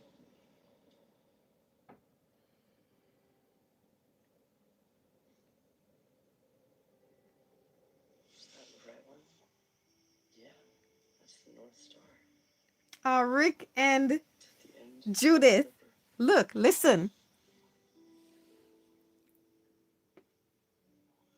If you get lost at night, just find that star. Judith sees Michonne. Hey. You have a good day? I guess so. Did you guys hear that? When Judith sees Michonne, and then she says hi to Carl. Michonne says hi to Carl. And Michonne asks Carl, did you have a good day? Did you see what happened? Judith reached out to Michonne and said, Michonne. She mumbled Michonne behind her pacifier. Do you know the twins that play Judith? This Judith that grew up to the little blonde, gorgeous little sweet little angel Judith we know. Um no one loved. She's my favorite Judith. This little baby here that grew into that the little toddler. Um did you hear her say Michonne behind the pacifier? She reached out her hand and go Michonne. The twins, the little girls that play Judith, these little girls, they call their name for Denai is Mama Michonne. So anytime their mother said, they always say, like there's like, oh, are we gonna see, like when they went to see Black Panther, they dressed up like Okoye and they said Mama Michonne. That was their name for Denai, and they loved Denai. And so the baby saying Michonne, it's so that stuck. So that stuck. So there she was reaching out to Denai. She loved those the twins. They love Denai, and they're her one of her biggest Denai's biggest fans. And she's Mama Michonne to them. So wonderful. Rashida said Carl was happy and laughing with Michonne. Nor says, Carl and Michonne's relationship is way better than Laurie and Carl's.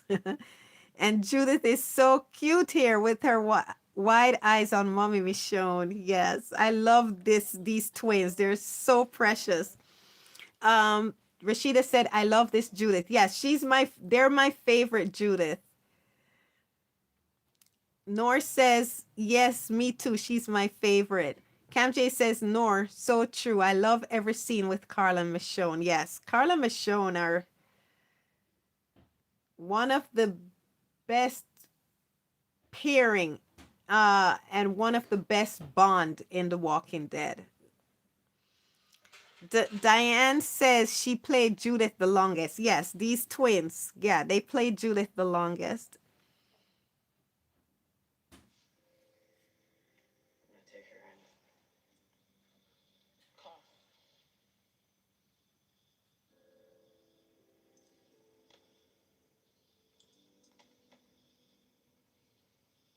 I saw what you did with Deanna.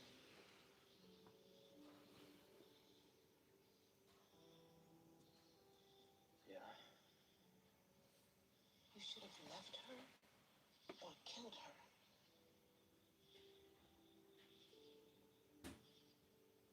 No, that's stupid. What's stupid is you being out there when you don't have to. You did the same thing. You and Spencer didn't have to go out there, but you did. That's different. It's not. I wasn't gonna leave her out there like that. You wouldn't. You wouldn't. I know it. I couldn't kill her. Why not? Because... You could have killed her. No, I couldn't. I Were you wouldn't. playing some sort of game out there? Did you think that... You know what I'm seeing? I'm sorry. It's the filmmaker in me. When they keep cutting to the scenes between Michonne and Carl, there are scenes where the baby's not there, and you can see it clearly. They have him hold her lower to make it have some continuity that you don't see him.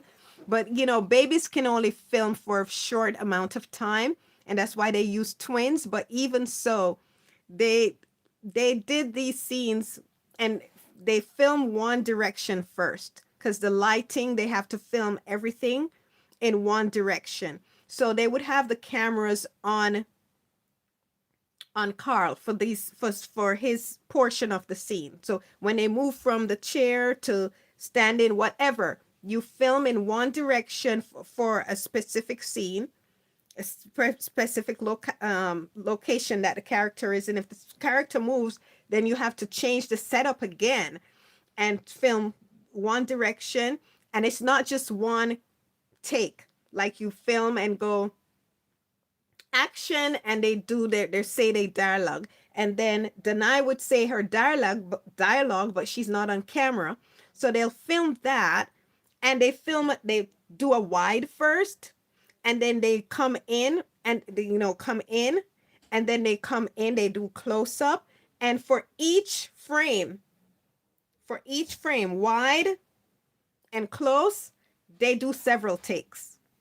So it's like, because and they light it and they change the light if the director doesn't like something, and it's several takes. So they do the one take, and then they do the scene with both of them. They change the angle where you can see both of them, and they do that too, wide, blah blah blah blah. Then they do deny, and then several takes. So having the baby there for all that, they, so they would take the baby out. So there's shots you can see where he doesn't have the baby. So that just, I was like, oh yeah, they took the baby. So I saw that. So I just wanted to comment. Then why? Because it should be someone who loves her, someone who's family, and I'd do it for you. See, they're coming back to that they're family. They are family. That's what the tableau in the beginning of the episode started out. They're family. Their mom, dad, kids. They are married, but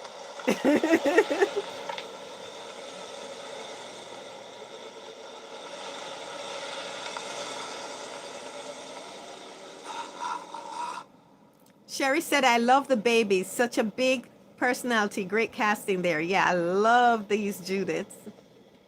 Carlos Michaud. Yes, that was, again, a preamble. It's not just a preamble. It's just like they're family. You know, I was They're thinking, family. back before we went out to the quarry, morning after Reg and Pete, you said we shouldn't be looking for people no more. You were right. No, I was wrong. You were right.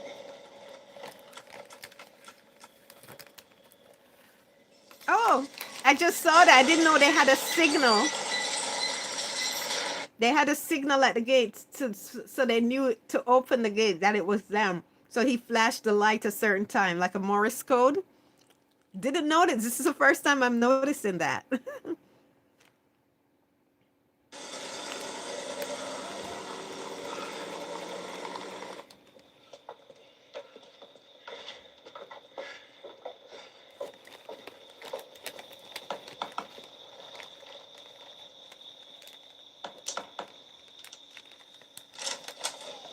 Sorry to wake you up. What was this? Come on, man, it's heavy.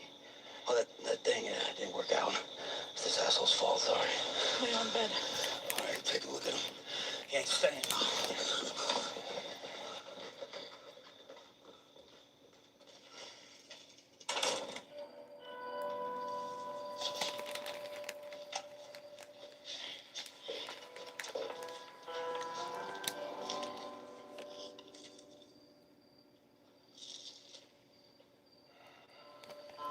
We'll see. It is pretty stupid of us to go out there, isn't it? Yeah. Do it again tomorrow? Yep.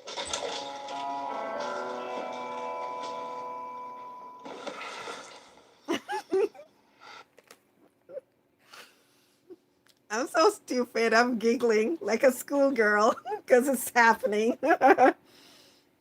Rick came home, and just like the beginning, just falls on the couch relaxing. Michonne isn't even there yet, and I'm giggling.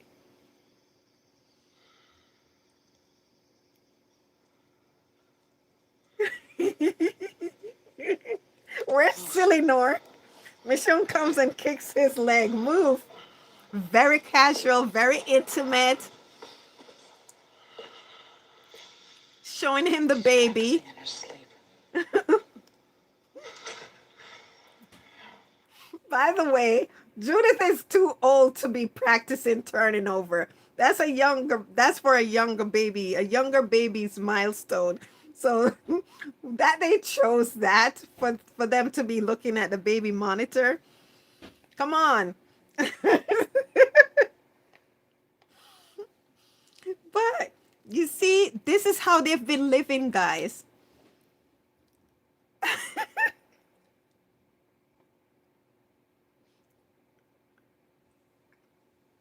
That's a married couple coming home from work. How's your day? Look at the baby, laughing about what's going on with the baby. Nor says I'm freaking out. Diane has hard eyes. I'm giggling like a fool. Oh my gosh. Nor says the kiss that changed my whole life. Diane says so much so he would put her down. That's how you say I love you in the apocalypse. Yes, that, and Carl loves Michonne. You know, she was such a good. Oh my gosh. Let's continue. I'm trying to avoid because I'm giggling like an idiot. Rashida says mom and dad talking about their day. Yes, that's natural. They've been behaving like this for forever before they got to Alexandria.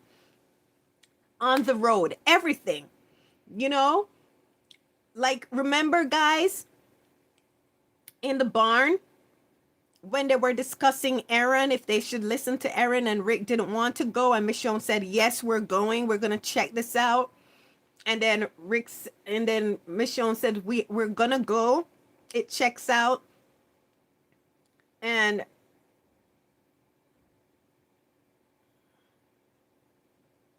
oh yeah, they were going to drive to Alexandria, and Rick walks out and he gives her a look to say, come, let's go talk. And he was getting the car ready, and Michonne comes out and says, did you really mean it when you said you're going to go? You weren't just saying that. And then did you really mean it? They discuss things, away from the family. They, like how mom and dad have a decision to make, and then they communicate, but they're not sure if they're on the same page, even though, that's how they're always able to communicate, even without just their eyes. And Michonne just wants to reiterate, like, this is what we're going to do. Do you really mean it? And he's like, yeah, I'm going to do it. I don't want to, but yeah, I'm going to do it. He reassured her, I'm going to do it. But that's how they've been behaving like a married couple forever, like true partners, and I'm not talking Sundance and the Cassidy Kid. Or partners.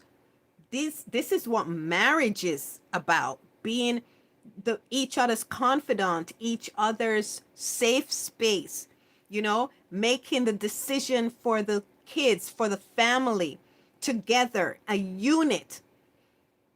That's what they were. They were a married couple before this. They were a married couple. They were a better unit and a better team than he was with his wife before the apocalypse. He didn't have that communication. He didn't have that relationship with Lori.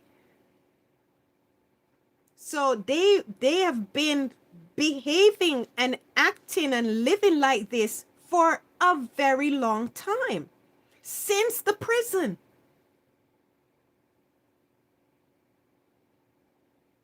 And he knew, okay, this is the woman for me. And then they made it official to be a family, to live as a unit in the Claimers episode when the prison fell and Michonne found them. Rick proposed.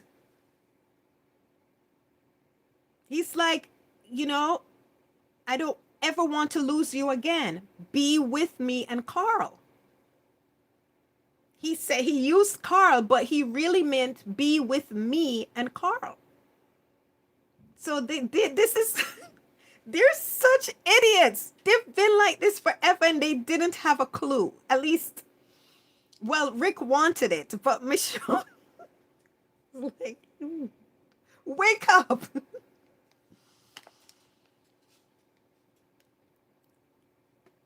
Oh gosh, you guys are ahead of me.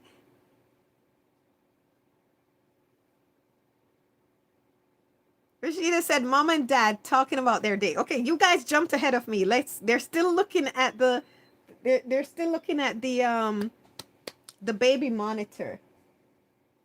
Okay, I have company. So, because I don't want to geek out and act a fool while the company is here. So, let's wait, give them a few minutes because the episode is almost done. Once we finish this, it will be over. So, nor you can go to sleep and everyone can go enjoy the rest of your night.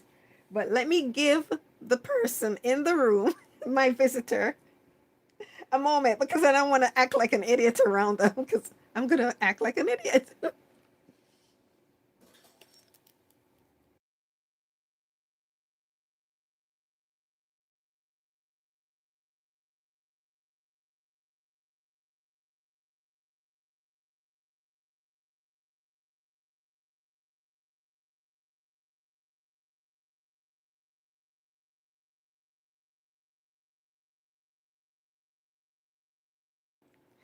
Back. Okay.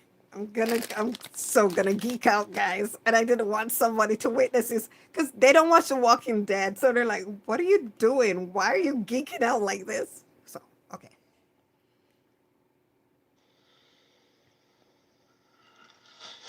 It's good to be home. It's good to be home. He's so content. Watching over a guy till some other guy can take over. You found a guy? Crazy day. You want to talk about it? Not right now. I just want to turn my brain off for a minute. So go to bed. Want to tell me about your day? Guys, you see how combobulated I am? Rick just says, I just want to turn my brain off. And I wanted to say something to you, and I reached to press pause. I meant to pause the Netflix, but I pressed pause on the phone. But hold on. Okay.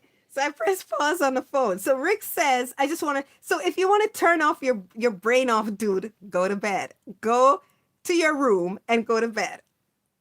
Right? But he wants to sit there beside her and just be, just exist. That tells you that tells you how comfortable he is with her and how satisfied he is in her presence, how content. That's the word, contentment. Rick is content around Michonne. And that's a beautiful state of being. If you're content, your stress levels are usually way, way down. Okay? So, Same thing. You found a guy? the jealousy. This is another thing. I needed to see Rick be a little bit more jealous, but they kept Michonne on lock. So you didn't have anybody trying to, scope her out or check her out or be with her. So Rick felt safe, right? This is the only time when she said, he said he found a guy, and Michonne said he found a guy. He's like, what? You found a guy? He was very, perturbed. He didn't like that. And we didn't see enough of that. You know? Would have liked to see more of Rick feel a little threatened that he could lose Michonne. Telling you, those writers, Not a guy. See, when she said not a guy, he relaxed. Oh. See, they're just basking in each other's presence. No words. Got you something. Another sign you're comfortable with someone, because when you're around certain people, you feel like you have to say something. It's a nervous chatter. It tells you you're not content, you're not comfortable. But they're just sitting there, just Oh my gosh, I'm getting a really important phone call. But okay, so I have to finish this up really quick. I'll call them back. So, um, they were just like, that's how you know you're really comfortable with someone, that you can be, just be around them. You don't have to try to entertain them. You don't have to try to sound smart or say something, eloquent, or you just can just exist. That is complete compatibility and being comfortable in another person's presence. And look at that. They're just relaxed. They're just being themselves. And then that's when he remembered, oh, I got something for you. Oh, he got more. He got a lot for her. You see, I'm so combobulated. I'm pausing here. I mean to do this, to play this.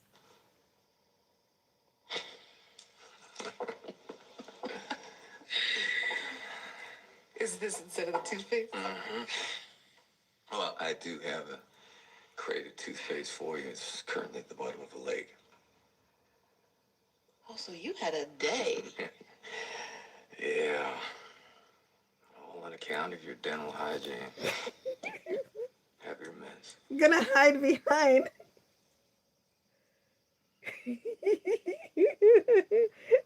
That Grogu. Oh my gosh. Oh, let me look at the hands again, because that was important. So he gave her the mint and he patted her hand. Very intimate. That's very intimate. Oh, so you had a day. You had a date. I have to go back, Yeah. guys. All on account of your dental hygiene. I'm Have your hiding. meds. That intimate pat from Rick. That's soul to soul, palm to palm. That's very intimate. And he patted it, and it's like maybe a charge ran through Michonne, and Michonne just naturally. It's like if Judith put her hands in Michonne, you naturally, that's natural affection. So you don't even think about it.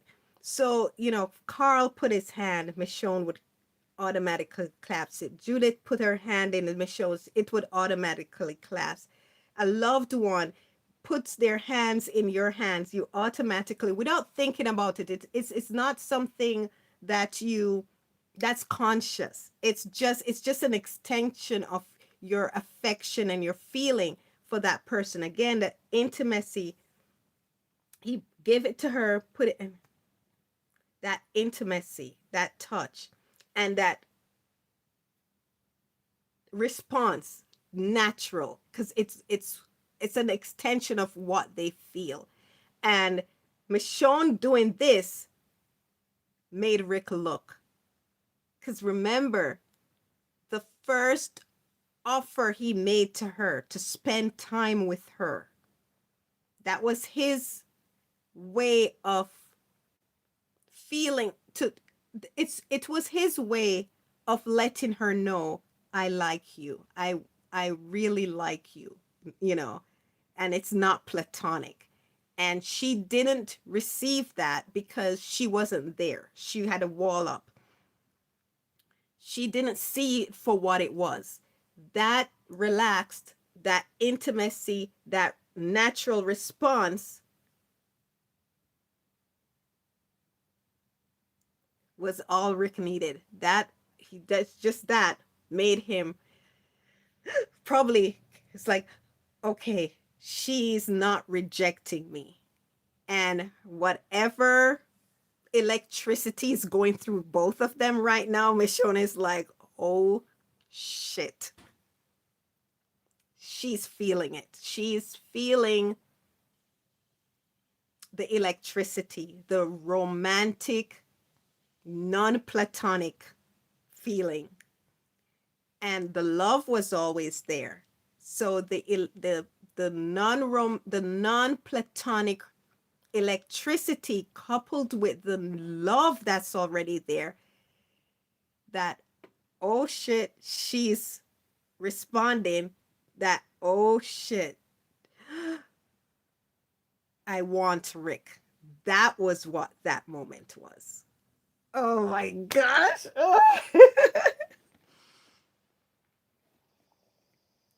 See, look. See, and look. So he he put that intimacy. She naturally spun. Look at Rick's eyes. He's watching her.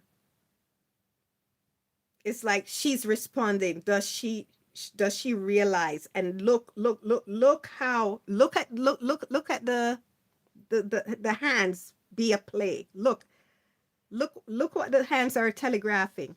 She naturally curls her hand, responds. Then he makes another move. He makes another move. He holds it even more intimately to communicate, yeah, I want you. It's like, oh shit. I want Rick. And Rick goes, he goes, he he clasps her hands to communicate, and then she responds again, yeah. So it's a dance. Watch the hands. And then the camera moves up. Look at Rick's face. Rick already knows. He's smiling. He's like, yeah, I've been waiting on you, baby. I've been waiting. Look at Michonne's face. Michonne is shocked. I told you guys, she did not know. This whole time people are like, oh, Michonne wants Rick, but he's not into. Michonne did not know that she loved Rick in that way because she wasn't thinking about romantic love or wanting anyone, because I think she thought that was over for her because of what happened with Mike and Andre.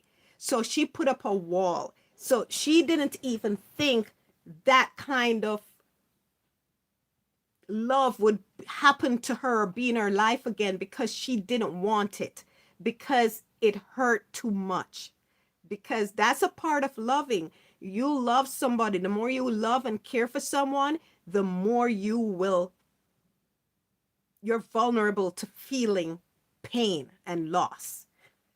If they if they leave or they pass or they whatever, break up with you or whatever.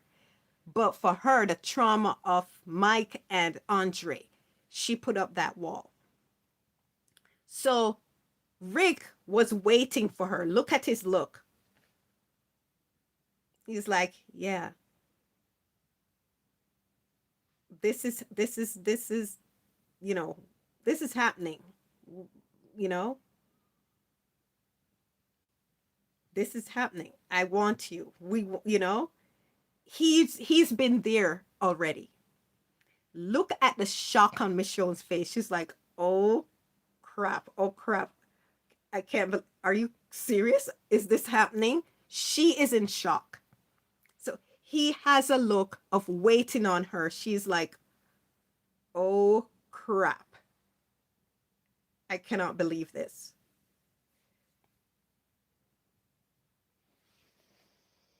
Then she accepts it. She's like,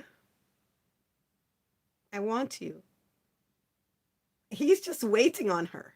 And she's you see, look at the language of her expression. Andy and Denai are brilliant. Great acting. Great work. Their hands did the dance. Their faces told the story. Oh my gosh.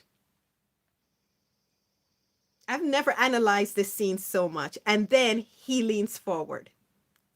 He takes charge. Again, he was waiting for her. And she's like, when he saw the acceptance on her, she first had a shock. He's there waiting, smiling like this. I've been new. I knew all along. I've been waiting on you, Michonne. And she was shocked. She's like, is this happening? Are we really going to?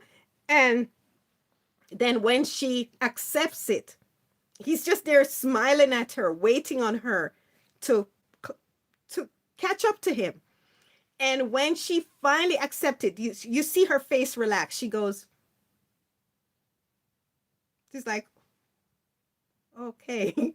She finally accepts it. And when she relaxes and accepts it, he leans in.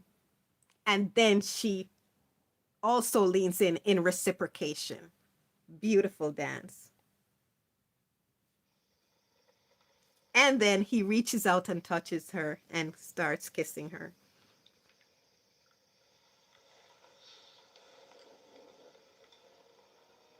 And it's a beautiful kiss. And the room is dark, but it's lit in gold. And it's in their home. It's they're consummating their love that's already there. They're consummating their family. It's always been there. It's now just going to move from platonic, not platonic love, but platonic in the physical intimacy. It's not platonic. It's not that the love has not been there. It's just they've not been intimate, physically intimate. They have not consummated that love. And in their home together, their children safe and asleep and sound, the raging apocalypse around them, they finally get to breathe. And here, they're going to consummate that what has always been there, their love for each other.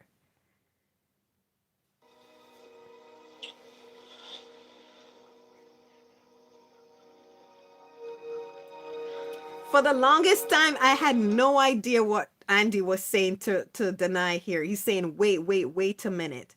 It was his gun. His gun was in the way and he wanted to take it off.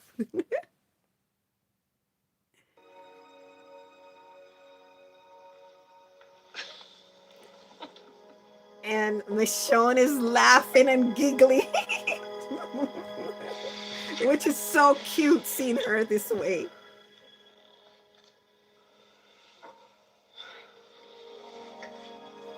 This is Rick and Michonne's first kiss, and he look at him laughing and look at not laughing, but look at his joy. He literally smiling as he's kissing her. It's like, finally, my love, I finally get to you, finally. And he went from a kiss, their first kiss, they went from their first kiss to full consummation. And that was it for Rick. It's done. There's no, and it's not just it for Rick. It's it for Rick and it's it for Michonne. It's done. They've given themselves to each other. That's it. For Rick, this is his wife for life. He had already made that decision before this consummation. He made that decision from the claimer's house. And when he moved into Alexandria, everyone got out and she had to stay. That was it. That's why everybody's saying it worked out for you, Michonne. Michonne was like, what worked out for me? For Michonne. That was it that's why I told you it was that whatever was not real. It's not, because this was Rick's. This was what Rick wanted. This was what Rick planned. And this was going to be Rick's future. So what was anyone people thought he would date, what would happen? Because he's not letting go Michonne. He's committed to Michonne for life. So I'm like, really? He's in love. He's in love, and everybody knew it. He had committed. That was it. It worked out for you. Even Spencer is like, you have your life there. Deanna saw it. Deanna was trying to wake her up.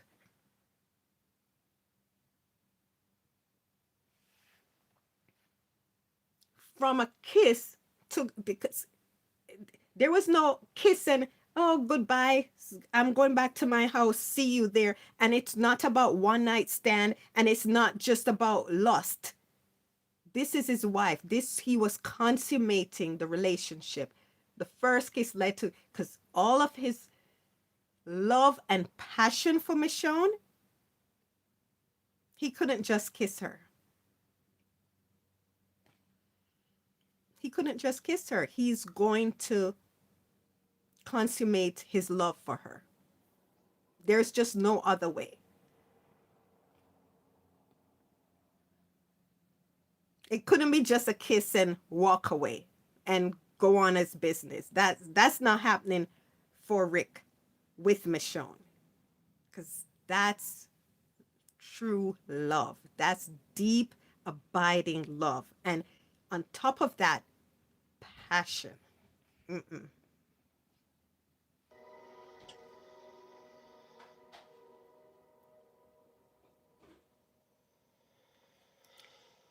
And instead of giving us a love scene, Angela Angela Kang decided to give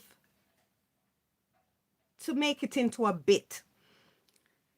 They showed they did show with the tableau the compatibility and the rightness of them there, and the after coitus passion, how they were just spent and naked on the bed, right?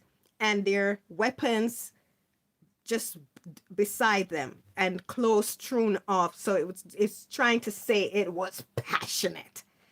But instead of showing even a little of that, we don't have to see everything, or even just the start of it, or, just bringing her upstairs, or, leading her upstairs, or saying, whatever, something else.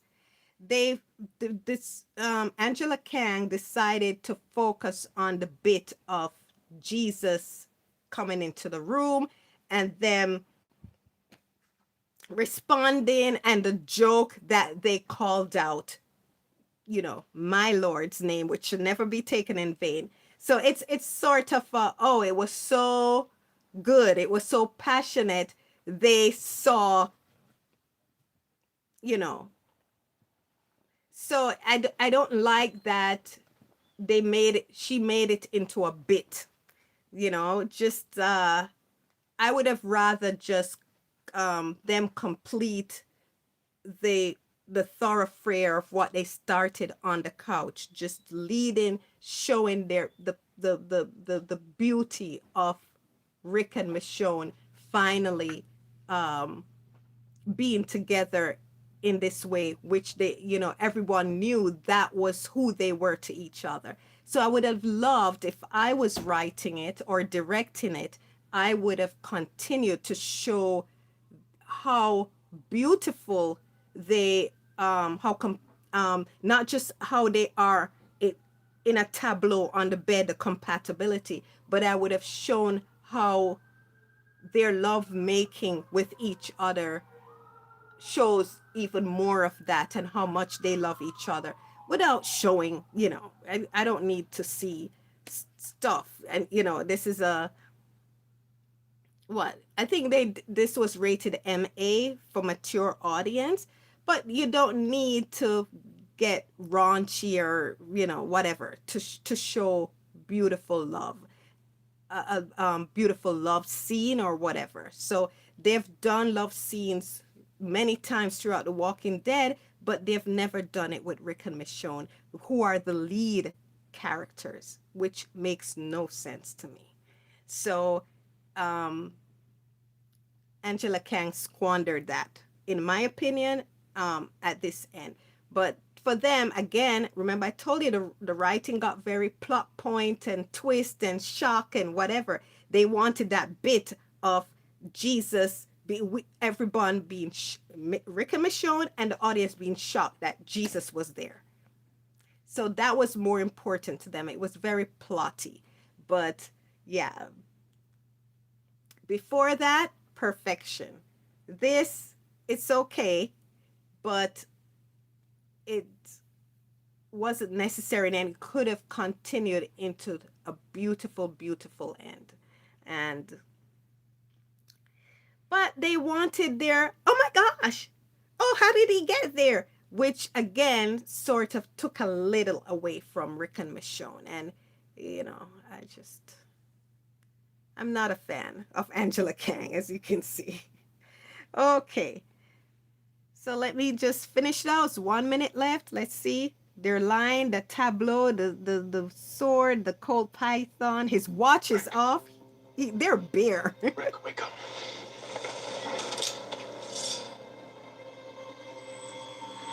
We should talk. Yeah, so that was that. So, yeah, let's talk. Rashida said mom and dad talking about their day. Sherilyn, lots of love emoji, heart eyes. Nor said, can we analyze this scene till next Friday, please? I'm up for it. Oh my gosh. Rashida say, yes, Nor. The kiss.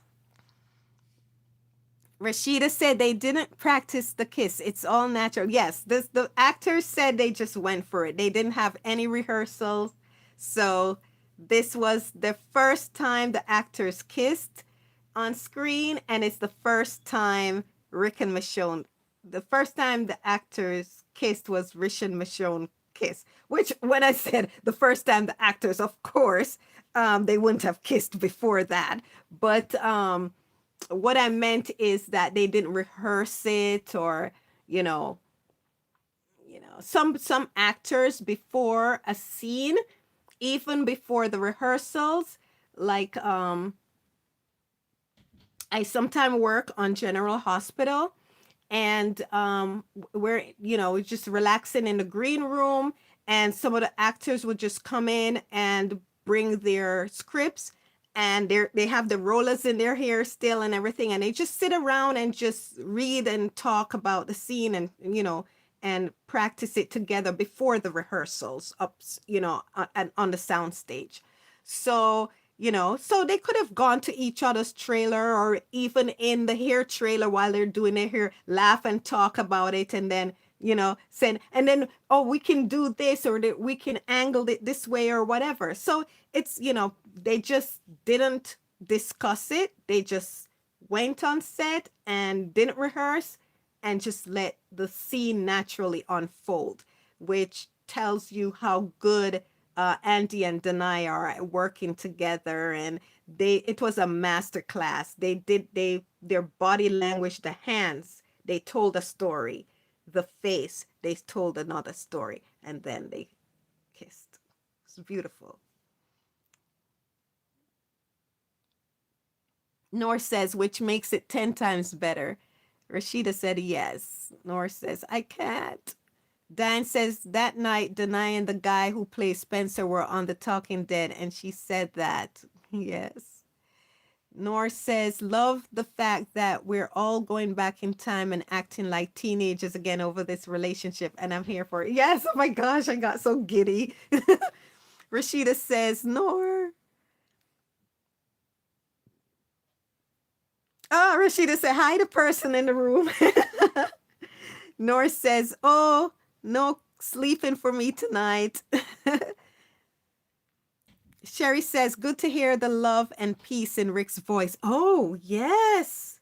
The peace. Oh, I didn't even think of the contentment. That's what I heard. You see it as peace, which it's kismet. It's what you'd call a when words are similar, the synonym, peace and contentment. Yes. Cam J says, I'm guessing that Greg N did not direct this episode because the lighting on Michonne is great. Great. Great. Rashida, who is our Rashida is our researcher. Who directed this episode, Rashida? Nor said, found a guy. Ooh, here we go. Sherry said, yes, I would have loved to see that jealousy aspect from Rick. That would have more satisfying than watching Rick and Daryl run. Thank you. Mm, good point, Sherry. Instead of the scavenger hunt, it could have been Rick come across Spencer and Michonne, and he thinks that something is going on between them. See, I would put you on my writing team, Sherry, over Angela Kang. Diane says, left all this for the last 5 minutes. Yeah, it tells you. It's just, don't get me started, Diane. Norris says the smile on his face as soon as she touched his hand. Yes, he was like, "Is yes, Michonne, I've been wanting to spend time with you. I've been wanting to spend time with you. Remember that time you shot me down? Oh my gosh." Rashida said, Rishon. Nora says, ladies and gentlemen, at this moment, congratulations, we won. Yes, we won. We won. Cam J said, yes, Nor. Rishon is in the house. Yes, Cam J. Oh, we're celebrating. Rashida said, Rishon. Nor says, I'm awake since Friday, 10 a.m. Now it's Saturday, 7. What? 7 a.m. And you know what? I've never been so awake. Oh my gosh. Nor, get some rest, please. I'm gonna finish this so you can go sleep. This is too much. Diane says, first kiss on the couch with that Ferris wheel over their heads. Yes, yes. Rashida says you have to use closed caption on when Rick and Michonne are talking to each other. Oh, okay. I have closed caption and I didn't hear him say, about the gun, but that's what he was telling her. Best kiss on TV to ever exist. Dear Nor. Mephi says, I want to make you mine, Michonne. Well, you'll have to contend with Rick, Mephi. Nor says, yes, he didn't wait 3 seasons to just kiss her. Rick had plans and time to make up for. Yes. Rashida says, we see Glenn and Maggie doing it all over, screwing all over the prison. Thank you, Rashida. Yet Rick and Michonne, the lead character of The Walking Dead, is not allowed a love scene after 3 seasons for everybody waiting on this couple to happen. They've never had a love scene in The Walking Dead. Rick and Michonne. Can you believe that? And everybody else, every other couple has had except Sasha and Abraham. But they made sure, well, not every other couple, but Glenn and Maggie, Rosita and Abraham, Andrea and the governor, Shane and Laurie, Rick and Laurie, even though, it's not much of a love scene, but it fits that's them and their story. But Rick and Michonne, no. Can you imagine that? You see what I'm telling you about the bias? Okay. Diane says they made up for this in The Ones Who Live because Denai and Andrew were in charge. And see, that's why I told you.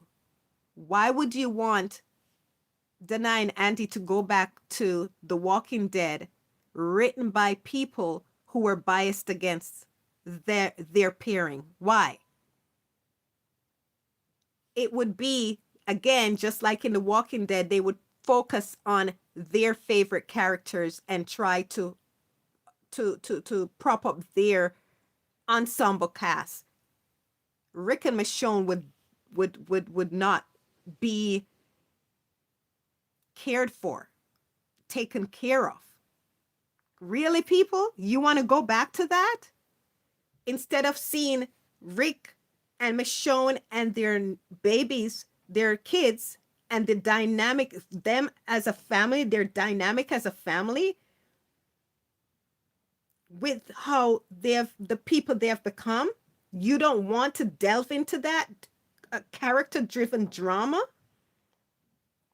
that character driven storytelling where time and space and care is afforded these characters? Really? You want them to go back and run around with Eugene and Gabriel and, and selfish Carol and, and focus on all those people? No, thank you. Daryl and Negan, who take up all the screen time and in stories that just are going in circles? No, thank you. Not with the richness that we can get from the care of Danai and Andy about their characters and their family and their purpose and their future. No, no, no, no.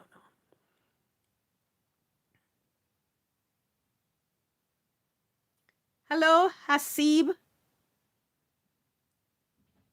Rashida says Glenn and Maggie all around the prison in the watchtower on guard duty against the governor. You've seen skin then, but they didn't want to show you any skin with Michonne and Rick. Yeah. Director Carrie Scogland. Yeah, we were able to see Michonne, so we knew it wasn't Greg Nicotero. Oh, I like that. Cam J says, I always wondered why Denai had that look on her face when Rick was smiling until you explained it. I'm glad I could explain, give some clarity on that, Cam J. Carol and Tobin. Did we see anything from them? I hope I don't remember seeing anything from Carol and Tobin, Rashida. Nor says they could not let us breathe for a moment. Next episode, trouble again. Rick and Michonne never got that time. They got a montage, but they didn't get the time. It's just they weren't allowed anything. I think there's an episode where they woke up in bed and talked just a little. But again, no love making and no true time for themselves as a couple. And they didn't talk to each other about their love for each other. They kept them focused on troubles and the community and other people. Do you notice that? No. In the ones who live, they got to talk to each other about each other and their relationship and what they want. None of that happened in The Walking Dead. Yet other couples got that. You see what I'm saying? Till not even huge. Rick is with Carl's best friend. All Rick was able to say was, it's different. Really? What an injustice.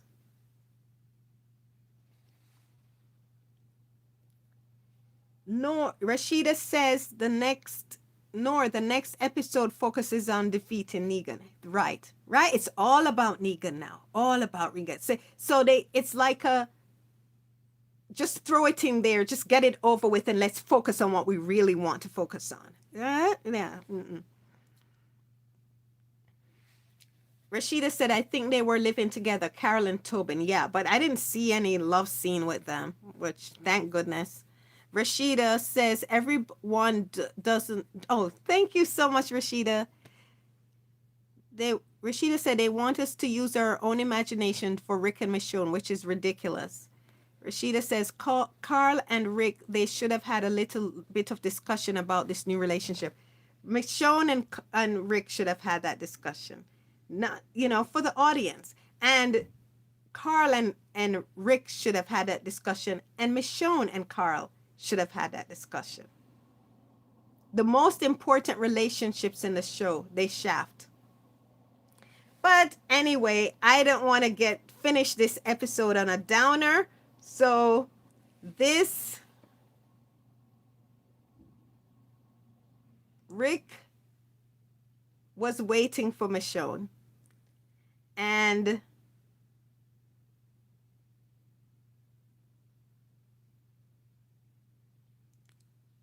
I loved Rick's contentedness. I loves Rick's joy.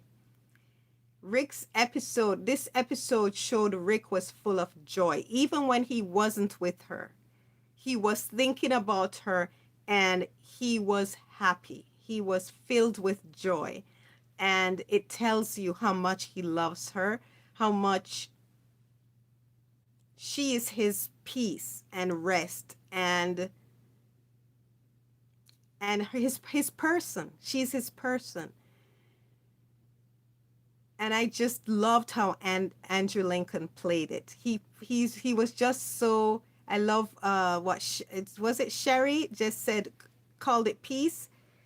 He was just so contented. He was just so happy. He was in love. He played it like a man in love, and I love that. And Nor says from now on they're together forever. Yes, you're so right. There's no, that's what I said. Just that kiss, that was it. It's over.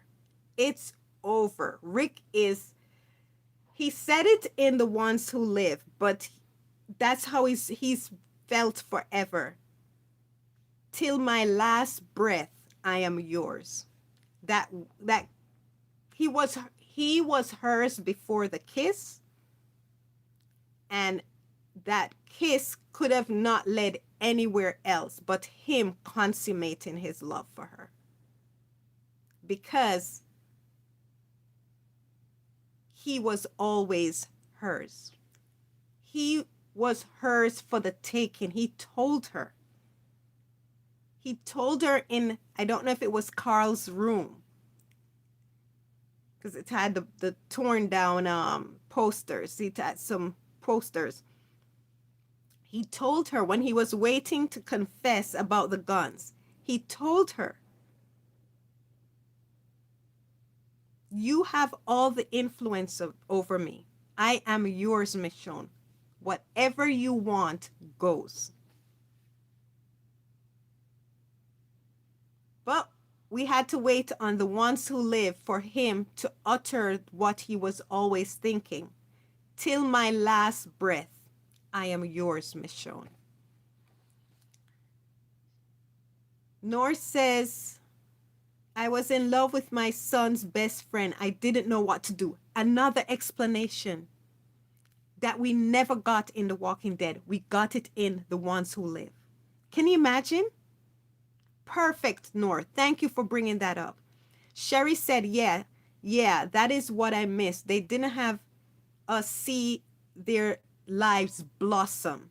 If there's a season 2 of The Ones Who Live, let it revolve around the Grimes family. Exactly. If they go back, which I know it's not happening, but for the people that want it, I'm shocked Michonne fans want it, because if they go back, it will not be about Rick. It will not be about Michonne. It will not be about the Grimes family.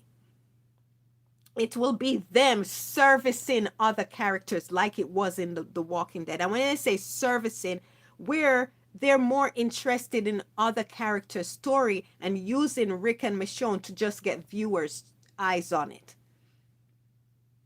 We couldn't even get simple dialogue between Rick and Michonne about them. We couldn't get simple dialogue between Carl and Michonne about them. We couldn't get simple dialogue between Carl and Rick about them. Nothing. I was in love with my son's best friend. I didn't know what to do. It's what I told you what happened, and why Rick was never with Michonne, because he was in love with his son's best friend and he was afraid that it was not reciprocated. He didn't know what to do and he didn't want to lose her.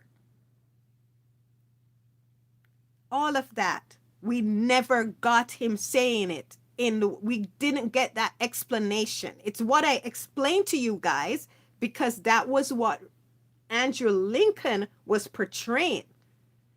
But thank you, Sherry. Thank you, Nor, for bringing those two dialogues. Till my last breath, I'm yours. It says everything that I've been saying. And I was in love with my son's best friend. I did not know what to do. It says, it succinctly says what I've been saying all along. The reason why Rick did not, why Rick wasn't with Michonne that way, if he felt that way, because if you said, well, if he wanted her, why didn't he? Because I was in love with my son's best friend and I didn't know what to do. There's your answer.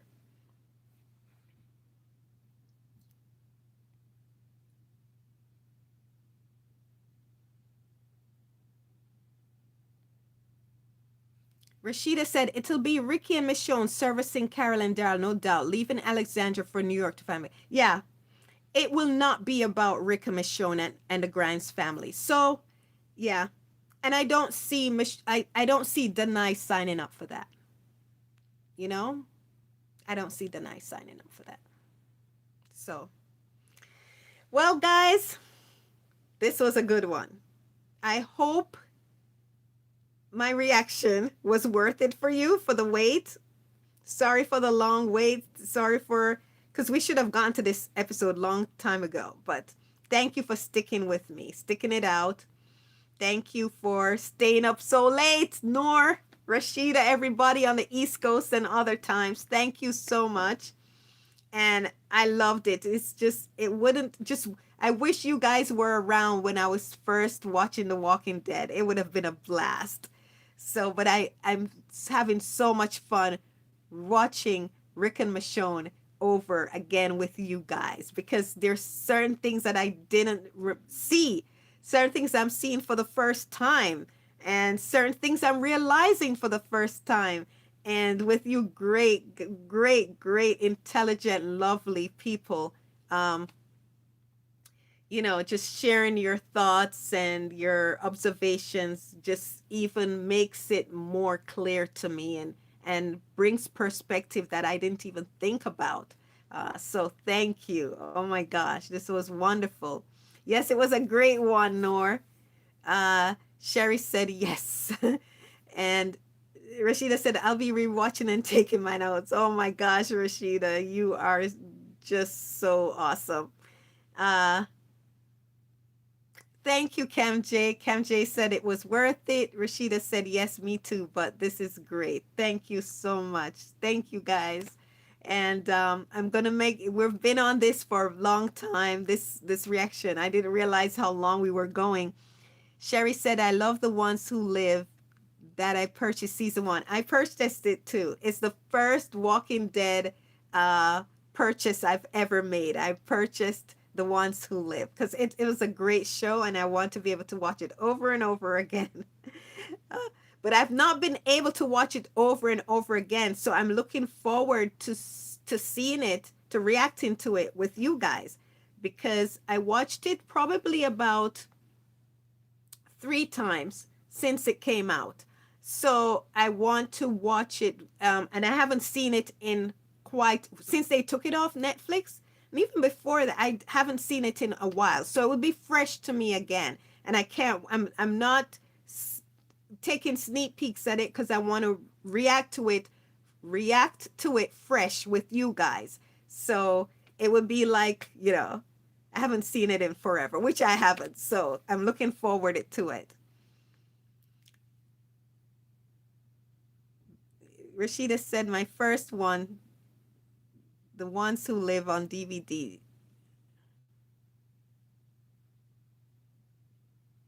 Rashida. Good night, Cam J. Thank you. Good night, everyone. Thank you so much. You're getting the Blu-ray from Amazon on Sunday, Rashida? Wow. I don't have a Blu-ray player, so the DVD is fine for me. Anyway, thank you guys. I love you.